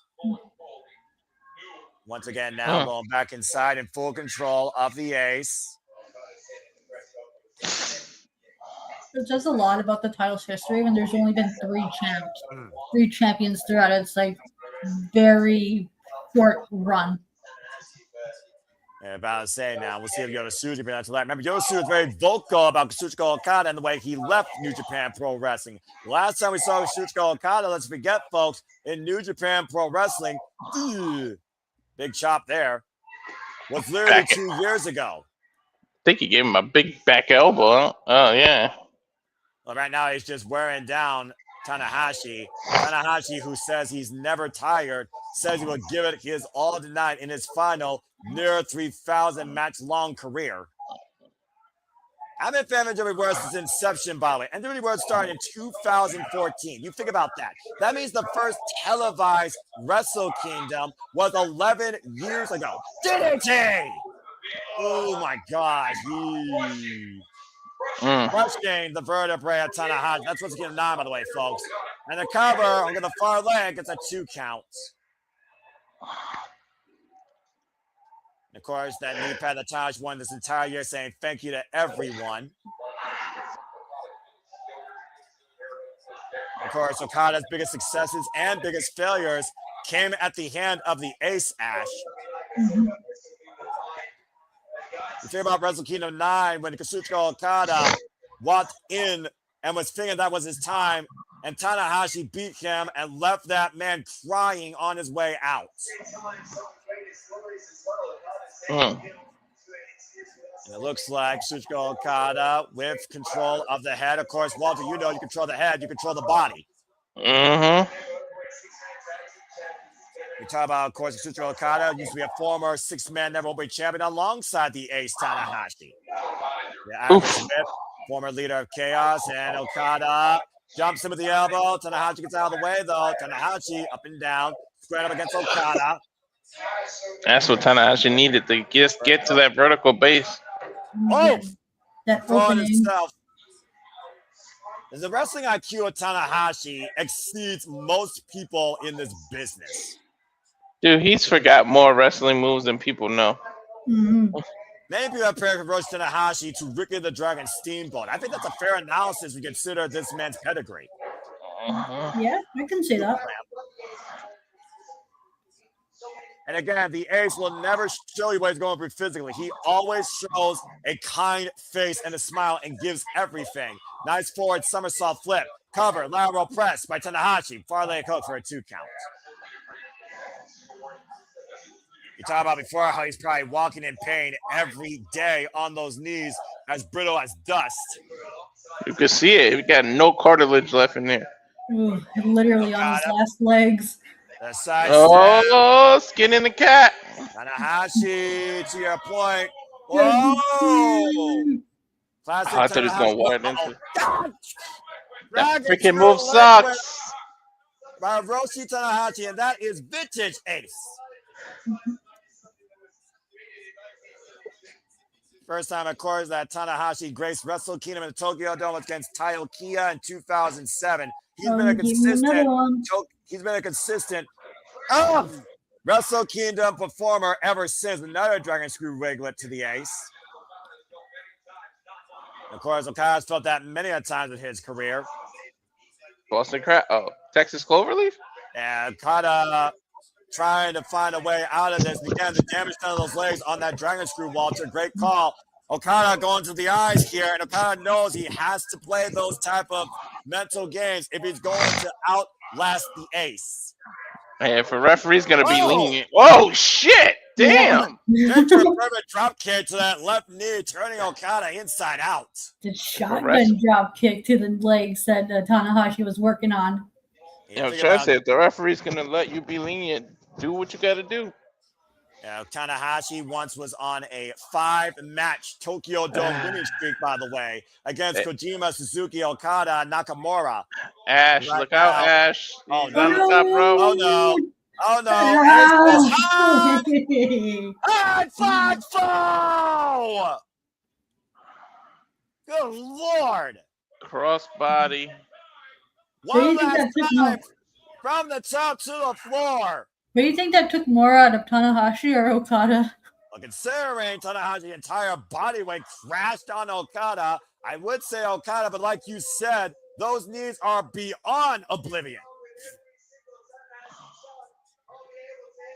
Echoed by every Tanahashi chant willing him forward his entire illustrious career that has made him a mainstay of New Japan Pro Wrestling. And Red Chuzumino starting his 20 count. I think they're at 6. Up to 7, Tanahashi rolls in. Of course, Tanahashi first won the IWGP Heavyweight Championship at Wrestle Kingdom 3 against Wrestling Genius Keiji Muto. It took 30 minutes, though, to win that match. The first of these two faced in the Tokyo Dome, Wrestle Kingdom 7, went 33 minutes. The follow-up went 30 minutes at Wrestle Kingdom 9. And Wrestle Kingdom 10 was the longest bout at 36 minutes. And bye-bye. Dragon Screw leg whip again! Just continuously working on those legs is Tanahashi. And the torque with that second rope in play also, Walter. Yep. Every time I see somebody do that, I cringe. Yeah, well, no one does it more effective than Hiroshi Tanahashi. If not that dragon hand that jacked and broke Hiroki Goto's jaw. Hoisted up. By Okada. That sling blade will be denied for the time being. As you saw, Tanahashi was looking for the sling blade there. Every time he gets a little momentum, Okada just thwarts it. But I'll say the incredible feats that both these men achieved, though, in 2025 alone, though, Okada suffering only 3 pinfall losses. Now hoisted up and over, capturing the head. Uh-oh. No, God, the neck breaker over the leg. And again, though, those legs, you see the damage done off the Dragon Screw leg whip. They have a Pyrrhic move right there by the Rainmaker. Now hoisting up Tanahashi, scoop slam. And we all know what that sets up for. Yep, the elbow followed by the cheekiness. And about to say, Okada, though, can he find his footing off that leg? Almost lost it. And drops the elbow. I think it's time for the last time in Tokyo Dome history, possibly. Are we going to get that wide shot for the biggest crowd in Wrestle Kingdom history? Give it a wide shot. And everything. Fuck you. You cheeky bastard. Cheeky bastard. You knew he was going to do that this year. The only time I was going to get a chance to do that. Now with control. Now Rainmaker inbound. Tanahashi back elbow strike though. Crane separation. Twist and shout. Oh, great call. That's twist and shout.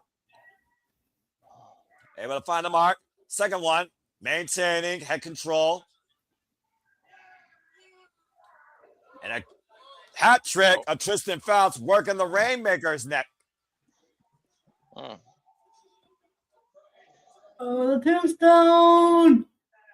Oh, God. Oh, damn. Tombstone. Pile driver. That's a critical move right there. Hell yeah, turning point might be happening. Again, Wrestle Kingdom 9, what their longest ever singles match. Or 10, excuse me. We talked about before how devastating a tombstone pile driver is on shortening your career, devastating your neck. Mm-hmm. To be that black saint that reigns on Tanahashi's retirement parade, that is Okada's dream tonight.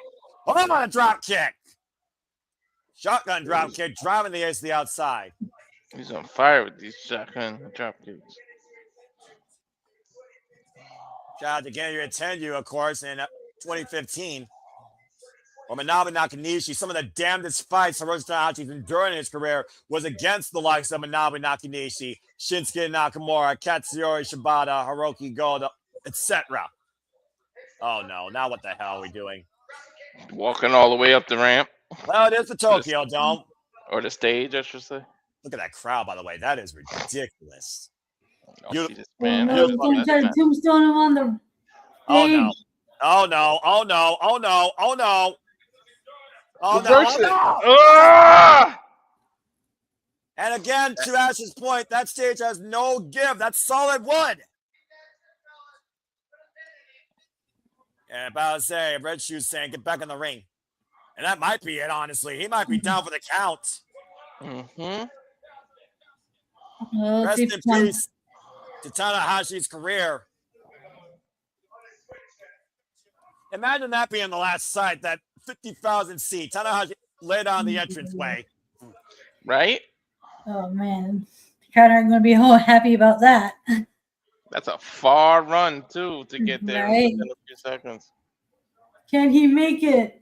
You hear the crowd willing on the ace, though. 50,000 strong saying Tanahashi.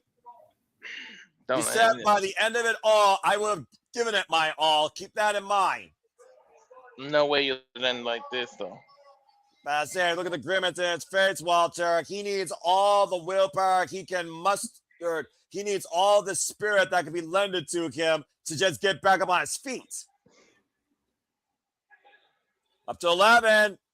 Slowly but surely making his way, using all his might. With his last gasp of air, with his last will of this Iron Will competitor. Up to 16. Up to 17. He knows. Up to 18 to get a count out would be just devastating here. 19, please. No, oh my God, gets in the nick of time. Oh, Jesus. He's going to go for it one more time. And once again, Tanahashi, who might be immortal. Woo! Jumping. Talk about how mortal Tanahashi was in that move. 1, 2, and oh. I think Okada's not done playing with the ace one last time. No, yeah. You know he wants to end this, right? He wants the Rainmaker. He wants that Rainmaker. And spinning Rainmaker. And it might be it here. 1, 2. Thank you. Okay, Okada, come on now, man. He's right now. He's just being a cheeky little bugger, isn't he? I'll He's say being it too once. confident. I'll say it once. I'll say it again. Cheeky bastard! Mm-hmm. Again, to give the fans one last emphatic statement of what the ace meant to him. Grab the arm, right? Oh! That dragon hand! He's still got the wrist control, though. It didn't even phase Okada. Oh, man. Oh, no. Again, tears in Tanahashi's eyes. Rainmaker! Yeah, but he didn't get the full. Again, how much is left in the ace? It's ring control, it's wrist control, it's crowd control. Okada controls everything right now in this final stand for Tanahashi. Hell yeah, he does. And Tanahashi wouldn't have it any other way to the bitter end. Wrist control one last time. That's underneath. Oh, wait a minute. Rainmaker on Tanahashi! Wow. Ace maker! This is fucking amazing. Don't ever count out the ace in the Tokyo Dome main event spot. Period. 46,000, as I'm hearing now, are on again to witness one more moment of glory. Caught again. Rainmaker denied. Tanahashi got caught again. Wrist control. Rainmaker! Oh, fuck. He got all of it that time. And the Tanahashi's still on the way to kick out. It is no! Look at Okada's face. He can't believe it. It's like, what more do I gotta do to put this old man away? His face says it all. May I remind you, it took 3 damn times on the Tokyo Dome stage for Okada to put the ace down for the first and only time on this stage. Boston Crab. Oh, man. Oh, the irony. And I'm about to say, let's not forget Kazuchika Okada's first match was against Tetsuya Naito, also disciplined in the New Japan Dojo system, and this is a New Japan Dojo fundamental. Mm-hmm. We just saw a match end in this tap out. Imagine the match ending like this. Back to back Boston Crab. Yeah. Again, how strong is the heart versus the body of Tanahashi, though, is the question. If you're going to beat Tanahashi, you're going to have to kill him. That's what the Iron Will Tanahashi means.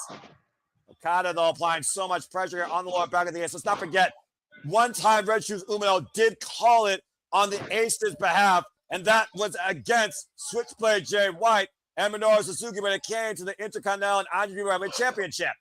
That might be what you need to do is kill this man. I don't think he's giving up. Boston Crab fully applied. Tanahashi nowhere to go. Red Shoes Umino in position. Tanahashi still trying to fight his way out of this hold. Driving forward here and forces the break in the ropes. Holy hell. Intentional sheer will and fortitude on Tanahashi's final match. Full display tonight. I think Okada's getting worried. Well, you almost would think that was almost a walk in the park for Okada, right? No, but you know Okada's got to be thinking what the f is man gonna do. This man is kicking out of everything. Preferably this is Okada versus Tanahashi. This is Okada versus New Japan. A place that defined him for 17 years. Okada, of course, who's been a main eventer in the Tokyo Dome. And look at that drop kick! Just that beautiful ass drop kick. That is a freaking... Only Okada can throw that. Wrist control again. Swing and a miss. Tanahashi off the ropes. Okada and a sling blade. Finally connects for the first time this match. Tanahashi, the rock star of the business, put on all his greatest hits tonight, Ash. We're on his farewell tour, too. His last performance on his farewell tour. That, too, yeah. The last performance on his farewell tour. This might come down to who can get to their feet first. And right now, Tanahashi trying to wear down Okada in the submission. Has Okada ever been submitted before? Shinsuke Nakamura submitted him in 2015. Other than that, in New Japan, no. The only time he ever tapped out was to Bryan Danielson at Forbidden Door with one arm. That was Sleeper hold applied. That was like 2 years ago. That's right. And again, Tanahashi with Okada position. PK! I think he's starting to build momentum now. Oh, That was a he's flash into from the the mirror. The shout out to Zack Sabre Jr. and Tanahashi. Oh, hell yes! Oh, shout out to Shinsuke Nakamura with the Bombaye. Yo! Can he get it? Bombaye! Into the one last high fly flow. Oh, man. Do you believe, Ash? Do you believe, Walter? To the top rope. Ace is high! High! High! Oh! Oh! Damn. Man, that would have been a way to end the match. But no, Okada kicked out. That might be all he got left in the tank. A You man gotta that go for defined broke. an era as a fellow musketeer, channeled here tonight. Both, Katsura Shibata and Shinsuke Nakamura are both channeled here by the Ace. You gotta go for broke, man. Just empty everything out. Well, that's what Tanahashi's doing clearly. He's going to make sure his body's broken before he surrenders or before this match is over. Again, he said he's going to give it his all. We might go to the 60-man limit. He's going to go for that dragon suplex. Or Snapdragon, possibly, if he could actually get the Yeah. whip on it. Back elbow strike. I'm about to say, who would that be worse on, though, Okada or Tanahashi? Again, Okada knows this game so damn well, though. Oh, he's got a Waist lock. Oh, no, Rainmaker. Oh, that's Sling Blade. Got all of it again, but Okada already stirring. And This is crazy. We're spoiled. Dragon suplex. Oh, no. We are spoiled with these back-to-back matches. Oh, my God. Oh no, Tana is going to the top rope again. Okada's down and prone. Maybe one more time. One last time. Encore. Ace is high. High side fall. To the back. Okada. Oh, he rolled him over. He's going to do it again. It'll be one more. Keep it Oh, 100. Okada caught him. It says high for no scratch on the knees. Oh, no. And again, all the damage done earlier in that cloverleaf and those dragon screws. Mm-hmm. Okada's going to back up and hit him with that knee. Well, both men are worse for wear right now. Both men are down. Now it's gonna come down to who gets the first feet. Well, clearly, Reshu's Umino does not want to count either of these men out. We can talk all night, all long, what both these men are made of. There's not a more emphatic example than this in the Tokyo Dome, in the main event, Wrestle Kingdom 20, with nearly 50,000 there live watching. What more could you ask for? A1 and A2. Should I say S1 and S2? Oh, an elbow by the Aces. Both men rise to their knees and meet in this exchange. They're literally going to have to put their weight on each other to get up. You hear the quiet of the crowd, just waiting in anticipation for someone to fire that last haymaker as both men fall on each other's shoulders. Didn't I say it?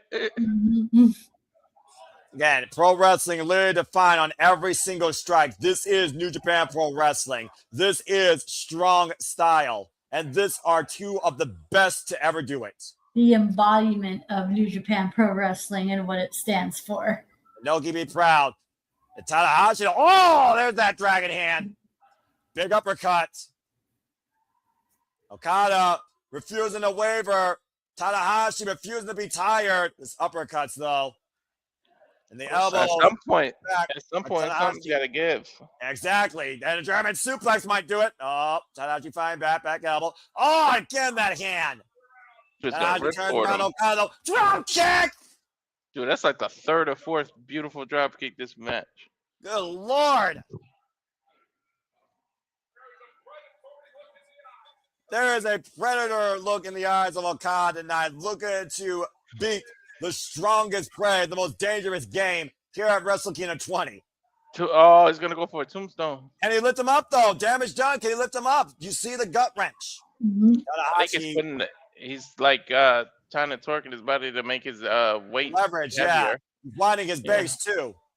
He's grounding himself. Okada's unable to hoist the ace. And he can fight him in the rib right now. Tanahashi, though, using all his might, refusing to let the Rainmaker get the better of him here tonight. We are at the 30-minute mark, by the way, folks. This match is now gone for 30 minutes. Ooh, halfway there. Again, Okada, though, with the gut wrench applied to Tanahashi. Tanahashi, though, hoisting up Okada! Ooh, nice counter there. You're going to hurt your own knees. Oh! The reverse DDT of sorts. He's going to ripcord him. That was almost like a Destino. Remember, the first match Okada had was against Tetsuya Naito. Elbow explosion! He's going to grab him from behind, do the ripcord.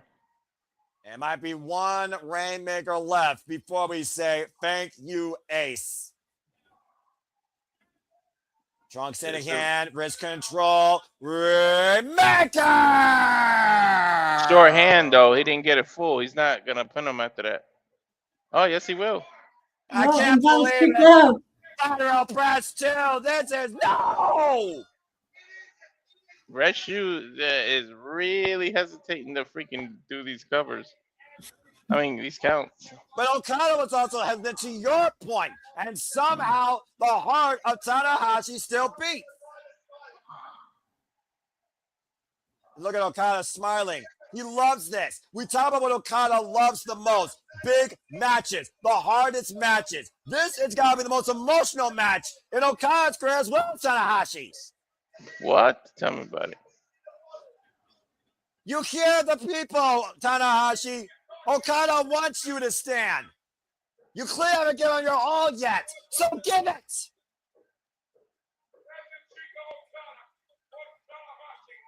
Kazuchika Okada wants Tanahashi to give every last bit of his will left,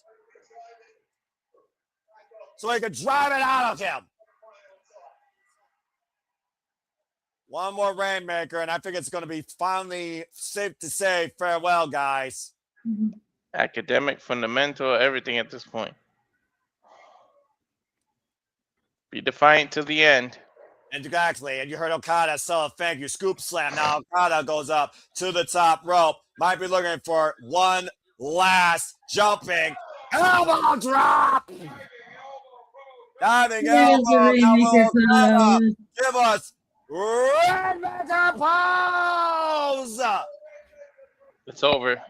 This is the definition of these two. This is the closure. Tanahashi knows it. Wrist control. Rainmaker! Over. Okada 1, 2. Thank you, Ace. Okada wins. What a send-off for Tanahashi. What a send-off. That might be Okada's biggest win of his career, dude. And I figure even though it's an opponent he beat before, like the meaning of it. And I think Okada is extremely aware of it. Dude, this is like the Rock and Stone Cold in WrestleMania 17. Look at it, the positions they're in. Yeah, and again, notice the last pose was the Rainmaker himself. The Rainmaker, defined by Tanahashi, finishes Tanahashi tonight in the final match of his career. It's hitting Okada. Look, it's hitting Okada. But I say, well, how could it not? See? This is like the Rock. Look at this. Look, the Rock. No one has ever brought the best out of Okada more than Hiroshi Tanahashi, as you see the smile and the bow of respect. He bowed to him, yep. He wants to give him the ring so that he can have the proper send off. Oh, he's grabbing a mic. Well, I mean, let's go hear some words from the Rainmaker. You don't hear it. I don't see Okada grab mics so often. No, that's true. I'll go ahead and translate this. See what he's got to say. Is he gonna find words? I mean, considering where we're at, where these two have been.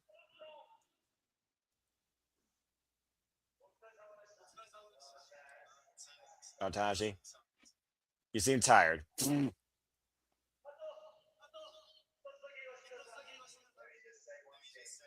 me just say one thing. Thank you.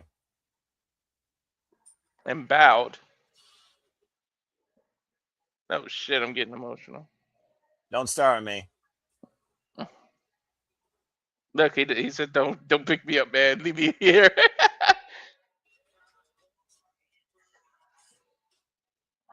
What a return one last time for the Rainmaker. Who knows, we may see him grace the Cerulean Blue again as he honors Tanahashi in his final match and bids him farewell and thank you. Yeah, thank you, Okada. He gave him the ring. He gave him Wrestle Kingdom. He gave him New Japan Pro Wrestling. But tonight, he also gave him the Rainmaker. He gave him the main event too. No kidding. Oh, it's hitting him. It's hitting him. Sinking in. Yeah, it's sinking in. Whew. Ash, what's going on for your head right now? I just, man, what a beautiful send off for Tanahashi. It's a hell of a final match to go out on.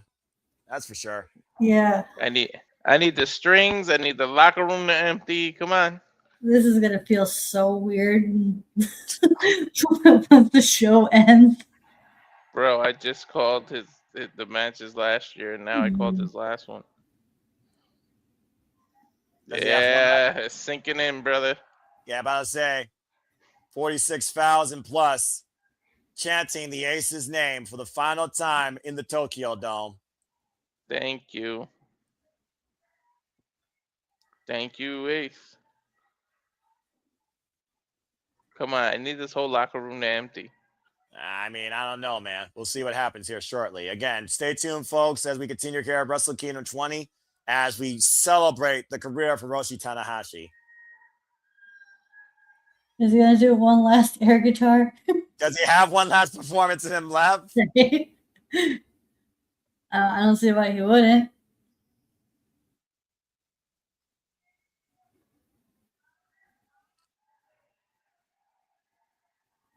You see Kadani, of course, the owner of New Japan Pro Wrestling.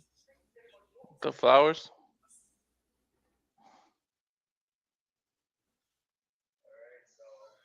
All right, so we're going to send off here.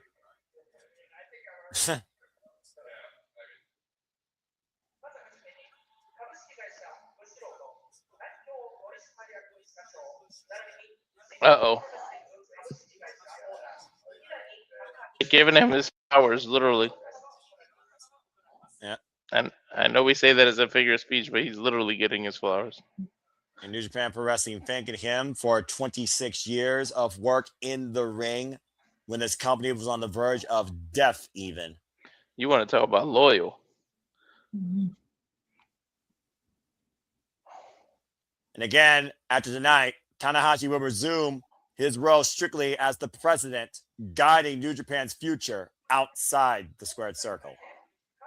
You look up the definition of loyalty, there's a Tanahashi, man.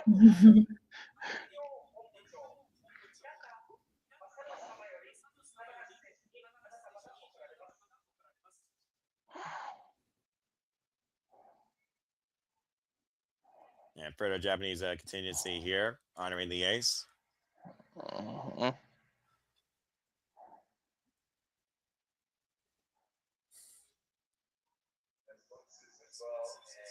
The sponsors, of course.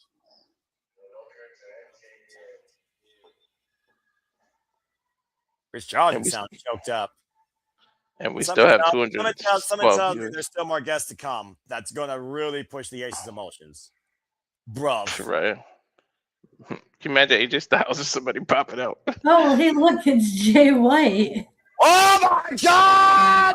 Oh shit! Switchblade. What the fuck? Will you take a look who we're breathing in with? The man that wanted to see the Ace Wrestle Kingdom 12 and did so for the IWGP Championship, the Switchblade. Mm. Whoa! Jay White is back. The ban has been temporarily lifted. To your point, as last time he was here, loser leaves Japan match. And remember, Switchblade Jay White got his first spot at the top, beating Tanahashi for the IWGP Championship shortly after Wrestle Kingdom 13 at the New Beginning. If it wasn't for Tanahashi, there would have been no King Switch in 2019. You see Tanahashi grit his teeth, by the way. I don't think he forgot about those wounds.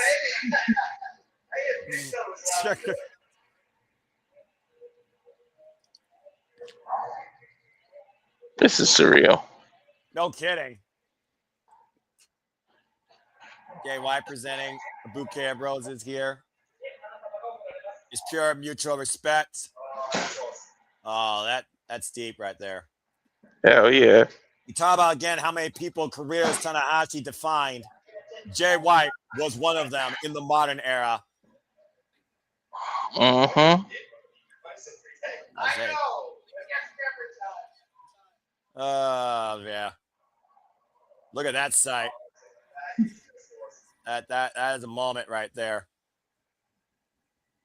Tanahashi and Jay White standing side by side, and notice no cutthroat, no Blade Runner, just pure respect and love and honor. Sharing the ring one final time. Oh, it's Ospreay. Oh, there he is! You want to talk about another man that knows the age far too well beyond us, the brother. Good to see him walking. Right. And of course, like you said, coming back from successful neck surgery. Mm-hmm. Good to see he's in good condition. All about the history of New Japan Pro Wrestling, and Tanahashi and Ospreay have shared quite a road in that endeavor as well. Former, of course, IWGP heavyweight, IWGP junior heavyweight, never open weight, and best of Super Juniors winner. A generational talent in his own right is Will Ospreay, and Tanahashi recognized that when Okada brought him in from Rev Pro. Mm-hmm.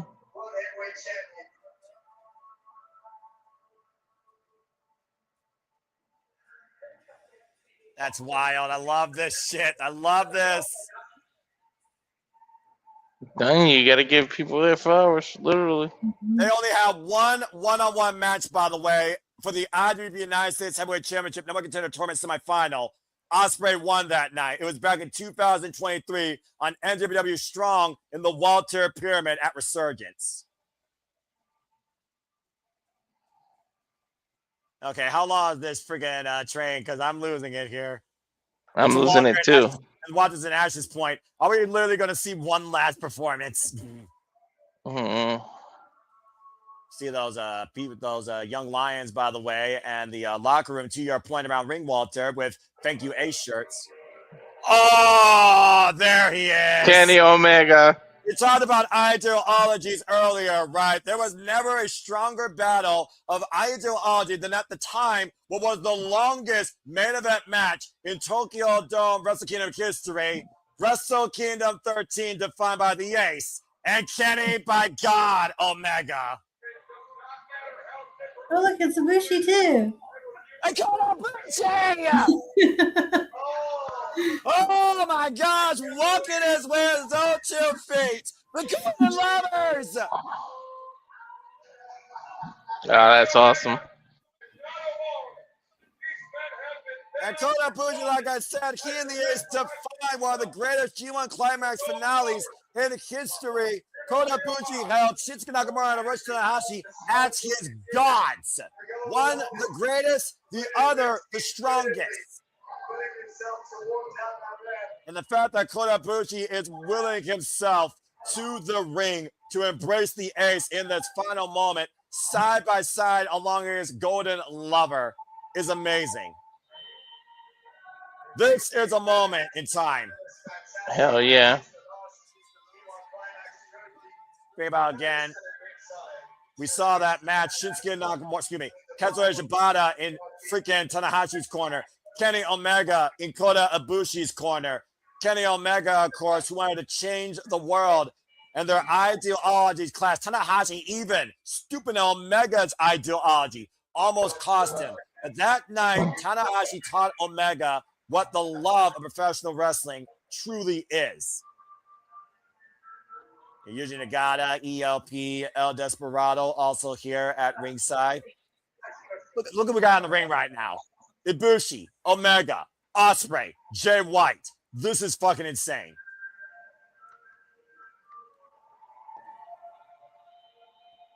I'm just glad to see Ibushi walking on his own 2 feet. Mm-hmm. That crazy motherfucker. Right? Oh my gosh.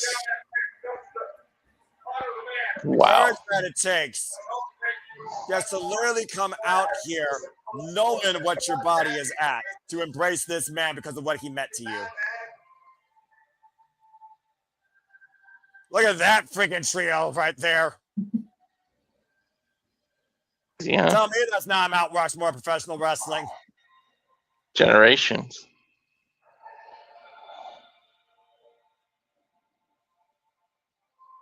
What a moment.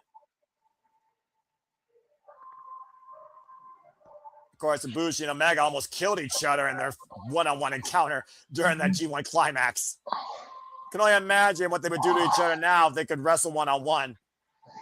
Is that it? I don't know who else you got to that. No. Oh my God! No way! The wrestler! Shibata! Oh shit. I guess he wasn't banned from New Japan.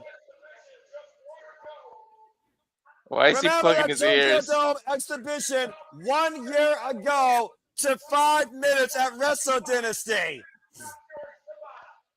No, he can't hold himself together anymore. I don't blame him. At one point, Shibata turned his back on this company, but because he felt they were trying to entitle him and he didn't want it, he returned home and he thanked Tanahashi for holding New Japan down and bringing New Japan back up while I was gone. Literally the 3 musketeers of that era outside Shinsuke Nakamura were Tanahashi and Kazuchika for Japan Pro Wrestling. It's all AEW people. Imagine if Nakamura pops up out of nowhere. All right, let's not get crazy here. This is the Feb we're talking about, but that would be a freaking miracle. I can still see him showing up in the hotel room. Oh, wait a minute. Wait. Oh, what? Hold on. Hey, what? Wait, oh no. Oh, come on, Tom. What the hell? Oh, come on. He's adorable. I was hoping for another 5-minute exhibition, I'm not going to lie. Oh, man, they both break it down. Gosh. I don't think I've ever seen Shibata this emotional. A man Can that's it?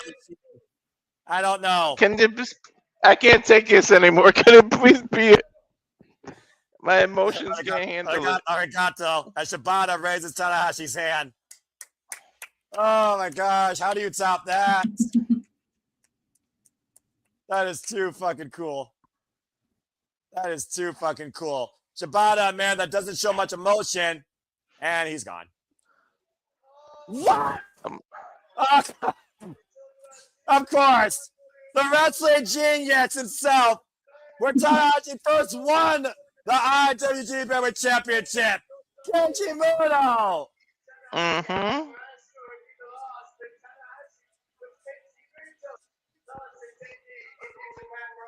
Of course, Tanahashi was Kenji Muto's last attending in New Japan. Mm-hmm. Oh my gosh. This is nuts. This is beyond insane. You think about, by the way, what these men did to define the Ace and what the Ace did to define them. Remember, Tanahashi was part of Keiji Muto's last match in New Japan Pro Wrestling in that 6-man tag. Mm-hmm. Wrestle Kingdom 17. Sorry. This man will never forget this night. I don't think any of us will. Golly. What?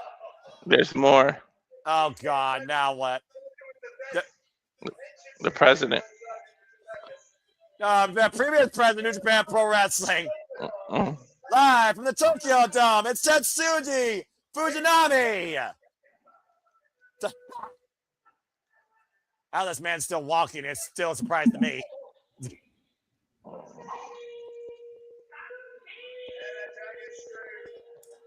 The man that literally passed down to future generations of wrestlers, including Tanahashi, the Dragon Screw leg whip. He's the reason the Dragon Screw exists. Mm-hmm. All right, how much more further back in time are we going? We can't get into the Onoki, so how much more are we going? This is too much for me. From the grave, beyond the grave. Shut the fuck up, Walter. Here with us. Here with us in spirit. And forever, of course, Ichini Sanda. Oh, God. Man, he can't Man, keep outside his together. parents, what the hell else do you have? That's it. That's got to be it. I hope that's it, honest to God. I mean, you know, Tatsumi Fujinami had his days as well. Look at this lineup. Screenshot that, folks. Walter, screenshot that if you choose to take a picture, everybody. There's still more music.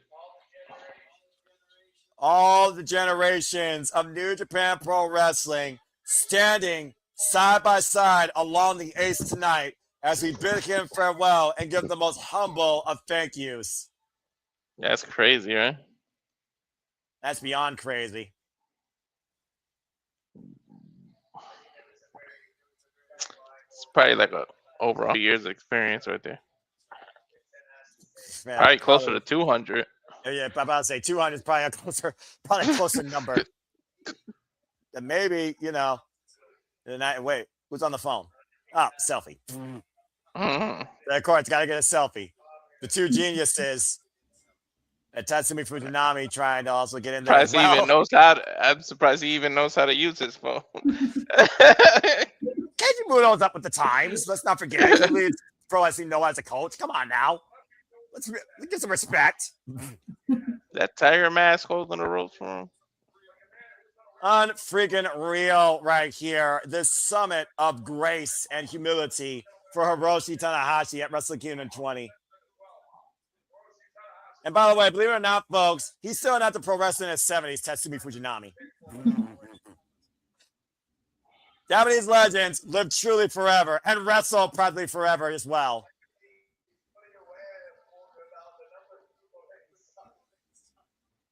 You know, it's hindsight where we look at fans, how far a wrestler engages us, but I don't think we consider how much a wrestler engages those as much. And this right here is the definition of that. Humility, honesty, integrity, and a never say tired, unwavering mentality. All that's left to do is lead the boots, right? What? That was Neko. Oh, what the hell? Of course they're gonna want to show up at its own time. The eye. The crazy eye. The eye tells the story with this man that he and Tanahashi defined the IWGP Intercontinental Championship.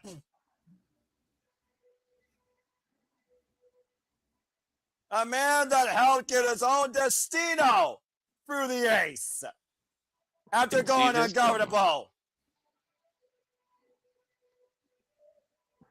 I didn't think I'd see Nacho again.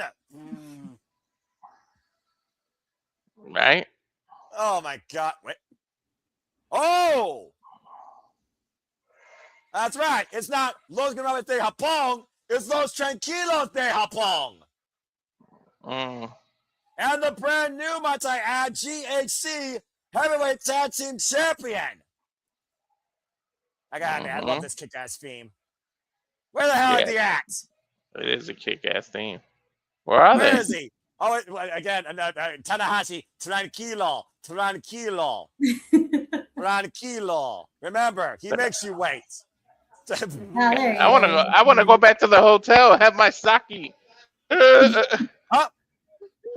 there's Bushi. And Bushi right there. Oh my gosh. The guy that's ride or die alongside Tetsuya Naito. Where the hell is this man? Naito, where the hell you at? This cheeky bastard. Los Tranquilos de Japón. Winning the GHC with Tag Team Champions against Kino and Maravilla Fuji. Naito. And the Algaba one. Taking it sweet old time as always. I mean, can you expect anything else from Naito? Hell no, you kidding me? You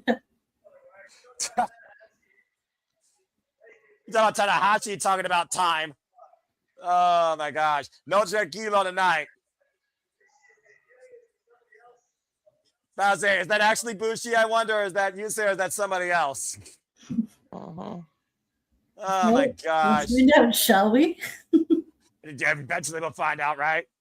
Wayman's going for Naito's mind knowing that he's still going. I don't know what the hell was we going through his mind. The first time these two shared a ring together, by the way, guys, was as a duo in All Japan Pro Wrestling after Naito faced Tanahashi at NJPW's 35th anniversary tour in 2007. Of course, the title that Naito cursed because of what the Ace did that same night via fan vote, when, of course, he and Nakamura main evented the Tokyo Dome over him and Okada. I can't take any more surprises. Please let this be it. With Naito and how much time he takes, I'm pretty sure that's the last surprise if it helps you, Walter. First time these two faced each other one-on-one was the G1 Climax 2010. It went to a 30-minute draw. There's Bushi!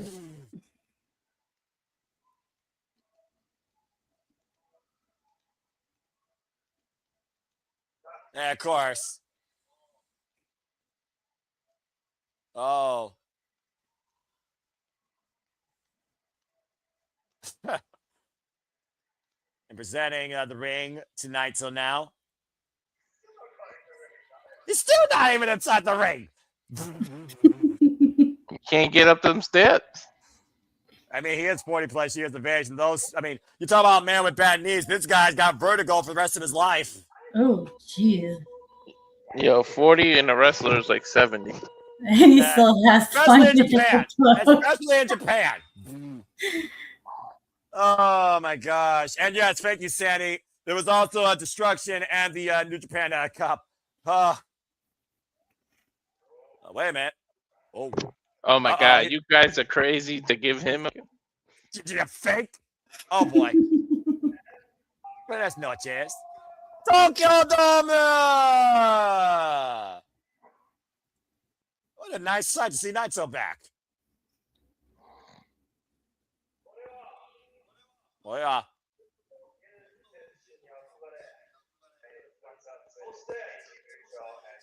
I looked at the Keiji Muto. He inspired me to be a professional wrestler. Oh. Oh, let's go as you had held. Enjoy New Japan. This is beyond nuts. Last year, I left New Japan. And even despite that, you're the one that gave me the chance to let them the Tokyo Dome ramp one more time.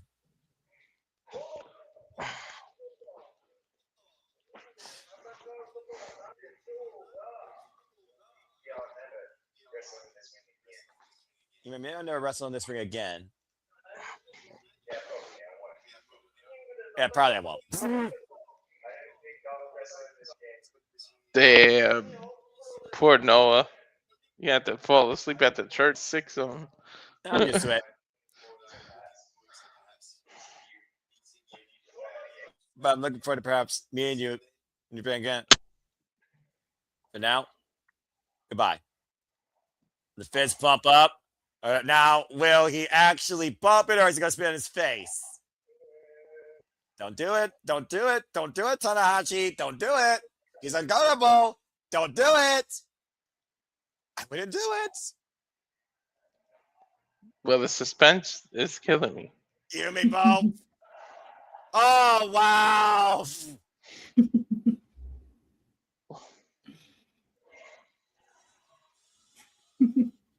I was waiting for the spin in the face of the Destino. Never trust an ungovernable one, but even an ungovernable one can show a little bit of muchas gracias. Somebody that was a role model for him. They bowing to him too. Oh, wow. Oh, There's wow. the spit.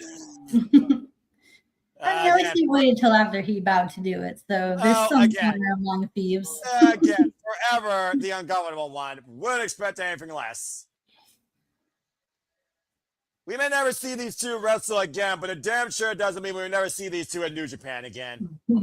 But for now, Tetsuya Naito, adios. Okay, enough with the music. No more music. No more people, please. You're going to jinx it, Walter. Shut your face. It looks like we're finally going to get words from Tanahashi after this, if he can express them. What is that contract? Gosh. Wow. Was there like a contract in there? Gato, Ashota Umino, Tiger Mask also out here. Everyone paying the respects to the ace. Did they leave the boots in the ring in Japan too? I honestly can't tell you. Oh. Yusufano Liger didn't, I believe. But it was also not at Wrestle Kingdom.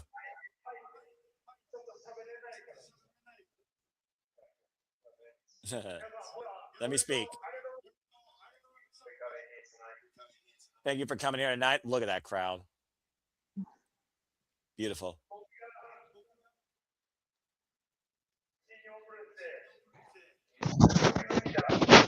Chino Burriete.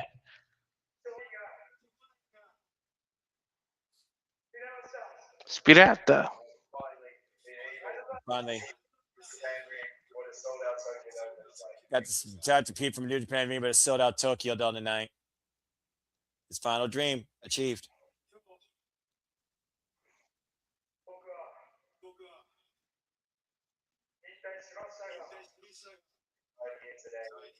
Retired day. From now on.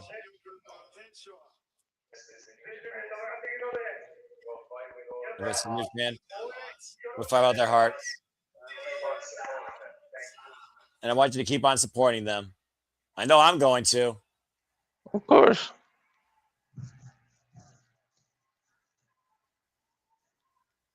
Star in New Japan, my greatest loves. Next to AEW. All those signs saying thank you, Tanahashi. Wait. I mean, you got a Tokyo Dome size audience tonight, Ace. They didn't come without a one last concert. All right, the air guitar. Who's got it? Who's got it? Somebody give it to him. Now, what they put underneath the ring? There it is. Hey! And up in the rafters. It's long. It's long. Oh, One last time. He's got it.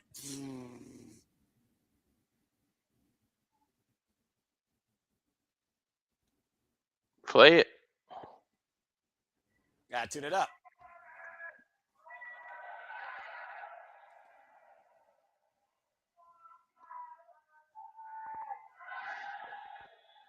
Tokyo Dome! Let's cut it! The once-in-a-century global phenomenon rock star Hiroshi Tanahashi rocking it out one last time in the Tokyo Dome. That's awesome.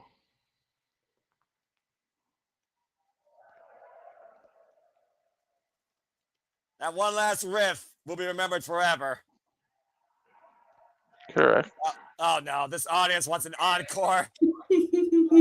Come on, let the man finally rest. I know he never tires, but come on. We got New Year's Dash tomorrow. We gotta get ready. He's giving the people what they want. Of course. One last time. Oh, God. See, this is how you do a standoff. That's awesome. I threw the guitar to the audience. He threw it to the audience. Souvenir. Oh my gosh. I don't think he's got anything left. Maybe he finally hired. I think the fans still want more.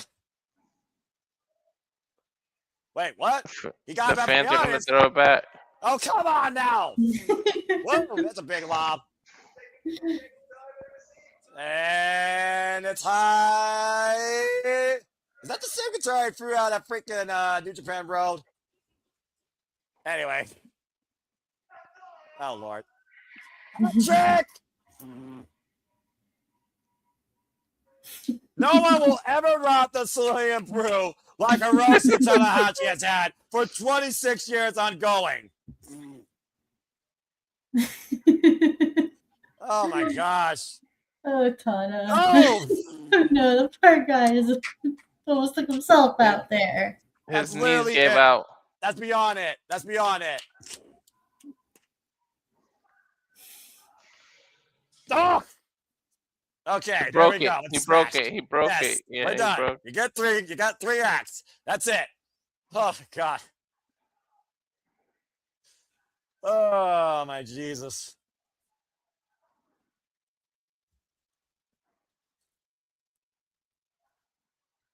And one last time.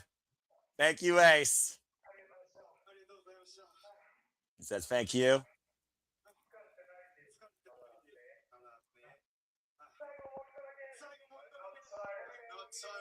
I'm not tired. I will never leave you. Ever. Let's have a little wave all the way around. Oh my gosh. You start with that side and then go all the way around. Okay. You may not be there, but I am, man. The biggest wave in Tokyo Dome history. Wrestle Kingdom history.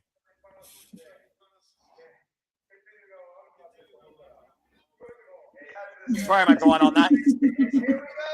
At the end. Hey! Look at that! Wow. Holy Tell baseball to cat. And again. Tell baseball to follow that. Near 47,000 with the biggest wave ever seen in Wrestle Kingdom history. That's ridiculous. That's amazing. And again, the third wave. I haven't smiled this hard in a long damn time. This was so much fun. This was fun. This is beyond fun. This is love. This is professional wrestling. I'm going to regret it in the morning working at 9, but it's okay. It'll be a peace to all of us. All right? Just leave now. Oh, 10 bell salute. Stand have the traditional 10 bell salute.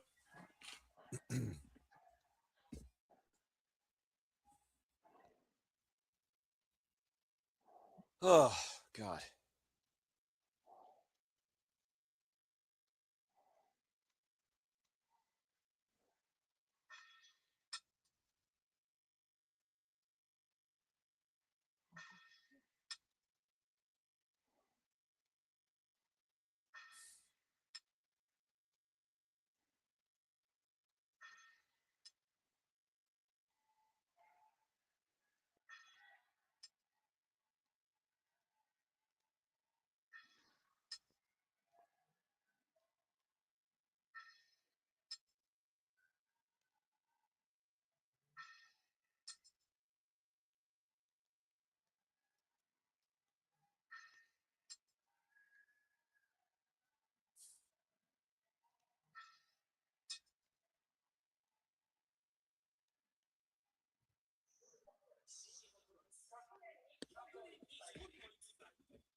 That's freaking awesome, man. For over 26 years, there will never be another level of love and energy kept to the full throttle like we were provided by the ace of the universe, the man of talent, once in a century, once in a lifetime, Hiroshi Tanahashi.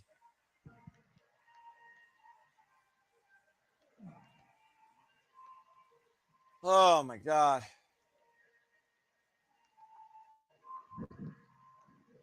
This is awesome, for real. Tonight we witness the end of a man's legacy as we forward towards new history with brand new IWGP Women and Strong and IWGP World and Global Combined Champions and a new never Openweight champion. The tag champs. And of course, the tag championships will be on the line at New Year's Dash when the Knockout Brothers defend the gold against TMDK.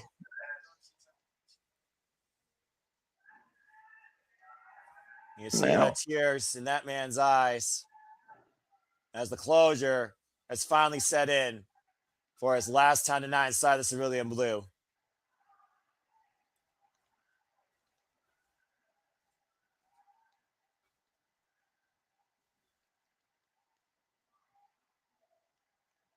I'm about to say, can those legs still get up on that turnbuckle pad? Jeez, get the cows ready because he's gonna. One last time, embracing the love of those that were faithful and true, not just to him, but for New Japan Pro Wrestling, for everything he wanted this to stand for.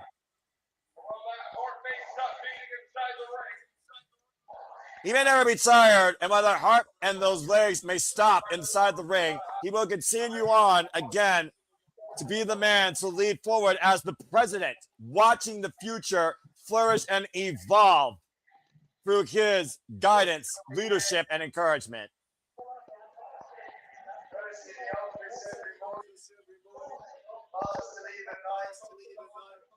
The man that's first to arrive, the man that's last to leave. Again, he'll still be there in our hearts. He'll still be there in the corporate chair. He may even be there in the commentary booth. Just suit and tie version of himself? I would say so at this point.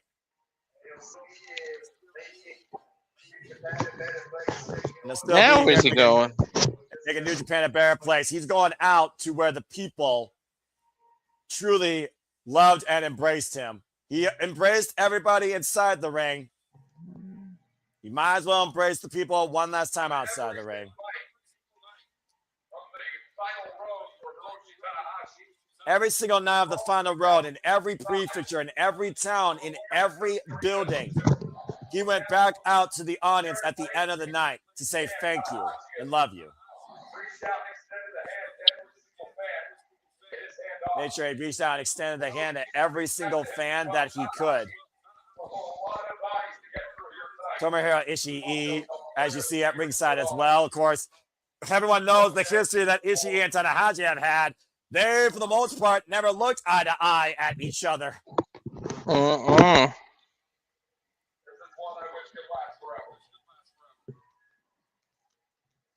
We talk about all the time how we love this wrestling business and what truly lasts forever, moments and or matches. Moment memories. Tanahashi left us. The memories is what's going to last in eternity. Exactly.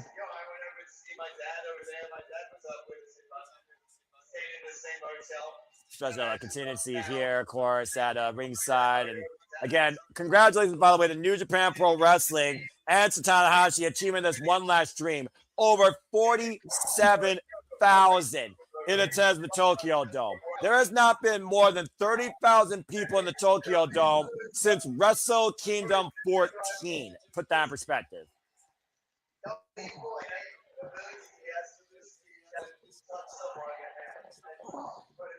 We talk about how this world is a cruel place and we need good people that can reach out to anyone. Tanahashi has done that more than ever, especially tonight here in the Tokyo Dome. Yes. I don't even think there's a soul sitting down in there. Well, I mean, I already stood up, so I had to. I'm fine, by the way. Sun in my eye. Again, Ash, you talked about earlier, you were not that connected to Hiroshi Tanahashi, definitely like me to that point, but the education, the history, the love, the example that you saw from the Ace tonight, what's your final takeaway as we bid him farewell and thank you? Man, there's no one gonna be like Tanahashi, and it is amazing, like the outreach and love and admiration he has, not just for it's reciprocated. Like the love Tanahashi has for this business and the love the fans have back for him. It's just beautiful. Like I can't. I'm at a loss for words. The guy, goddamn. This is just like there's just no other way of putting it besides beautiful. The ultimate babyface right now. Mm-hmm. Of course, we'll get our final bow here from the Ace of the Universe at the top of the Wrestle Kingdom 20 stage. As we bid farewell, and we say you. Sayonara. Usually he goes out. Wait. He goes out in the middle. What's he doing here? Wait. Not going out there. I thought he was going to play a real guitar. Is he going to play a real guitar? Oh. Well, he's got a microphone. Well, I mean, what in the world? Whoa! What the hell? Okay. He's in a scissor lift. Oh, okay. I guess the A's wanted to be more immersive with the audience.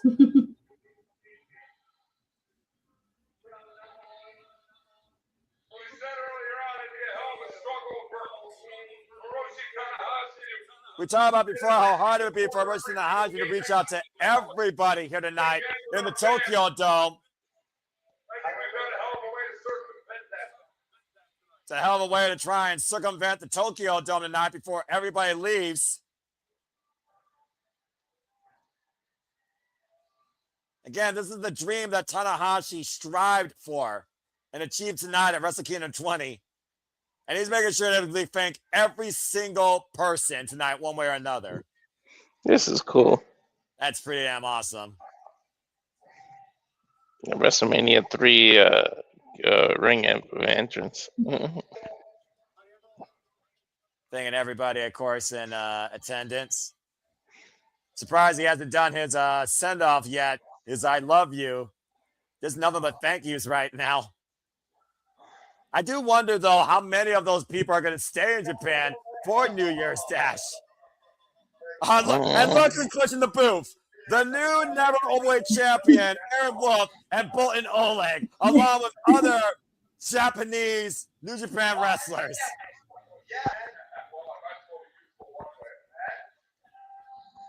About to say, I mean, at this point, the entire locker room is going to follow the Ace out of the Tokyo Dome. Mm-hmm. It goes back to what Ash said when it came to the outreach, that the Ace has left on this company, on this business, on this fan base. I feel like this is better than the actual match that he had with Okada. You know, that might be a fair shot. Oh my gosh. You see the man trying to hold back tears. That boy's gonna be an emotional wreck come tomorrow in the office. Oh, absolutely.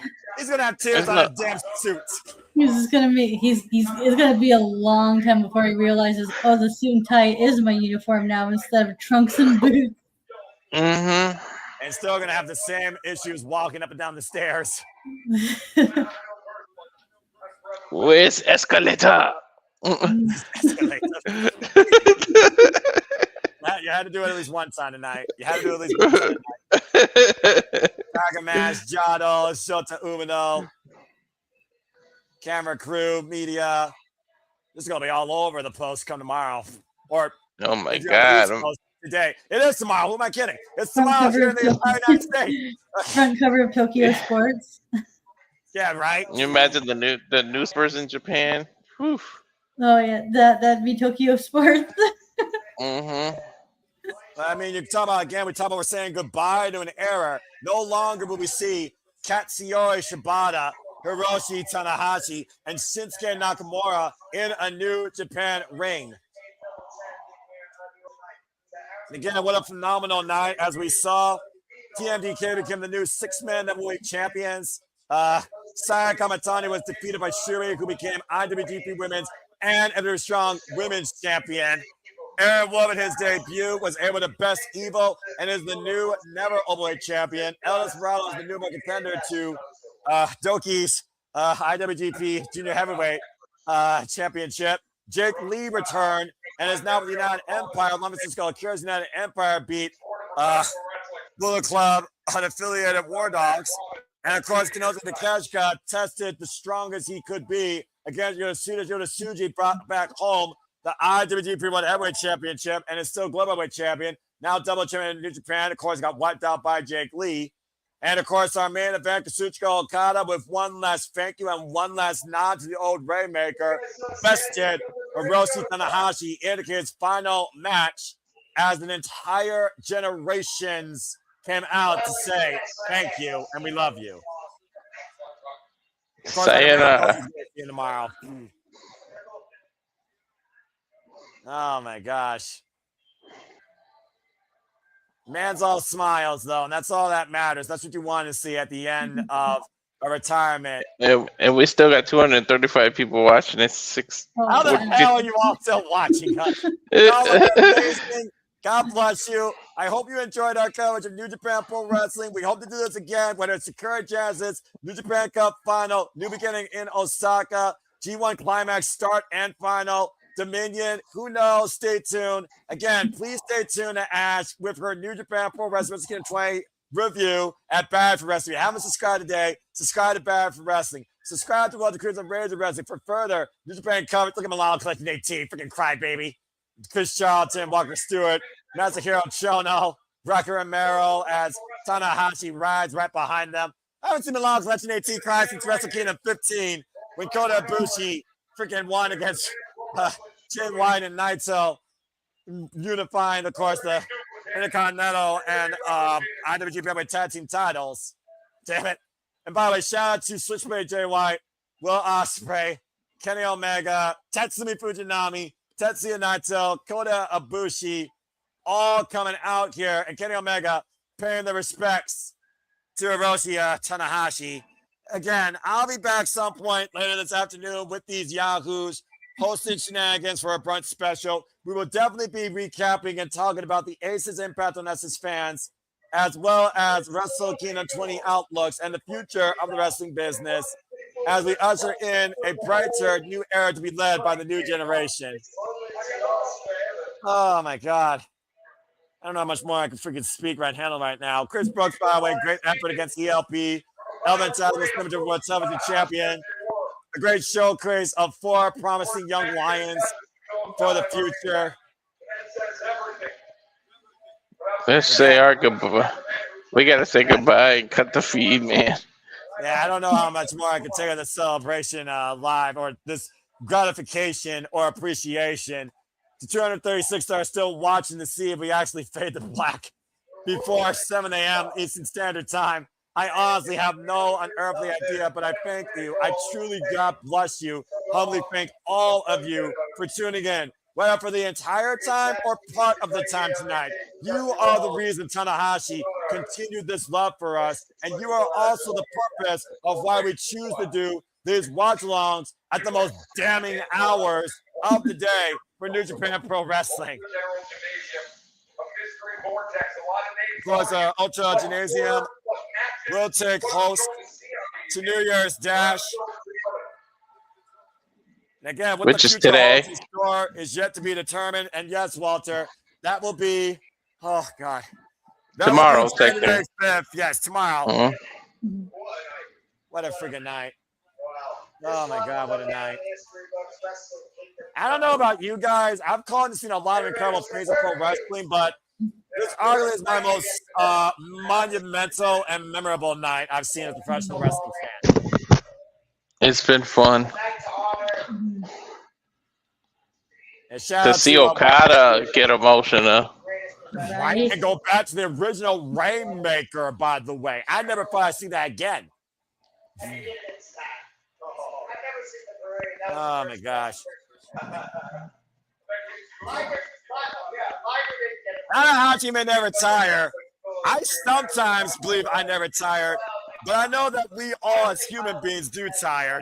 Walter is on the verge of passing out. And Ash somehow Hell losing yeah. up the entire time.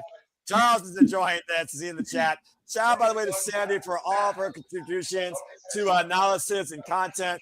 Shout out to Safet, that was also a mainstay. Lucas Ferrantes on his damn melatonin kick. Fucking idiot. Montreal melatonin. No, Toronto. Toronto, yeah. Montreal melatonin. Wow, Walter, just had to get one last zinger in there, didn't you? Also, I think Tanahashi has literally circled the entire Tokyo Dome and is about He to make did. it back to the stage. He did. Oh, God, this is what professional wrestling is all about. Oh, and by the way, while we embrace the ace, one last moment, to Saya Kamatani and Suri, to Konosuke Takeshita and fucking Yota Tsuji, to Kazuchika Okada and Hiroshi Tanahashi's final match. All three of those matches tonight at Wrestle Kingdom 20.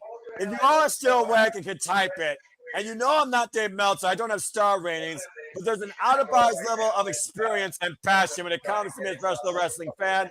All three of those matches earned it. Simply put, with the last of my voice, that's wrestling. Get it! Clip that. Oh, gosh.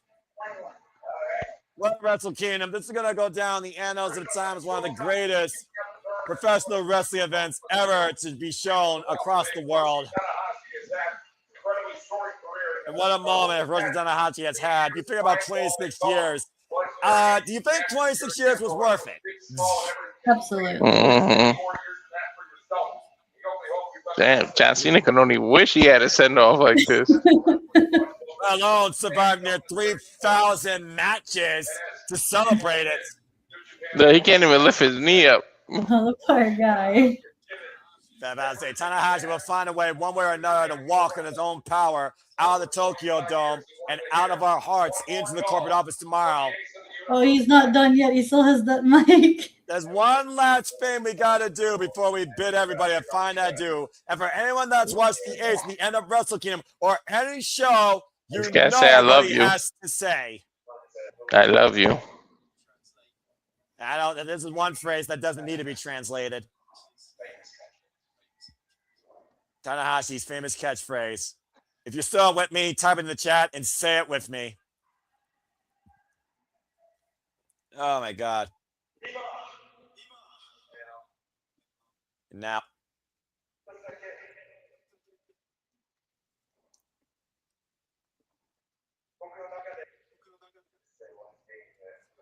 You say one thing.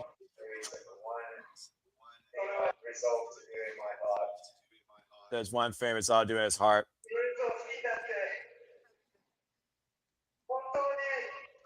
Wrestle Kingdom 20. I'm so happy. I fell in love with professional wrestling. I'm so happy. I am fully loved here tonight, and I felt every bit of it. I fell in love with professional wrestling. 26 years.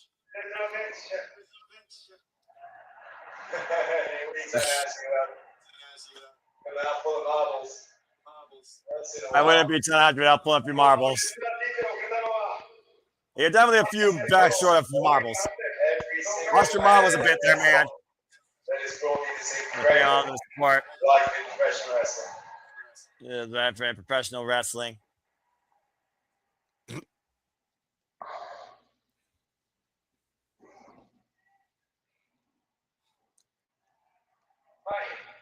Get the breath. Come on. Holy hell. This has been my favorite call ever. I have done absolutely everything. I gave it my fullest. That's the best for this. Take it in here. And just in here, I Aisha.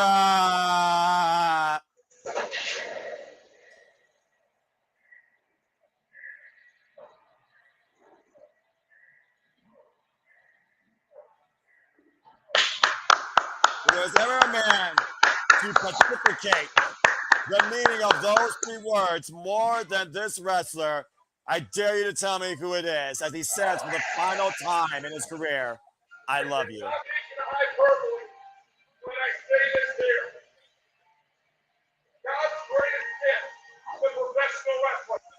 God's greatest gift to professional wrestling. Damn. I mean, it's really hard to argue when it comes to this man who walks out of our hearts, but forever will be in our hearts for the love he gave to us and to this business.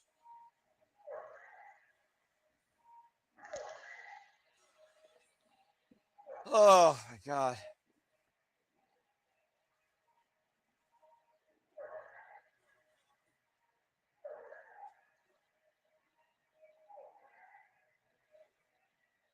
With that being said, as he walks into the light, Wrestle Kingdom 20, the ace has bid us his final farewell. Wrestling fans, professional wrestling fans, Hiroshi Tanahashi fans, and anybody that has chosen to view this spectacle, this one-of-a-kind send-off, this one-of-a-kind amazing show where we celebrate 26 years of Hiroshi Tanahashi and look towards another 50-plus years of New Japan Pro Wrestling. We thank you all so much for being along for the entire time as the curtain truly comes to a close on this incredible night. For Walter Cruz and for our baddie friend Ash, truly I thank each and every single one of you. And until next time, we are on your screen as we hear high energy for the final time tonight. Thank you so much for tuning into our coverage of Wrestle Kingdom 20. And may you all continue forward with us to make a positive impact in life. And if you're here in the States, have a good day. If you're over there, safe travels. Goki Genyo. Sayonara. Have a good night. And one last time, on behalf of all of us, thank you, Hiroshi Tanahashi. 26 years, forever in our hearts, with love, eternally.